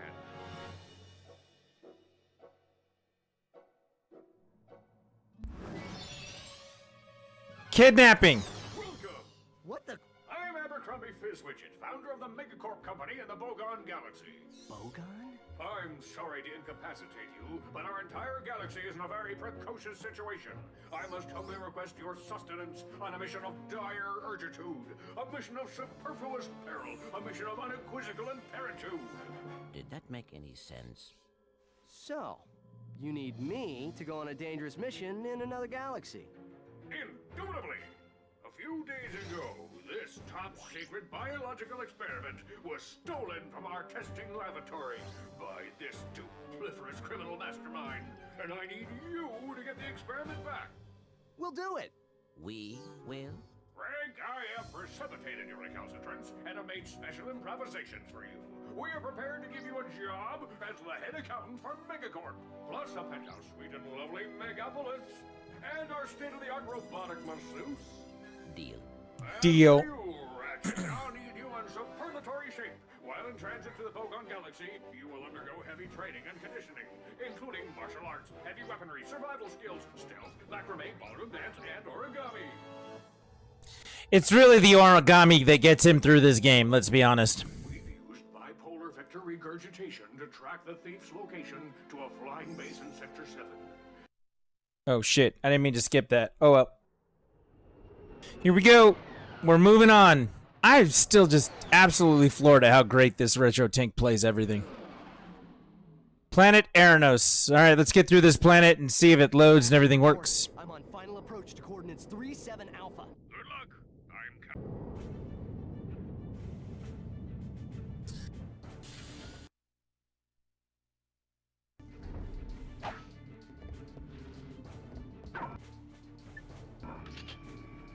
To select weapons, hold triangle and select an icon with the left analog stick.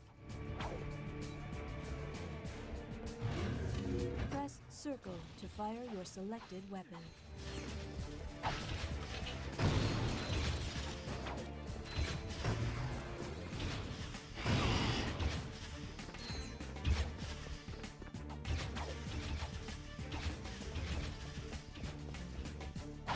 Let's go.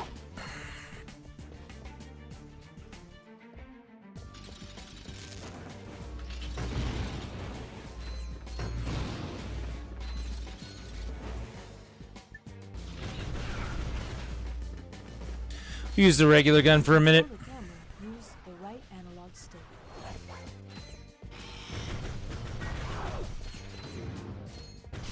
You've acquired nanotech. Your health has improved.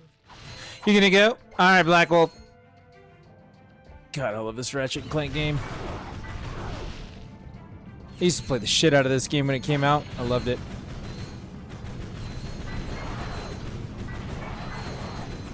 But yeah, thanks for coming by and hanging out tonight, Black Wolf. Appreciate you being here doing the thing. Hopefully, you enjoyed going over some of the pickups and things that happened today. Selecting the gravity bomb and using it against those enemies.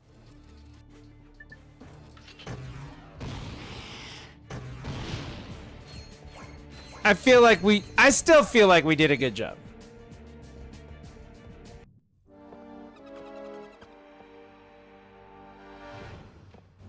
I see it's time to update my security forces. Whoa, no, hey, no, look, I'm just here to fix the transflexor coil. Nice try. Give my regards to Megacorp. Finish him.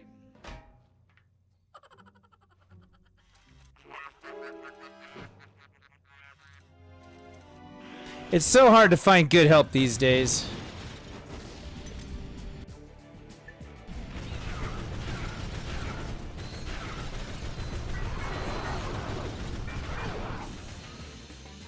So this game was one of the first ones that lets you actually lock on and strafe. Camera controls, go to the options menu. Yeah, I want to do that. I want to reverse the camera controls.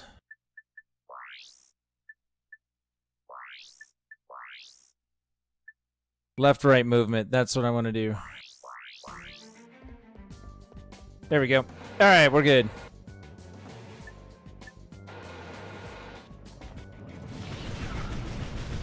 So now if I hold down the L2 button Or the R2 button, it'll actually let me strafe. And I can just shoot those guys and keep moving.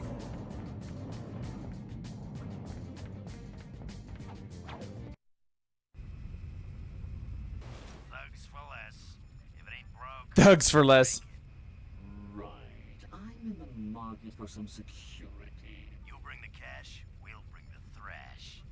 Good. I need your best men to meet me at these coordinates.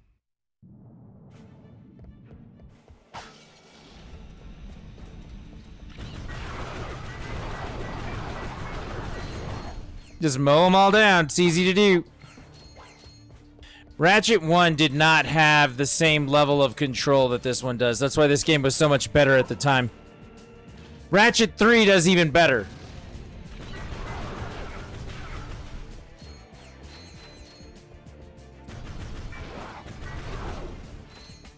You can aim your Lancer more accurately by holding L1.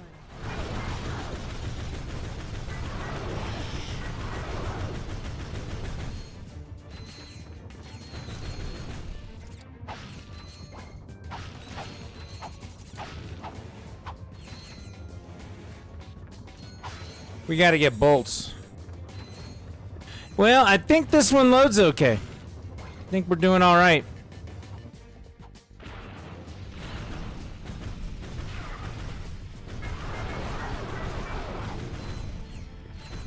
I really do love this game. This game is so good.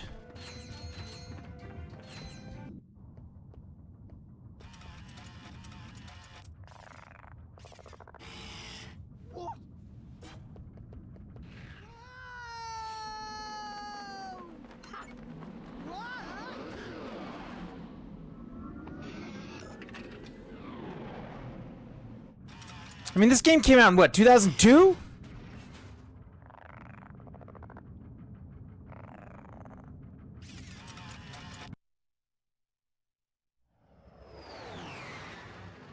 What's the copyright on this thing? Ratchet checking in, sir. Incredulous. I didn't expect to hear from you again.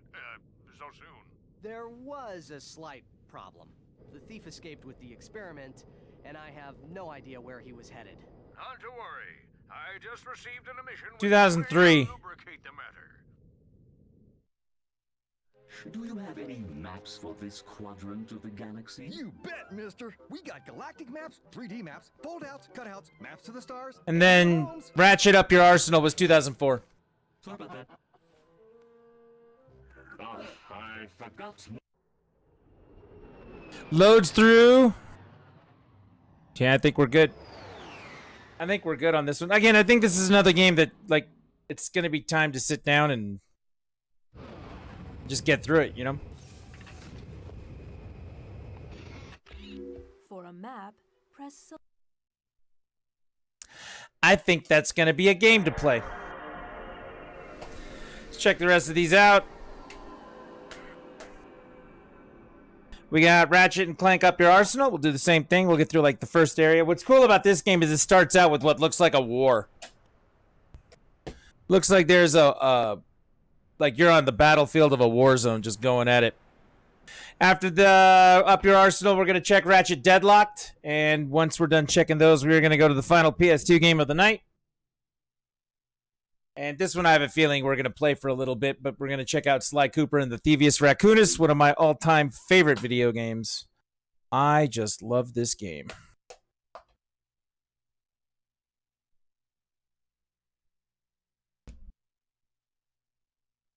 At the time, people thought that Deadlocked wasn't a very good Ratchet and Clank game. Honestly, I think it's actually a really good Ratchet and Clank game. Deadlocked is more arena-based in some things, but it's still a really good story, and they do a good job of presenting a very different style of Ratchet and Clank. Look at that. Progressive scan. I can turn that on. Look at that. We can make it look even better.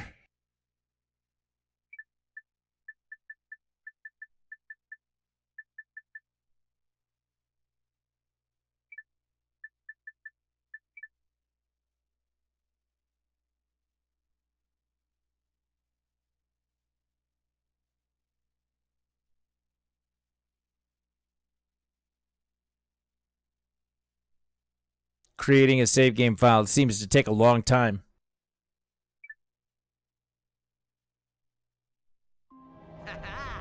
My Blargian Snagglebeast devours your mutant swamp fly. Oh yeah, I bet you didn't see that one coming. Hey, what are you doing? Check and mate. What?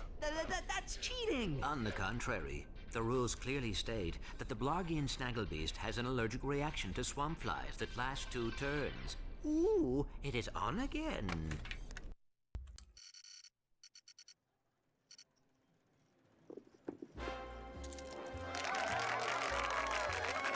This was the idea for Secret Agent Clank. Your luck is extraordinary. I'm gonna skip it though.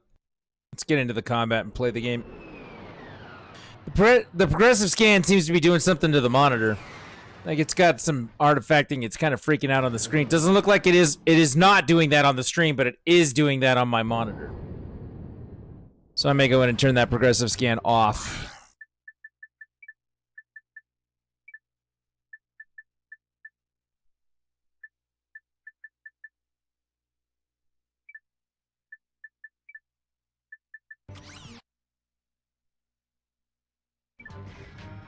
Greetings, Client 91802, and welcome back to the Solana Galaxy. I have no weapons.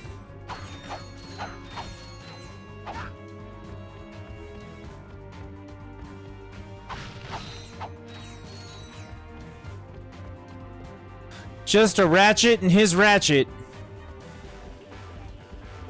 You know, when I do sit down and play this game, my dog's gonna go crazy. Be like, what are you doing? That's my name. These must be the Galactic Rangers. Hey, look! It's a new sergeant! Huh? Hey, Sarge, you can have my gun. There's too many of them! We're all gonna die! Press circle to fire your shock blaster. I got a shotgun, everybody.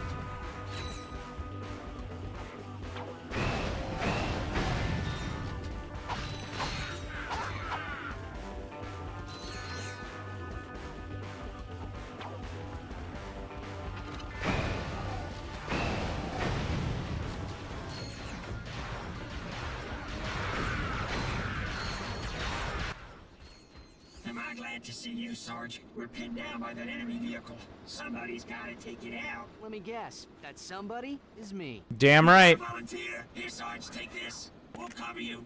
From back there! New gun.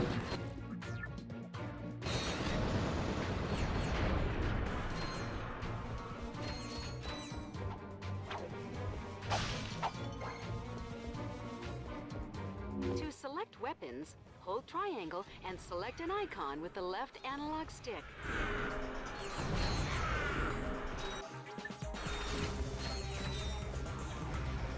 Hold L1 to precisely target your weapon.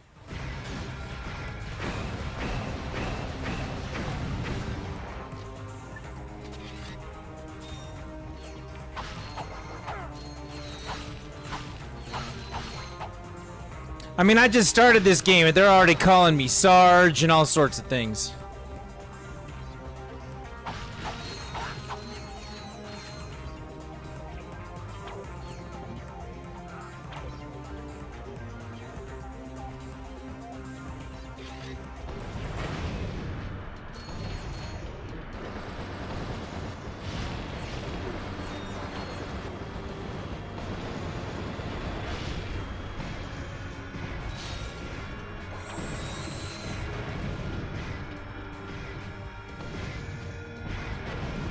All right.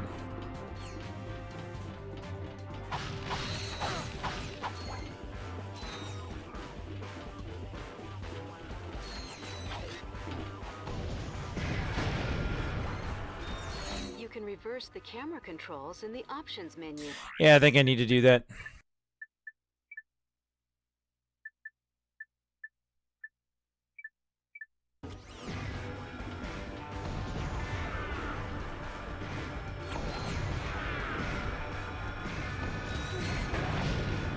Hey, look, I'm doing better with the controls already.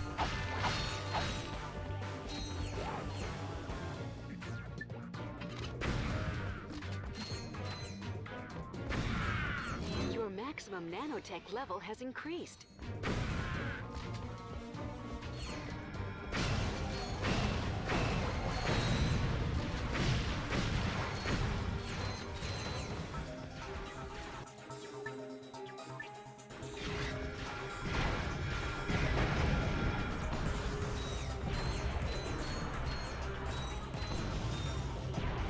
Oh, apparently that's my team. I shouldn't kill my team. That's a bad thing. Don't do that. Although there's no friendly fire in this game, so it really doesn't matter.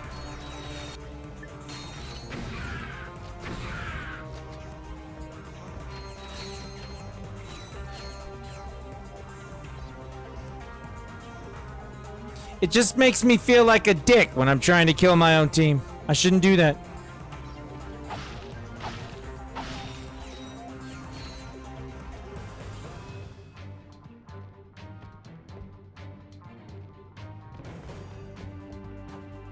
I feel like areas like this are where golden bolts are hidden.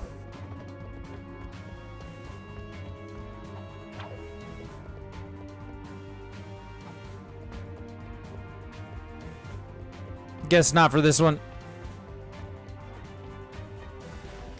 All right, moving up. We're gonna beat the first level, and we're gonna call it a good purchase. What's the situation? The Noids have fallen back to a base in F sector. We have orders to go in and take them out. F sector? No way. Game over, man. We're all gonna end up as scrap metal. Get back in there, trooper. We've got a planet to save. Yeah, let's save it.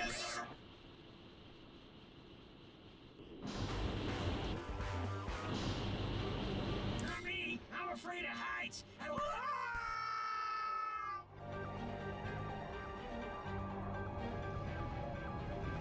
I'm controlling this air dive, by the way. The Noids could be hiding anywhere. I don't want to get hit by the bombs.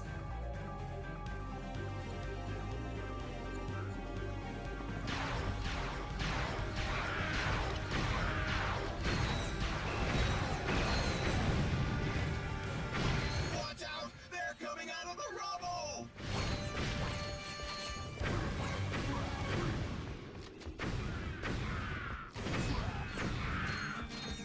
This is me being a warlike people. Here come the Noid dropships.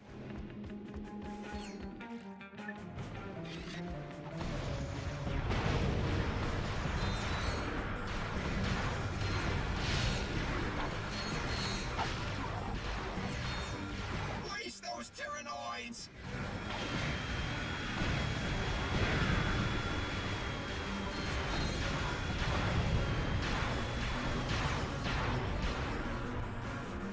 The doors have opened. Look out! My maximum nanotech is up. Good deal. We're winning.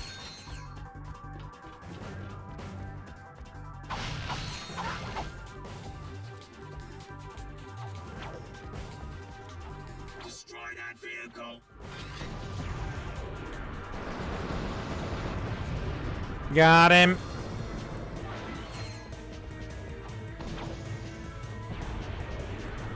All right. I think we finished it. We have a transmission from the president. How are things on the front lines, soldier? Is that secret agent Clank? Greetings, sir. We are here to help.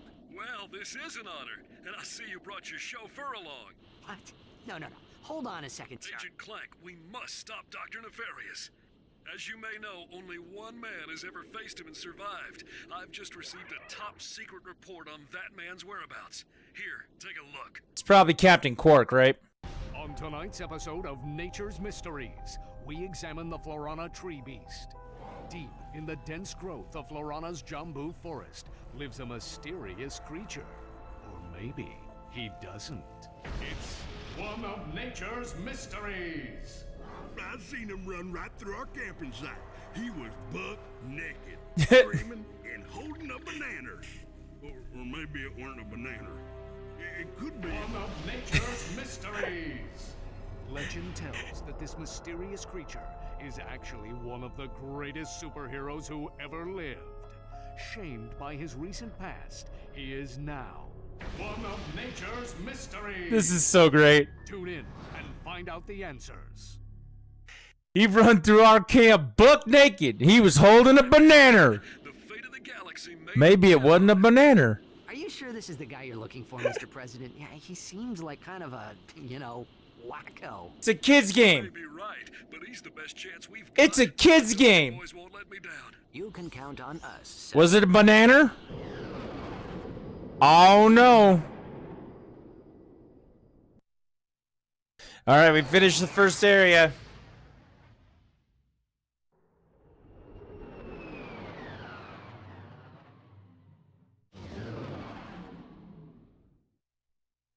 Actually, even without the progressive scan on, it seems like the monitor is kind of flickering for something. Maybe I'm gonna lose one. That would be cool.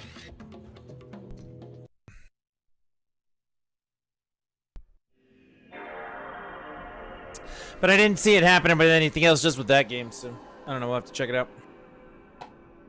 God, that's so good. Fantastic. Alright, so far no duds. Nothing not working. Everything doing what it's supposed to do. It's good. You know what? When Ratchet Deadlocked originally came out, and we're going to check that one right now. We got Ratchet Deadlocked up to test. We're going to check that one now. This was 2005?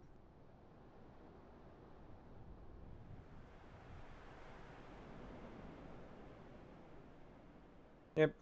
This was actually one of the first games I checked out as an employee at GameStop. That was when I joined my first GameStop store. I had worked for 4 years before that at a local store here. And then I went across the hall and worked at the other game store. GameStop. Yeah, it was one of the first games I ever checked out. I remember checking out Ratchet Deadlocked, and I remember checking out Soul Calibur 3. I'm checking that one out. Some of the first.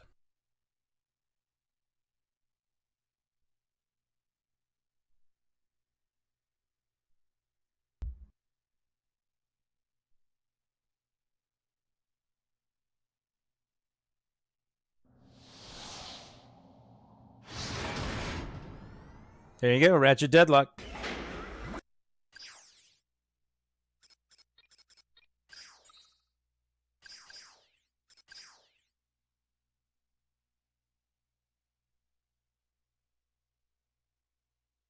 All right, the save file thing takes a long time.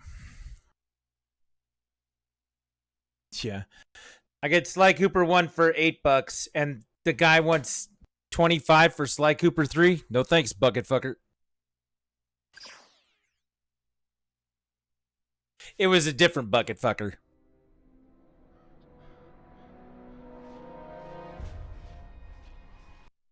So they're doing a thing, they get kidnapped and put into Mortal Kombat arena deathmatch style stuff.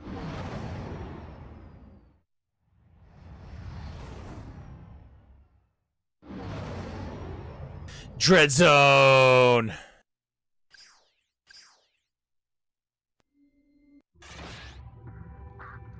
We must calibrate your battlesuit's targeting matrix. First, look over at the holo target on your left. Turn to face the holo target on the right, then fire. Good. Now shoot the holo target above you. All right, Ratchet. Your movement circuit should be in working order now. Try getting to the top of that ledge. They actually turned this one into a full-on stick shooter. Can you see it? The minimap will show you the positions of nearby enemies. I am reading 3 more holo targets in your vicinity.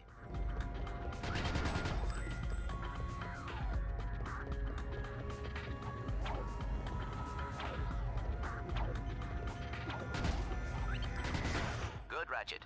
There should be a teleporter nearby that will take you to the next stage of the qualification course.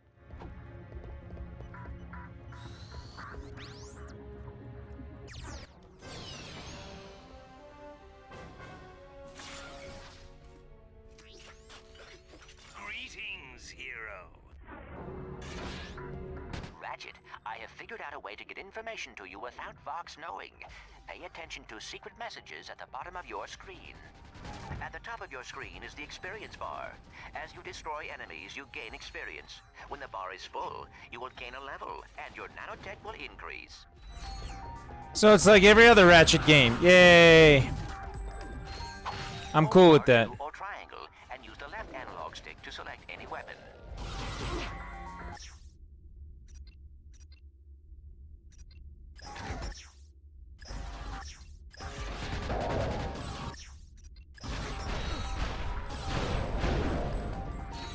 Shotgun.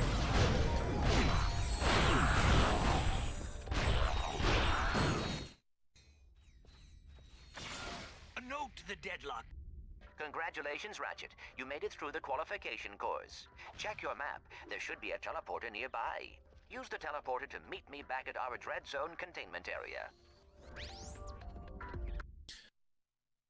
So, yep, we've been kidnapped and forced to fight. They call it deadlock because you're wearing a deadlock collar. If you try to escape, then it'll explode and you'll die. So you're working on that with Clank while still fighting. I always wondered what it'd be like to be a professional gladiator. I mean, still have the vendor like you did in the old one. You can buy new weapons, mods. Welcome, hero, to your new living quarters. Your luxury containment suite is equipped with everything you will need as a contestant on Dread Zone. Welcome to the Quasar 0115 Gladiator. Ratchet, you should go find Al. I have marked his location on your map. I think he has something to show you. He's listening to Britney Gears from the third game. Hey, Ratchet. It's got an overworld map, tells you where to go. This is very different for a Ratchet and Clank game. It's not as driven as the other games are. Linear. This gives you a little more to it, but it's still a good Ratchet and Clank game. Diggs? I mean...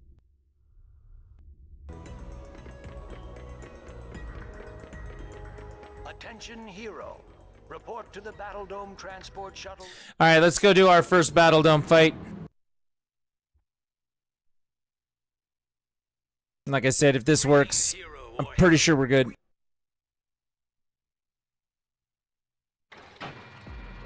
There is one more test I'm going to do tonight. Zone fans, this is it. Let's introduce our first contestant. He's a Lombax. He spent time in prison. He hates candy and children. Let's hear it for Ratchet and Team Darkstar.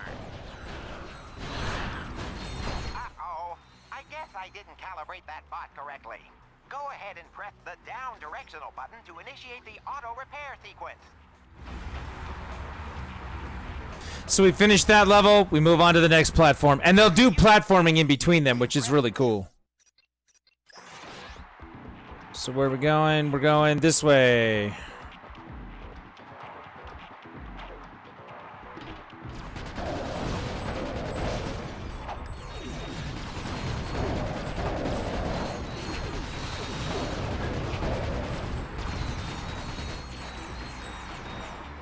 There you go, we kill them all, move on to the next platform. Weapons still level up like they do in the old games. A lot of people give this game a lot of shit for not being like a regular Ratchet and Clank game, but I actually found it to be quite entertaining. It still feels like Ratchet and Clank, even though it's different. And every game after this actually benefited greatly from its control scheme changes.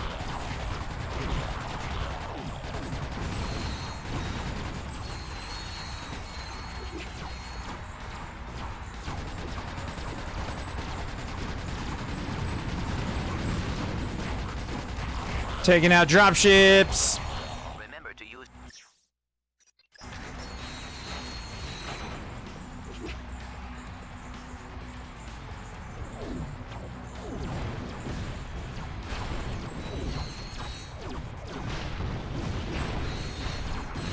Dread Zone challenges sometimes use bolt cranks to activate devices or lower force fields. But be careful, Ratchet. The bolt cranks may trigger incoming waves of enemies.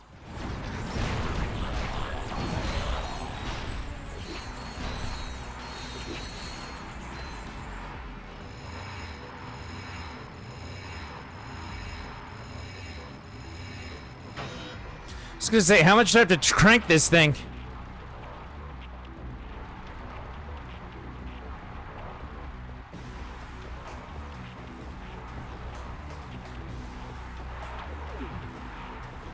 Ratchet, my scanners show an extremely deadly 70mm stalker turret ahead of you.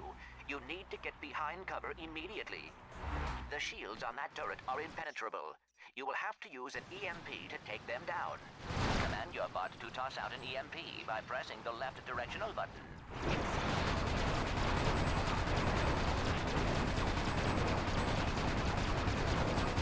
There we go. Excellent work, Ratchet. Now that you have survived the qualification course, you will be allowed to join us back at our containment area.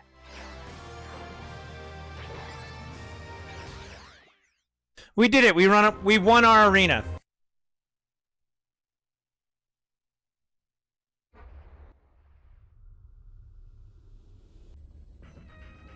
Loads a lot faster than the other games too.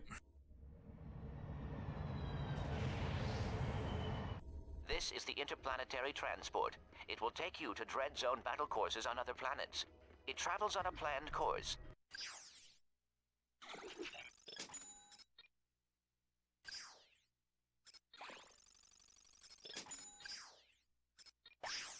This is the weapon screen.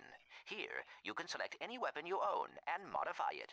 To modify a weapon, select the weapon you want and press X. You will see at the top of the screen the weapons which are available, with the statistics of the weapon just below. Each weapon, any tampering with the nav computer, causes the ship to explode. Alright, so we got a mod, we did all that stuff. This is working, it's working great.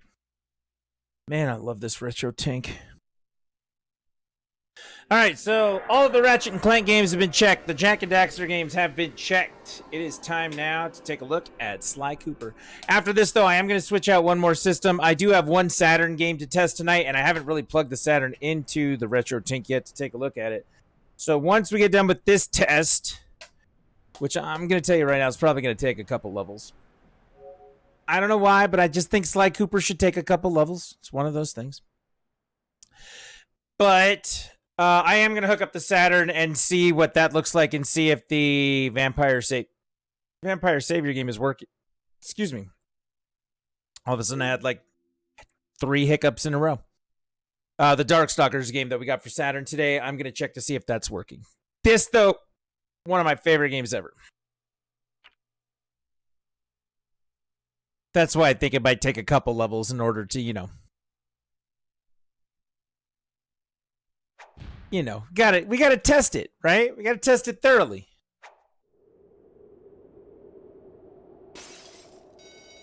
For those of you who don't know, Sucker Punch, now owned by Sony outright, went on to make Ghost of Tsushima. They also went on to make Infamous.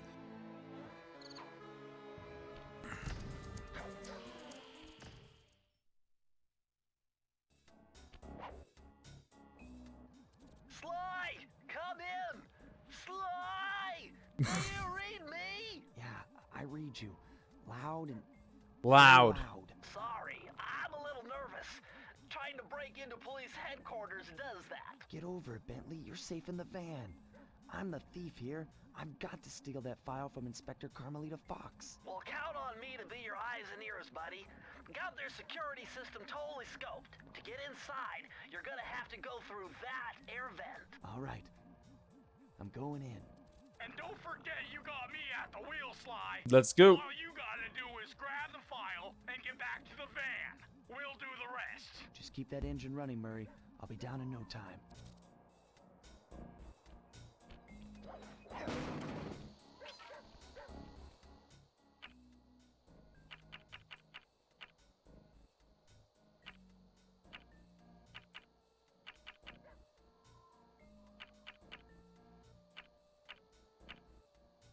I guess this one doesn't let me change it. Okay. Just gotta get used to it again. Back in the day, half the games in the world did inverted stuff. Now they don't.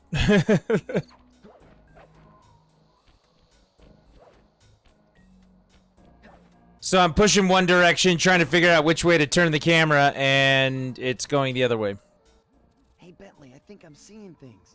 Must be vertigo or something. Can you see those crazy blue lights? Really? I've read about this.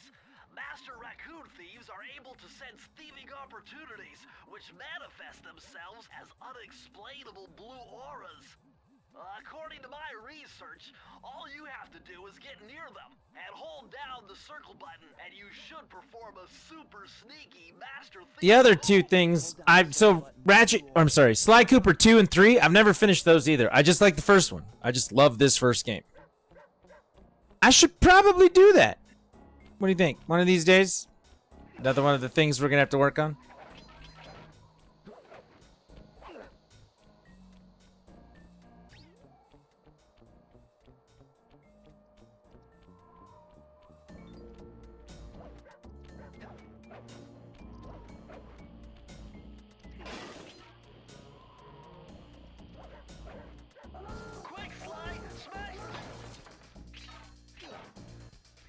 I got it, Bentley. Don't worry. Nice job. You're in. Inspector Carmelita Fox's office is behind the red door.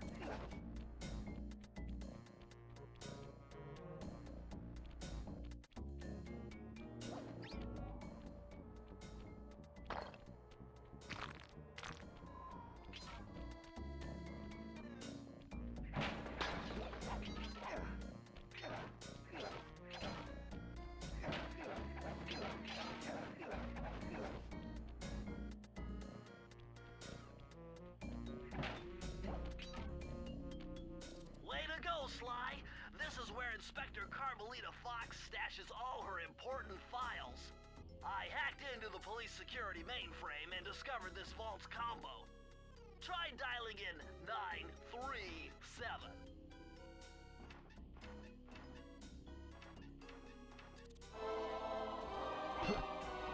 Time to thieve some stuff. Watch this. Anybody who's never played this game or never understood the shirt that I wear, the shirt has the logo, not this shirt, but I have a Sly Cooper shirt. But you'll see the item that he leaves right here after stealing something. He always puts these down, and that icon right there, that logo is what's on my shirt. It's basically the same thing as the front cover of the game. That's why I picked it, because I love this game. Absolutely one of my favorite shirts. Raccoon, I've caught you red-handed. Ah, Carmelita. I haven't seen you since I gave you the slip in Bombay. Which reminds me, you need to return the Firestone of India to its rightful owners. And I was gonna give it to you as a little token of my... Hey, you know, that bazooka really brings out the color of your eyes. Very fetching. You think? This pistol packs a paralyzing punch. You ought to try it. Might snap you out of your crime spree. And give up our little rendezvous? Plenty of time for that once you're safely behind bars. Love to stick around and chat, but I just dropped by to pick up this case file. I think you've had it long enough.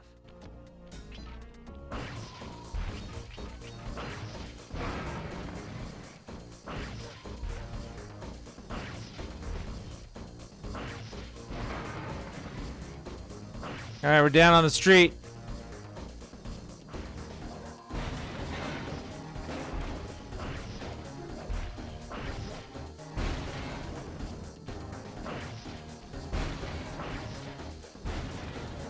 Made it to the van. And we're out of here. Oh, I love this game. I love this game. Once again, my gang and I had given Inspector Carmelita Fox the slip. The slip. I was surprised to see how well she took it. Finally, the secret police file I'd been searching for all these years. With this, I could avenge my family and regain possession of our most valued treasure. It all began when I was just a kid, bouncing on my father's knee. You see, I come from a long line of master thieves who kept all their secrets of sneaking and stealing in an ancient book. The Thievius Raccoonus. The Thievius Anyone who read it Raccoonus. learned to be especially sneaky, which is why we specialize in stealing from criminals. After all, there's no honor, no challenge, no fun stealing from ordinary people. You rip off a master criminal, and you know you're a master thief. Well, on the night I was supposed to inherit the book, 5 visitors came unannounced to our door. My father fought to protect us, but the gang of villains known as the Fiendish Five overpowered him and ransacked our house until they found the Thievius Raccoonus. The Thievius Our family's Raccoonus. thieving greatness fell into their filthy hands. They tore the book into 5 pieces and split it up, each villain disappearing to the farthest corners of the world to commit dastardly crimes. Broken alone, I was dumped at the town orphanage. There I met 2 guys who became my lifelong buddies and trusted crew. Bentley, techno genius and strategist supreme, and Murray, part-time driver and full-time burden. Full-time burden. Together we pledged to track down the Fiendish Five, avenge my father, and steal back the Thievius Raccoonus. I knew I was about to face the toughest test of Sounds like my son. Part-time friend, full-time burden. become a master thief like my ancestors before me. or I got kill jokes. and allow my family I got to jokes and jokes. Seriously, this is peak Sony for me. That was a nice piece of work back there at police headquarters, Sly. Come see me if you want to check out any of your old movies. I've got them all here on my computer. Use the left analog stick to move around the hideout and the X button to select things. All right, we're going to go after the first guy. Let's take a look. Ready? We got another cutscene coming. The road trip gave me the time I needed to study up on Sir Raleigh the Frog. As a young man, this hot-tempered frog grew bored of his life of luxury and privilege. On a whim, he tried his hand at a bit of piracy and found it to his liking. Raleigh, who quickly became addicted to crime, was brought into the Fiendish Five as chief machinist, where his evil tinkering genius rose to new heights. The last reported sighting of this mad machinist was off the soggy coast of the Isle of Wrath, a small island uncomfortably situated in the middle of the perilous Welsh Triangle. The Welsh Triangle. Sly Cooper in Tide of Terror. It's like a Scooby-Doo cartoon, but better than Scooby-Doo. This game is perfection. It really is. It opened the door for so many things for Sucker Punch to do afterwards, and it is truly one of the best platformer games, which is entirely my jam. It is one of the best platformer games I have ever played on any system ever. I think this game is better than any Mario you could put in front of me. I also think this game is better than any Sonic you could put in front of me. Something that's going to complicate the mission. See that nasty-looking gate? It blocks the only road leading into Raleigh's hideout. No problem. I'll just use my climb move. Okay, but remember, you can only climb on certain objects, like pipes and ropes. Yeah, sure, and like that ladder there? That is correct, but do not forget, Sly. You have to get close. Then hit the circle button to grab it. Yeah. Relax, Bentley. I live for this stuff. Yeah, and that's what worries me. If you asked me which is better, Ratchet and Clank or Mario, I'd tell you Ratchet and Clank. If you asked me which is better, Jak and Daxter or Mario, I would tell you Jak 1 is better than all the rest of them. Jak 2 and 3 were a little different. Jak 2 and 3 were not quite as much my jam, but I think that's why everybody else liked them. They were a little more mainstream. They were trying to make those games like Grand Theft Auto, and I was not looking for Grand Theft Auto. But the Sly Cooper games? Damn near perfection. Ratchet and Clank, same way. And there's plenty of Ratchet to play. And you'll be subjected to acute combustion. You done whining? Let's go. I'm just trying to keep you alive, partner. Fortunately for you, I launched these signal repeaters throughout Raleigh's fortress. Get close to one, and I can checkpoint your progress. Nice.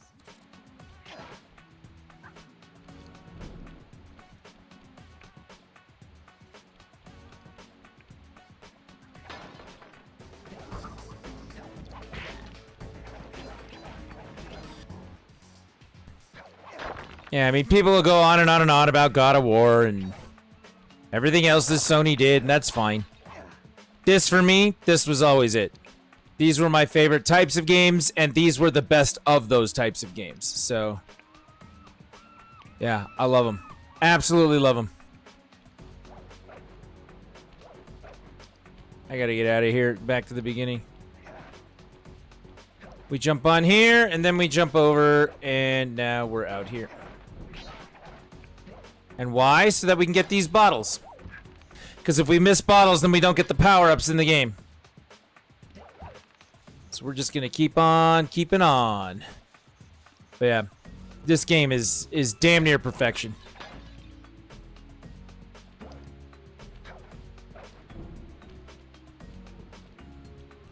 And remember, I'm a junkie for platformers. I'm a junkie for Nintendo things. Super Mario Brothers. I'll play Nintendo games. And I think this is better. You know, that blimp looks more like a machine than a hideout. You're right, Sly. That is a storm machine. It's the reason why it never stops raining around here. That explains all the wrecked ships. But why would Raleigh want bad weather at his own hideout 24/7? Beats me. But rain or shine, I'm gonna steal my family's book back. And if Raleigh gets in my way, It's on. Let's do it, Sly.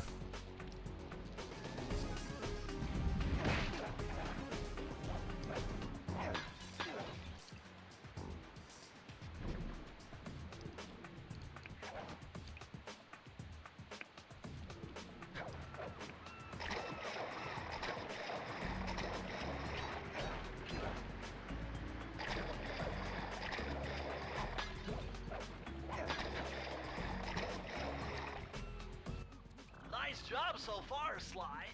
To get over the next gate, you'll need to grab onto this hook using your cane. Just jump and hit the circle button. Got it. Jump and hit the circle button to grab onto hooks.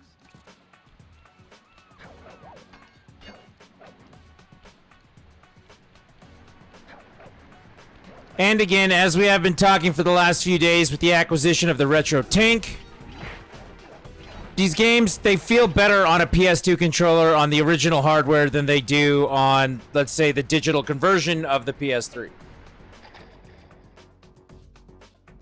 They did remake most of these games for the PS3, and I think they play better on the PS2.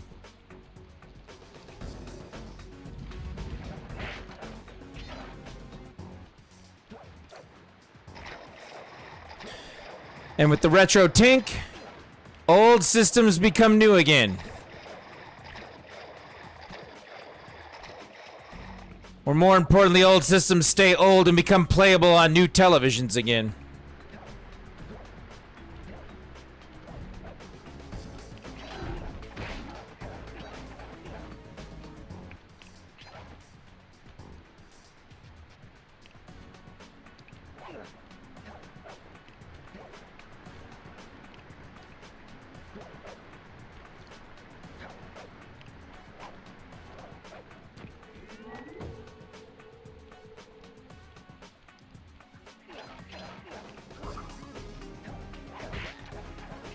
Henchman, what can you do?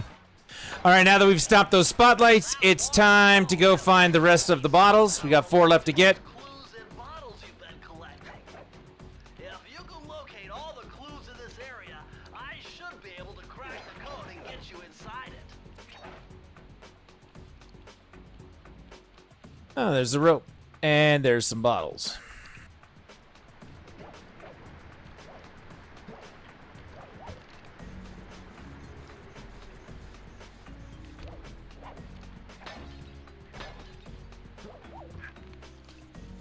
We'll get the last 2 over here, open it up, get our first piece of the Thievius Raccoonus, I believe.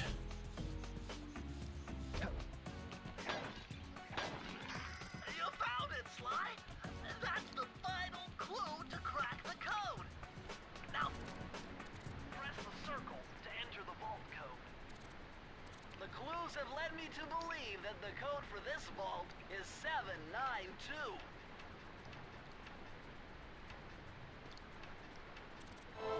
It won't even let you actually try and open it. Like, if you were to try and Google all the codes and go, okay, I can just put them in there, you can't actually open it until you pick up all the bottles. This page teaches old Drake Cooper's fast attack dive move. Press the triangle button to use it. All right, let's see what it does. And there it is, that logo again. That's the one that's on my shirt. That right there, that's the fast attack dive. We're moving up. Gonna grab this key. And that'll get us into the hideout.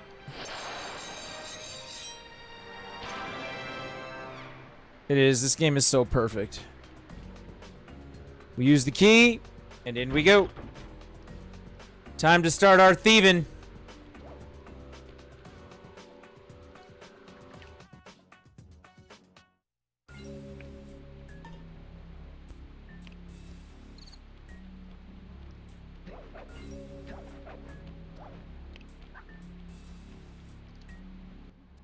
Blimp looks like the most secured location on this boat. If Raleigh's really as smart as his police files suggest, then that's where I'll find him. Wonderful idea, but your plan is flawed. Why? Because it's impossible to get near him. To access Raleigh's blimp, you would have to sneak through that high voltage power tube. To do that without getting electrocuted, you'd have to destroy that power generator. And to do that, you'd need 2 more of Raleigh's treasure keys, which are heavily guarded. No problem. Interesting. So when are you gonna get to the impossible part? Fine, but I warned you. I've marked the areas you need to hit with holographic markers. Follow them to your objectives. Thanks. Don't mention it. It's your funeral.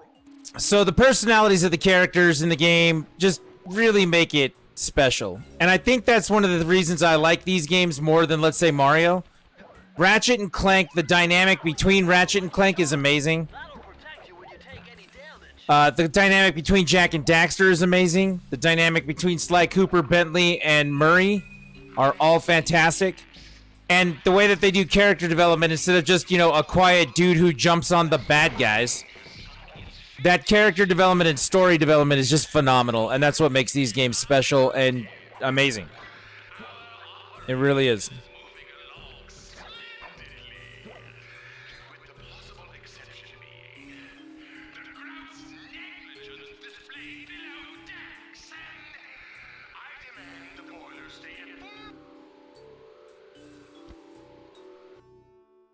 We'll do another level here, and then, like I said, I got one more test I want to do tonight. Better close those furnace doors. Jump and press the square button. That'll slam them shut. We got one more test we want to do tonight. So for those of you who haven't been watching all night or joining us late or whatever it is kind of late now. Today was the Retro Video Game Swap Meet up in Layton, Utah. And we went down there and picked up some games, including the one I'm playing right now. A couple of the Ratchet and Clank games I've been testing, Jak and Daxter 1 and 3. We checked out some Super Nintendo games tonight with Donkey Kong Country. Secret of Mana, which was a fantastic deal my son got. We picked up Castlevania 4, a Super Punch-Out, which I actually beat all of Super Punch-Out tonight on stream. That was fun. We've been checking level by level, or a little bit of the game as we go through it. We also checked out Mega Man X, because we did pick that up today. All on the original hardware, of course. Super Nintendo, PlayStation 2. But I do have one Saturn game that we picked up today. It's one of the Vampire Savior, or known here, Darkstalkers games.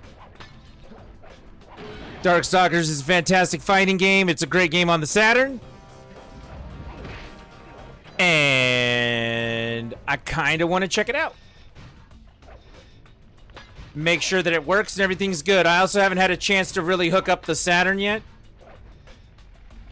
So I want to see what that looks like plugged into the RetroTink. So I am going to test that game, as it is the only Saturn game that we have to test. We're going to have some more Saturn tests coming up soon. There's a flash cart coming, or one of the ROM carts for the back of it, that's going to help do a couple of things for some of the games that I have. And hopefully we can test some of those.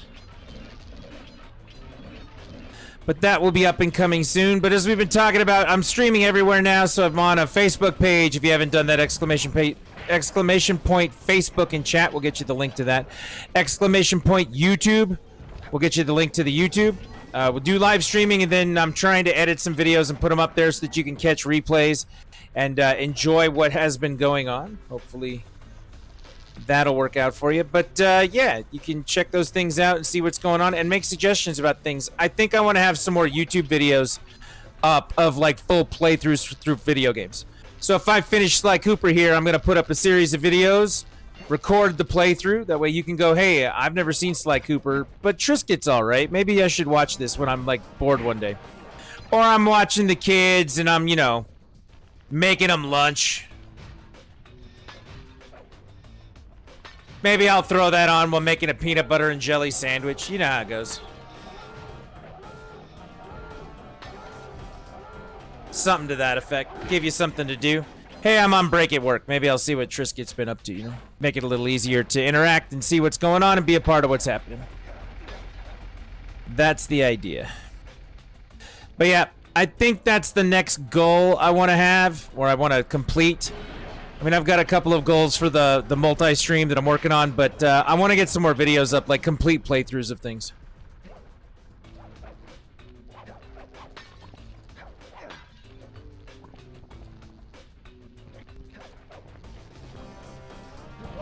Ooh, I got burned. I got singed. It's a good thing I had a horseshoe, I suppose.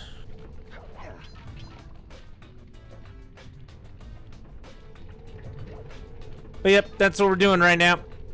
That's the plan. And again, today, because of the retro video game swap meet, we've been trying to get back into a couple of things, Monster Hunter being one of those games, because they do have a new update for it. So we've been trying to get back into that, do some things there, but dude, man, we've had a lot. The family, that's the we I'm talking about, a couple of my friends, we've had a lot going on.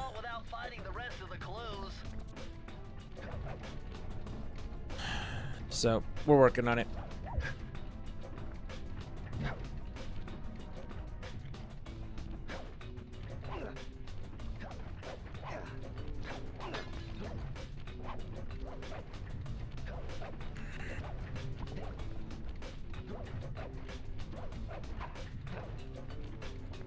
Now that one there. How many clues am I missing? I'm at 27 out of 30.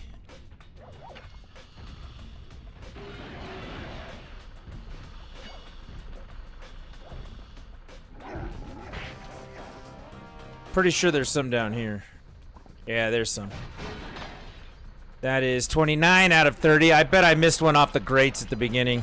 You can't jump up on this furnace, Sly. You better go back and find an alternate route.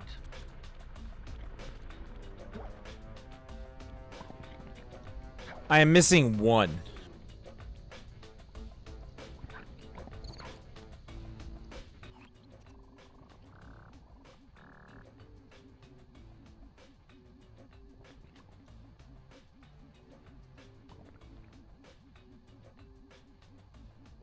Pretty sure I missed one bottle in the back. Sly, you've got to find one more clue if you're going to open this vault.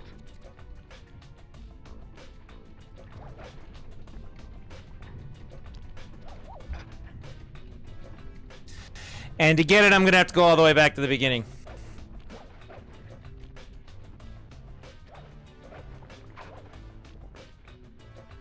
Not what I was trying to do. Light my ass on fire.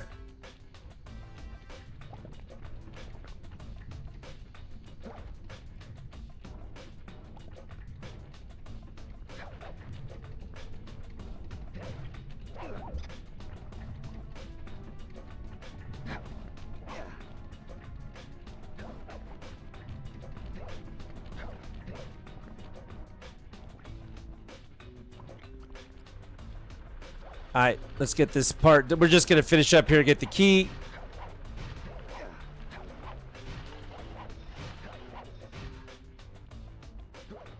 There it is in the middle. Got it. Alright, so we got the first part of this level done. We got to go back and get that one bottle I missed. I missed one.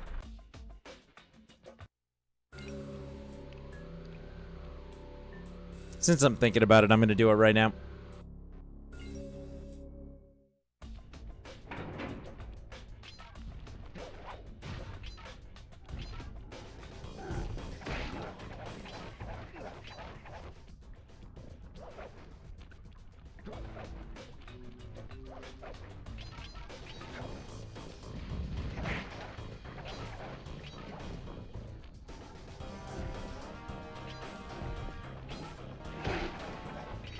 That guy tried to smash me with a hammer. I didn't go this way. No bottle. I think it's on one of the jumping grates.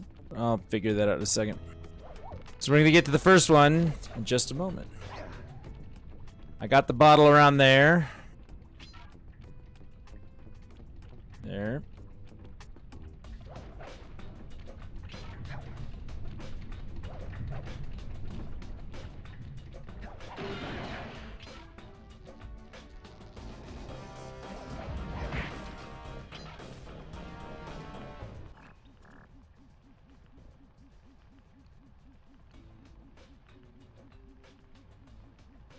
Doesn't look like it's here.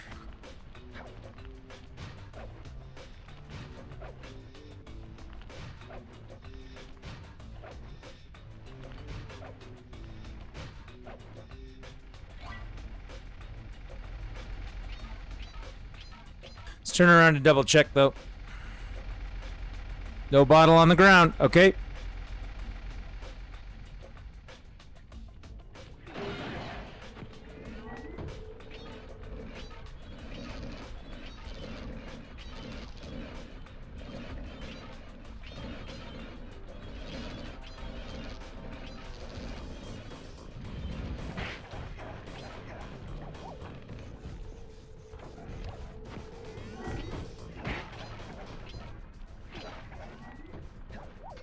There's one more jumping section. I'm pretty sure it's in there.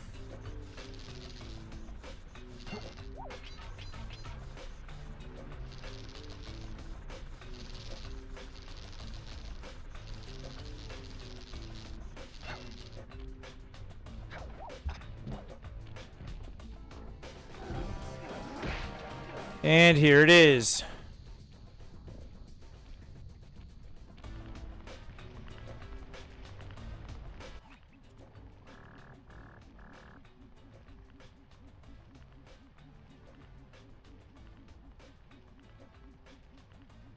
I don't see it.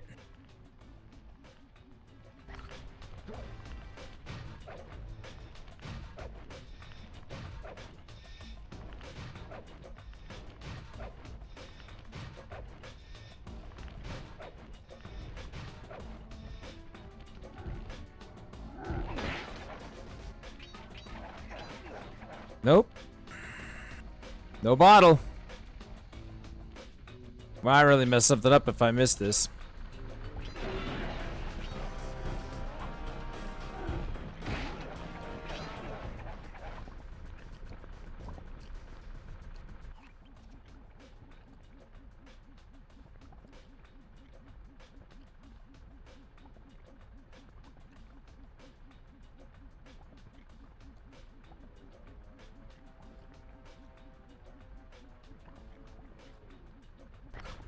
Clearly, I've done something wrong.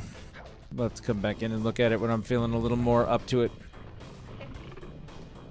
Yeah, Sly Cooper died. All right. There's going to be a lot of gameplay for this. It's going to be a lot of time to do that stuff. So, yeah, like I said, I want to do one more test before we're completely done here. I love that clang sound. Don't you love that clang sound? I got to switch out the system to do it, so give me a moment. I'm going to unhook all the PS2 things, and I'm going to hook up the Sega Saturn stuff. I still can't get over how great the RetroTink makes everything look on this. Like, we are plugged into a RetroTink 5X Pro.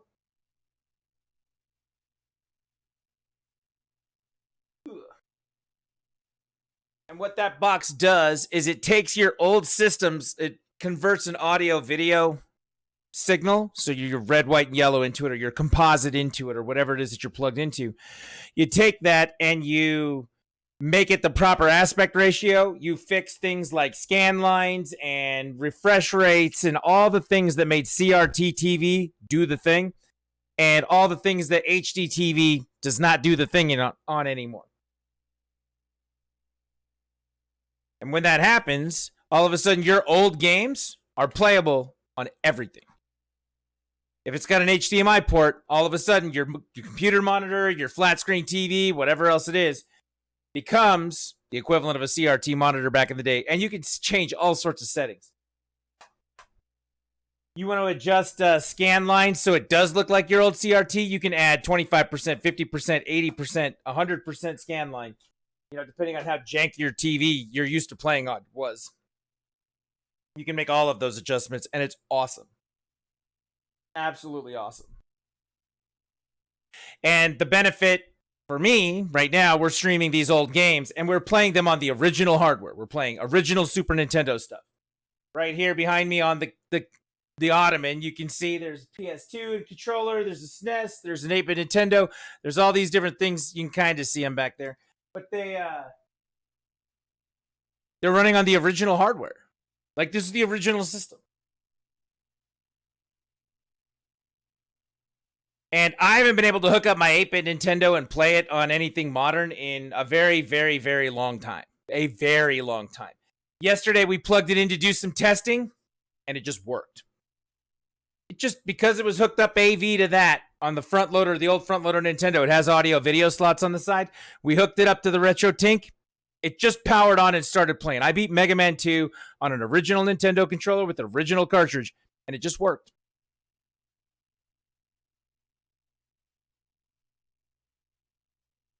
So yeah, the reason we're hooking up the Saturn is for this game right here, Night Warriors, Darkstalkers Revenge. It's a fantastic fighting game. I am a big fan. You can't really get it on the Saturn anymore. Not without spending stupid money. So I find that the best way... That's a Dreamcast cable. I don't want this Dreamcast cable. I find that the best way to do it is they did re-release it. Again, it's a digital conversion. On all of the systems, there's a new Nintendo, or I'm sorry, excuse me, there's a new Capcom Fighting Classics collection that just came out, which does have the Darkstalkers games on it, but it doesn't play the same way it plays on the Saturn.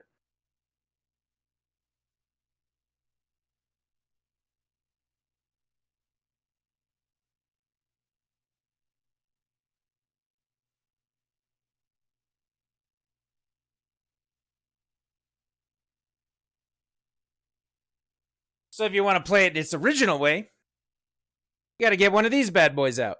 Here's my Sega Saturn.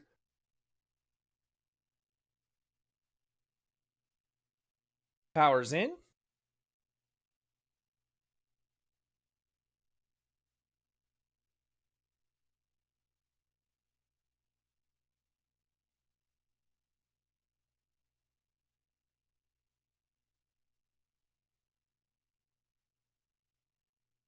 Video is in. Let me hook it up to the actual RetroTink now. We're going to have to change the setting on the RetroTink for it, because it was set for composite. Or I'm sorry, component. Now I need to set it back to composite. That's all hooked up to the RetroTink now, so we're good to go on that front. Get out that remote.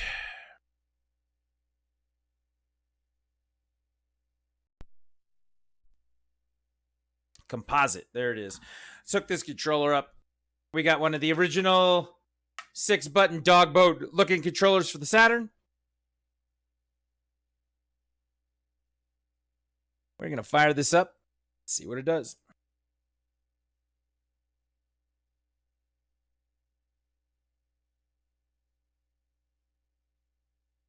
I mean, this works out really well for me because now we can just play, Daytona all the time. Daytona. For those of you who never got a chance to play Daytona USA on the Sega Saturn, don't worry, I'll play it for you. All right, out comes the game. Night Warriors, Darkstalkers Revenge. Disc looks good. Into the Saturn it goes. Buttons up. See what happens. Sega Saturn.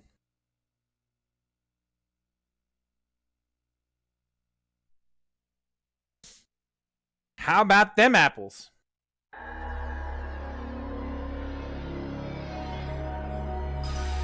That's a fun logo. That old Capcom logo was one of the Resident Evil logos at one point. Here we go. Now loading. Oh, it works like a champ. Look at this.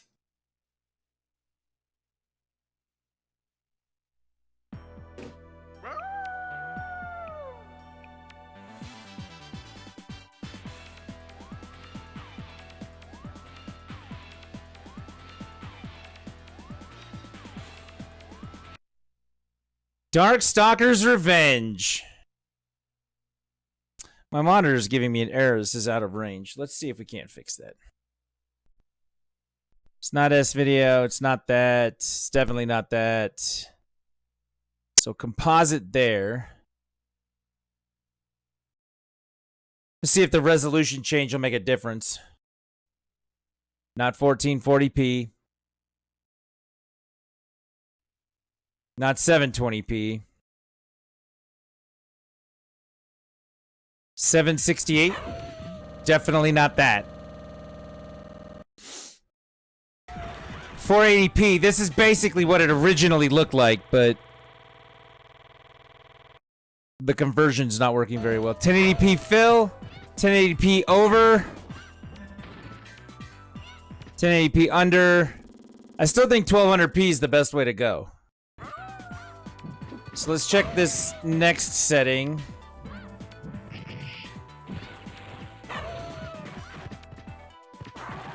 SNES, PC Engine, PS1, Genesis, PS1, Saturn at 320, N64 320, Neo Geo 320, Saturn 352. I think that's the one. That's the one we want to be on. Actually, no. Why is it saying it's out of range?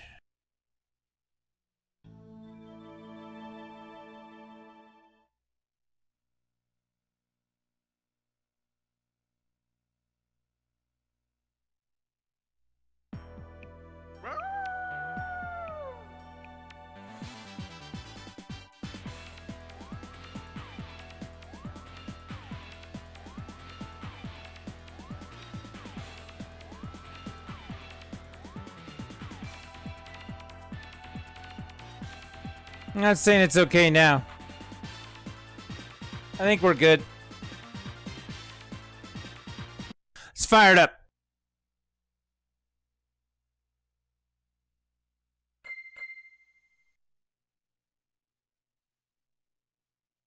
So far, so good. We'll get a couple fights in with this and see what we can do from there. I'm going to play on normal. We're going to play with Morgan. It's the only person I really know how to fight with, so. But again, if you would like to play this game, you may not be able to play it in its original format like this. I mean, you're never going to see the arcade game for sure. But if you can't get the Saturn version, again, it's pretty expensive. I think Snowy got away with this one today at the swap meet for about $50.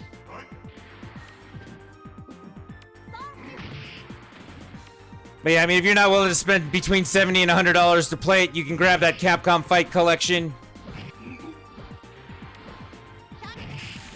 And you can play it on your modern system. It's out on all the PlayStations, Xboxes, and Nintendo Switches.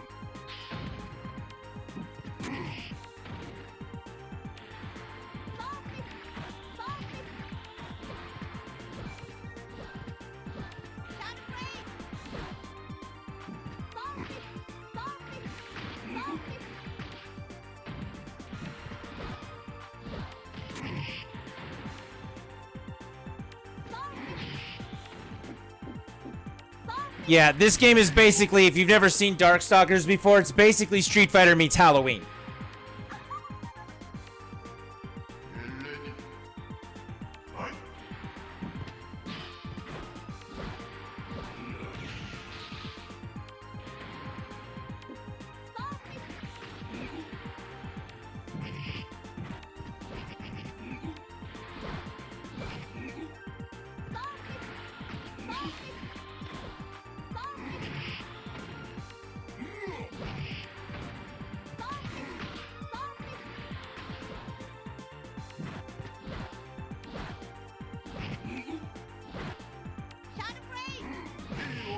Not what I meant to do, but that works. Morgan wins.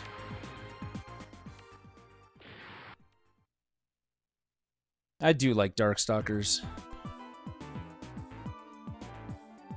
My victories are like my wins, or my victories are like my beauty, eternal. Thanks, Morgan. Bishamon. We're gonna bish slap the Bishamon. All right, maybe I'm actually going to lose. But yeah, I am so totally impressed with this Retro Tink. It's fantastic, and I am enjoying the hell out of playing all my old systems again. We did pick up some other games that we didn't have a chance to test tonight. Specifically, I got a copy of DuckTales. I did also get a copy of Duck Hunt to work with the Light Zapper. Because the Retro Tink is supposed to make it so you can play Light Zapper games on modern LCD TVs, which is just not fucking possible. So that's interesting. I'm looking forward to trying that. We did also get Taylor got a copy of The Adventures of Lolo, which I want to play some of that. The game's fantastic as well.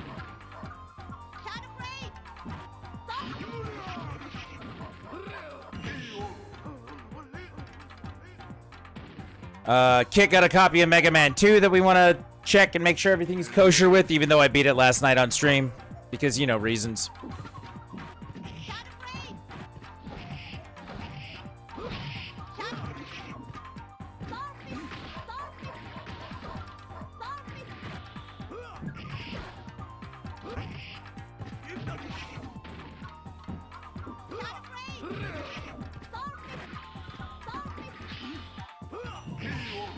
So yeah, there's lots and lots and lots of cool stuff happening around here. Playing of old games. We did check all the Super Nintendo games that we picked up tonight. Again, I mentioned that a little bit ago. And even after all this time, I still don't like Donkey Kong Country. There you go. Still don't like it.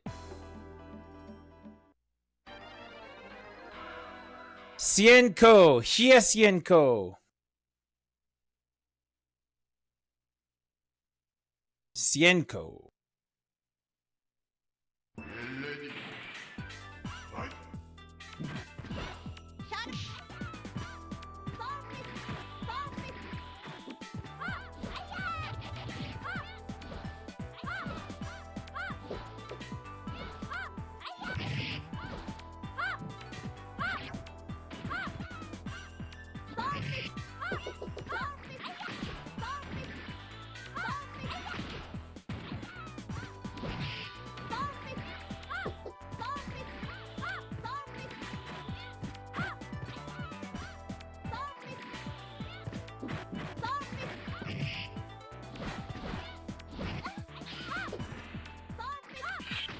Oh, that's not good.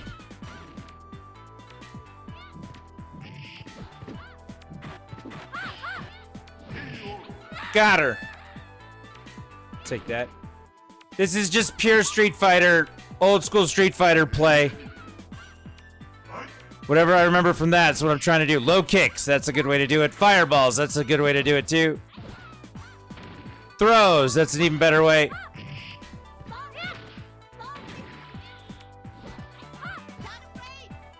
See, I thought I was gonna smack her with that uppercut. Apparently not.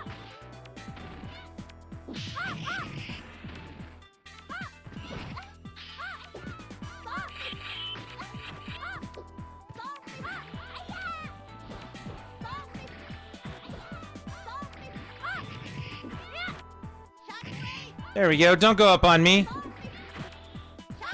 Ooh.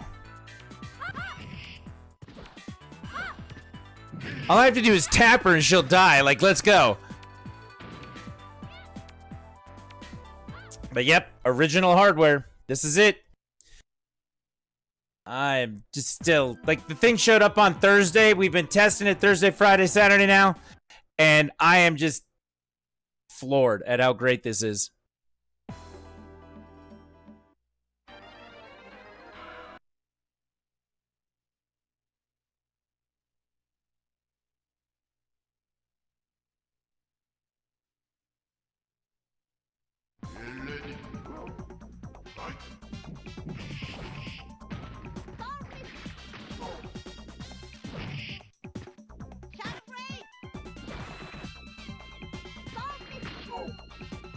Come on, Abominable Snowman. It's time for you to get whacked.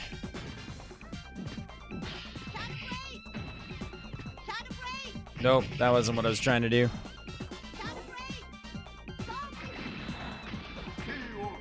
Oh, Super Fireball. That worked out. Thank you, Morgan, for kicking his ass.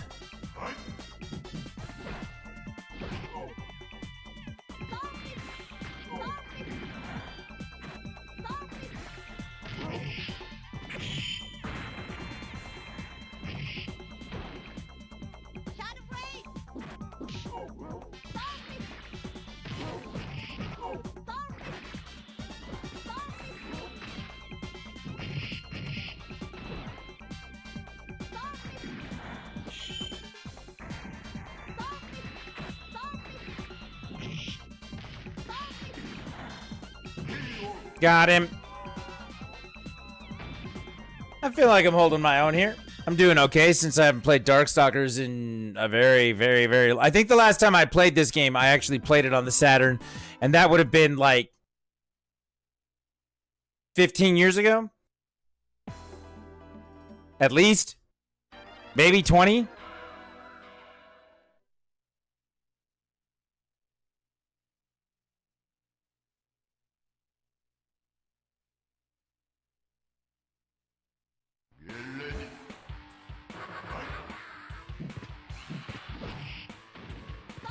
This guy's like heavy metal Halloween. Look at this guy. Combat reversal.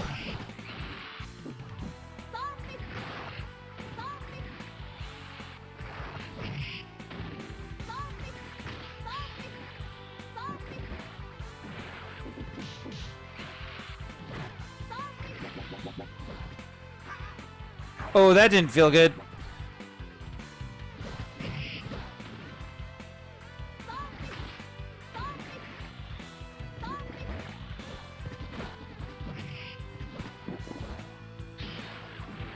Keeps getting that grab on me, that sucks.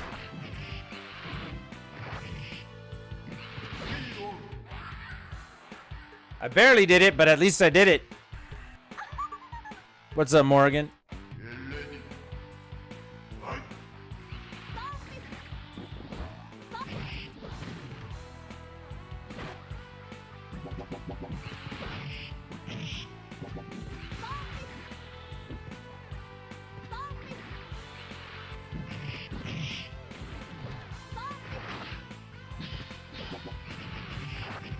Ouch.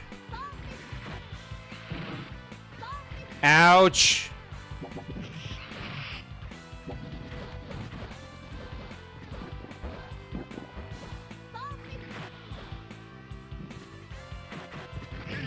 Yeah, he got me.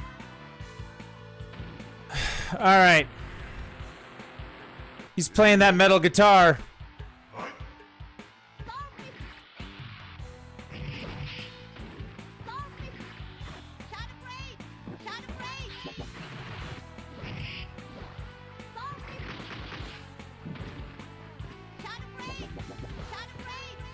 That was not what I was trying to do. I just wasted all of my meter, and that sucks.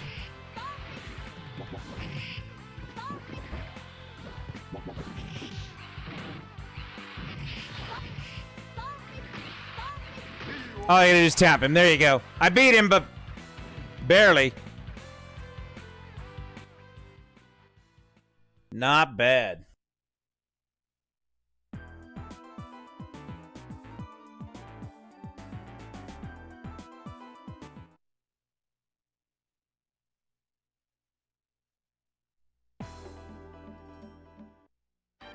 Oh, it's time to fight myself. This ought to go poorly.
There we go.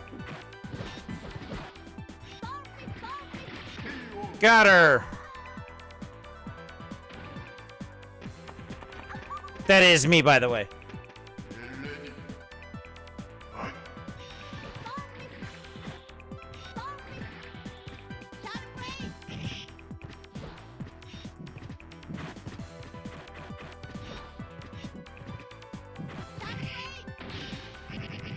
Ow, that hurt.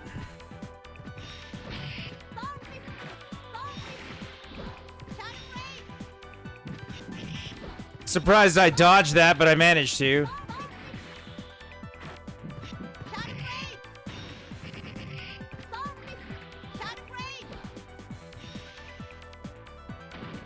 I'll take that.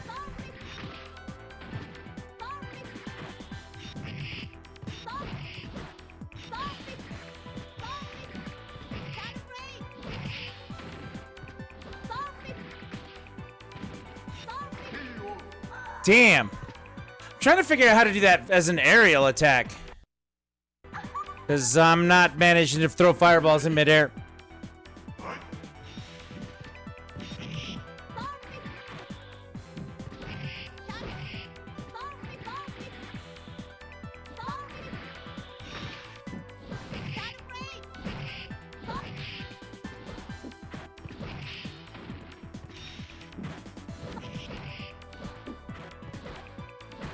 I don't think so.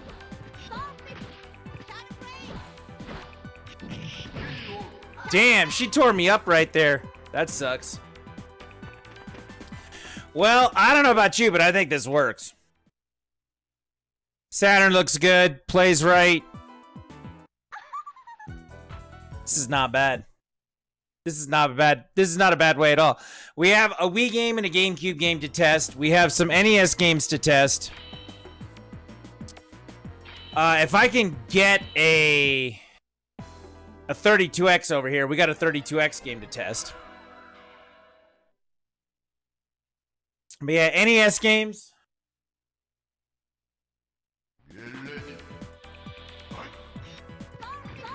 We still got some work to do with some of this, so I don't imagine that the testing is done just yet. Might do another day just to double check everything.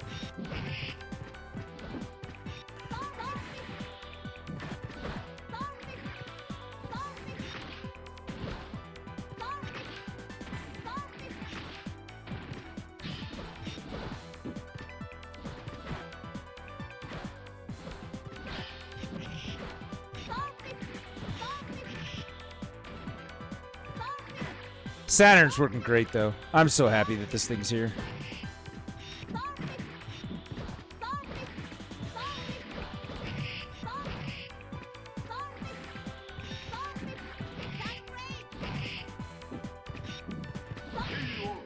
There we go. Round one to me.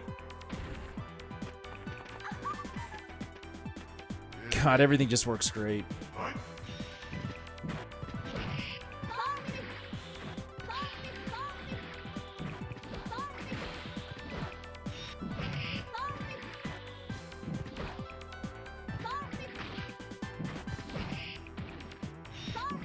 With my son's newfound, he likes the fighting games. I have a feeling that he's gonna want to play this a bunch.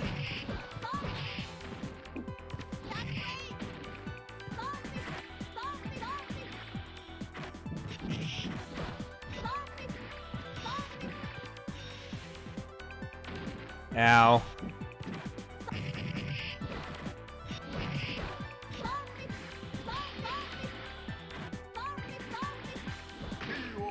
Really? After all that, she took me out, huh? All I had to do was tap her and it would have been over. Oh, well.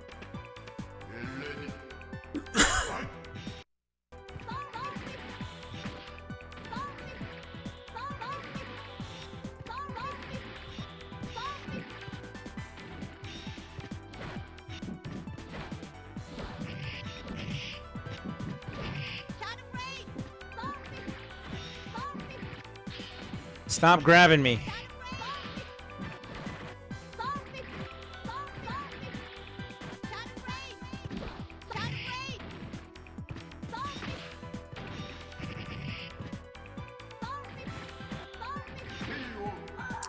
Well, there you go. I got blasted again.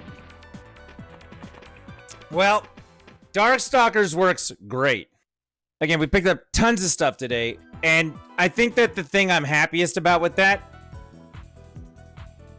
just overall, is that everything that was picked up at the Retro Video Game Swap Meet today is something that somebody wants to play. Okay? We're not picking up games. There's two ways to pick up games, okay? And we're not doing the first one. The first reason to pick up a game these days, it feels like people are picking up retro games and doing things because they want to invest in their retirement, or their game should be worth their weight in gold, or I found this one game and it's worth like thousands of dollars. The WADA effect, or however you want to look at it. And we saw a lot of that today. We did see a lot of that today.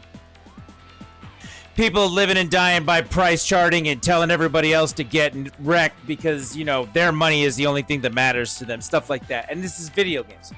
Now, there's a second way to acquire video games, a second way to think about acquiring video games, and that is you are picking up something that you want to play. You want to have an experience with it. You want to enjoy it. It looks like it could be fun, and you're not looking to leave it on a shelf collecting dust, gaining value and equity. You're looking to play a game and have fun. And I feel like everything that was purchased today is for that purpose. I feel like everybody did a really good job. We went with my son, my daughter, my friend Taylor. Ivy went with us, and I went, my friend Ivy. And we all got something. We either got something that we wanted, we got something for somebody else that they wanted, or we passed on whatever it was. Because it's not about collecting, it's about playing. And I feel like we did a really good job with that today at the Retro Video Game Swap Meet. So I just wanted to share that sentiment again because I'm actually pretty proud of that. Grab that Sly Cooper game, grab that Jak and Daxter game, you know, picked up DuckTales. These are all games that I love and all games that I'm going to play. I picked up Super Punch-Out, and I sat here tonight and just was talking mad shit to the computer and going through it, right? Beat it in one sitting. That's what we're talking about. You need to get a game to enjoy a game. Not just to have it, not to watch it collect dust, not for it to gain value. Play it. And I feel like that's what we're doing. And we had a good time today doing that. Everybody went with me. So I think that's going to do it for me tonight. Been on for about 5.5 hours. So can't argue with that. Got lots of testing done. We did go over everything. If you want to catch the first part of the stream, as a replay, you can watch. We kind of unveiled everything and showed each piece of whatever it was that we got. And again, I think we did a great job picking stuff up. I think everybody's happy with what they did. So that's a plus, and that's a very nice thing. So I'm going to get out of here for tonight. Thank you guys very much for being here. Now, remember, if you haven't gone to all the places to join the engagement, let's do that. What do you say? Watch this. That is the link to the YouTube channel. You can go there, subscribe, do the thing, and guess what? You can catch old videos, catch replays, catch live streams. If you're on mobile and it's better for you on YouTube, go there. Right here, this will get you to the Facebook page, Triscuit's Video Game Services.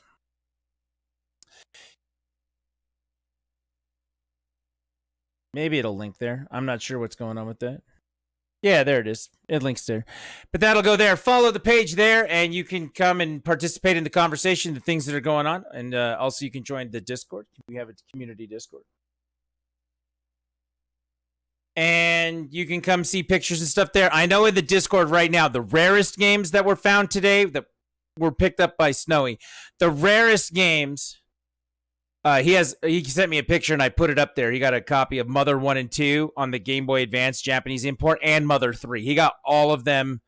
Like, I couldn't believe that he found those. I couldn't believe that they were there and he picked them up. It was pretty nuts. I've never, in all my time working in game stores, working around games, working with retro games, looking for retro games, I have never physically seen a copy of those.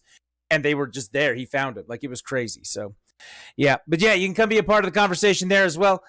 See what's going on, do the thing. I know tomorrow's plan is we're going to take pictures of everything that was taken or everything that was picked up. We're going to take pictures of that. We're going to continue to test, hopefully on stream tomorrow night. And I know we got to go visit my buddy Ryan at the hospital. So we're going to do all that.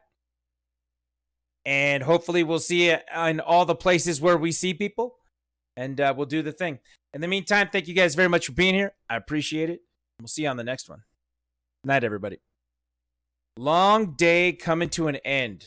That makes me happy. Game over, man. It's game over. It really has been like a tremendously long day, so. You're still here? It's over. Go home. Go.